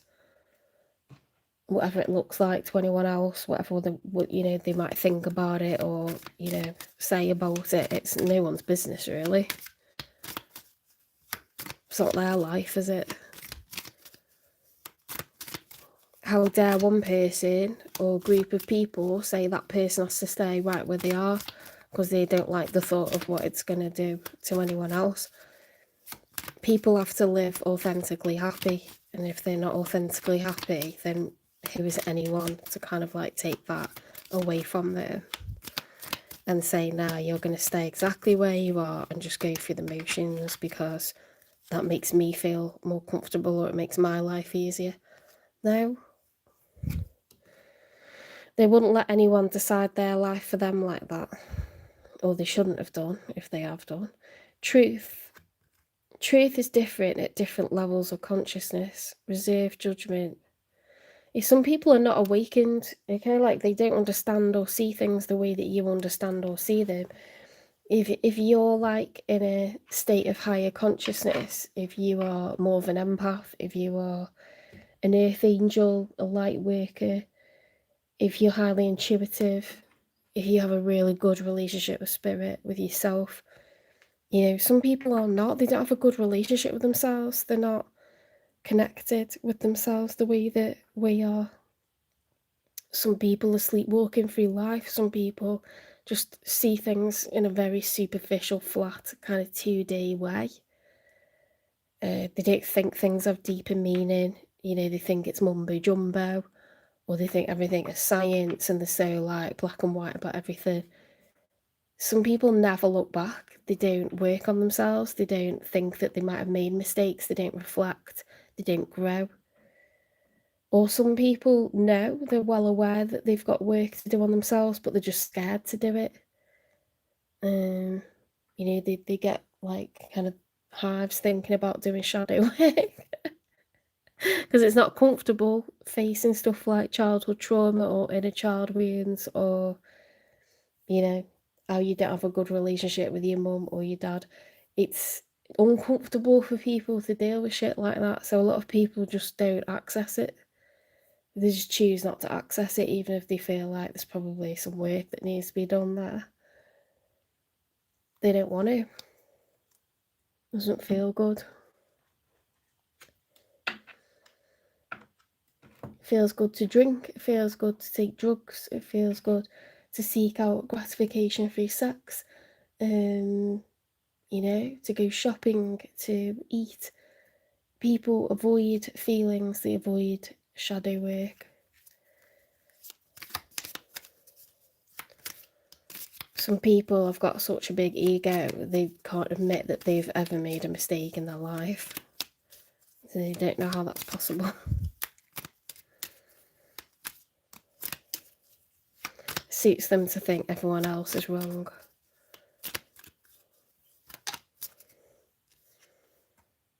I am a unique and valuable presence in this world. Celebrate a small victory or achievement today. That's cute. Oh, I'll tell you what we haven't got. A message from the universe. We haven't, have we? We've pulled a lot of cards. One day, when you least expect it, you are going to crash into someone who is going to be so soft and gentle with your heart, and you are going to be so glad that you kept it open. You are going to be so glad that you chose to believe it deserved more.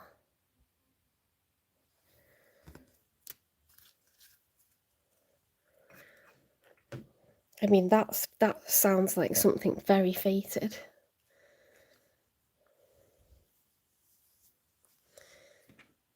When is Virgo going to come back into contact or reconcile with the person that's showing up in their reading? Because you are divine counterparts. It just might be, yeah, it's not the right time.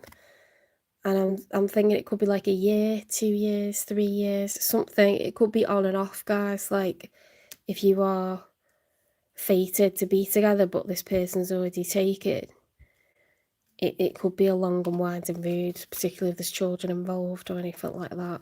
There will be houses and assets involved, so, you know, there's legal ramifications, there's ways that things have to be done, there's timings for things.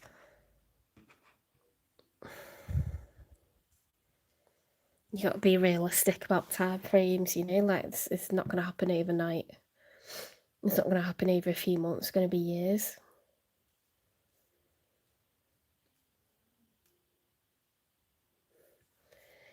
Anyway, let's get one final card. I realise I haven't done one of these, and these cards are gorgeous. They go with our theme, so they have to be used.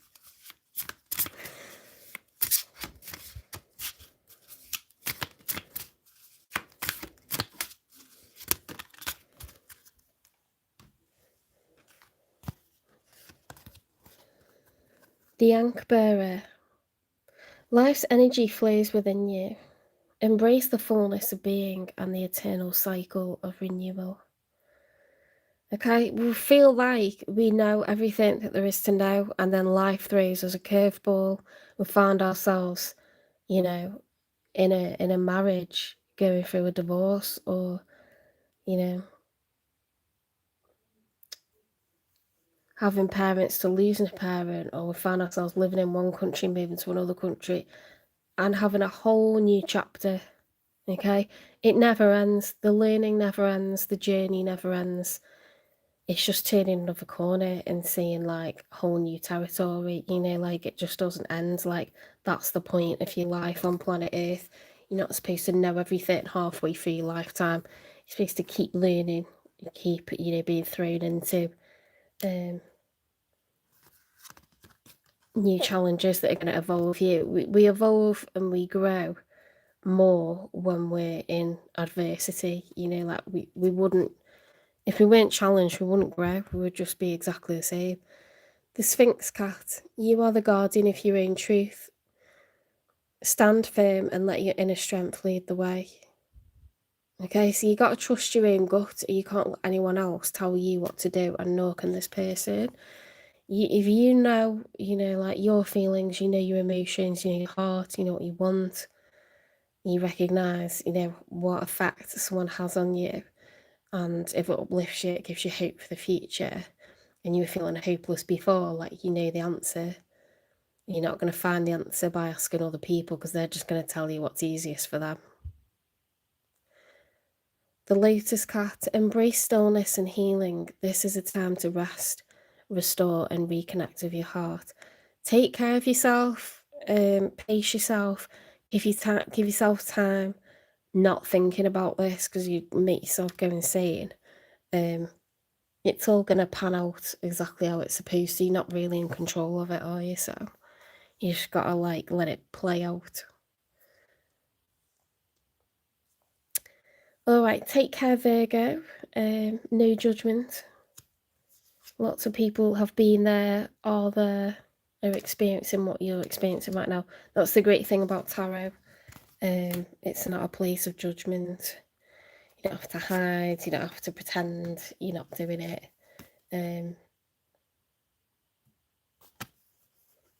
It's a place to be authentic, not to kind of pose and keep whatever the status quo is, you know, like posted on a particular platform. It's just like, this is me, this is my life, and I have no idea what's going on.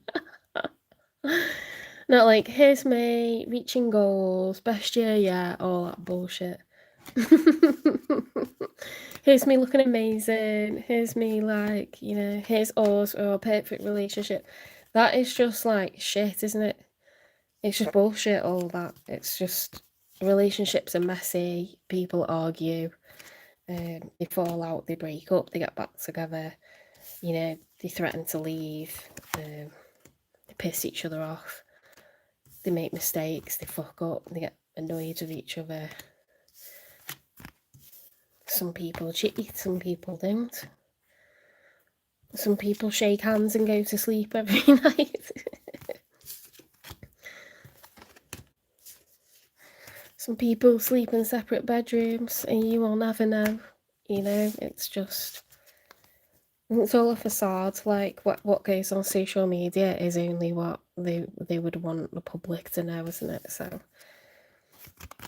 at least on like platforms like this, where there's tarot, people are just saying, yeah, this is the situation I'm experiencing right now, and I have no idea what it means. Like, I'm trying to find out, I'm trying to seek guidance, I'm trying to be the best version of myself, I'm trying to trust in the divine plan. That's all it's ever meant to be. It's entertainment, but it's personal development, number one. Why are we here? Why is this happening? What's the lesson to learn?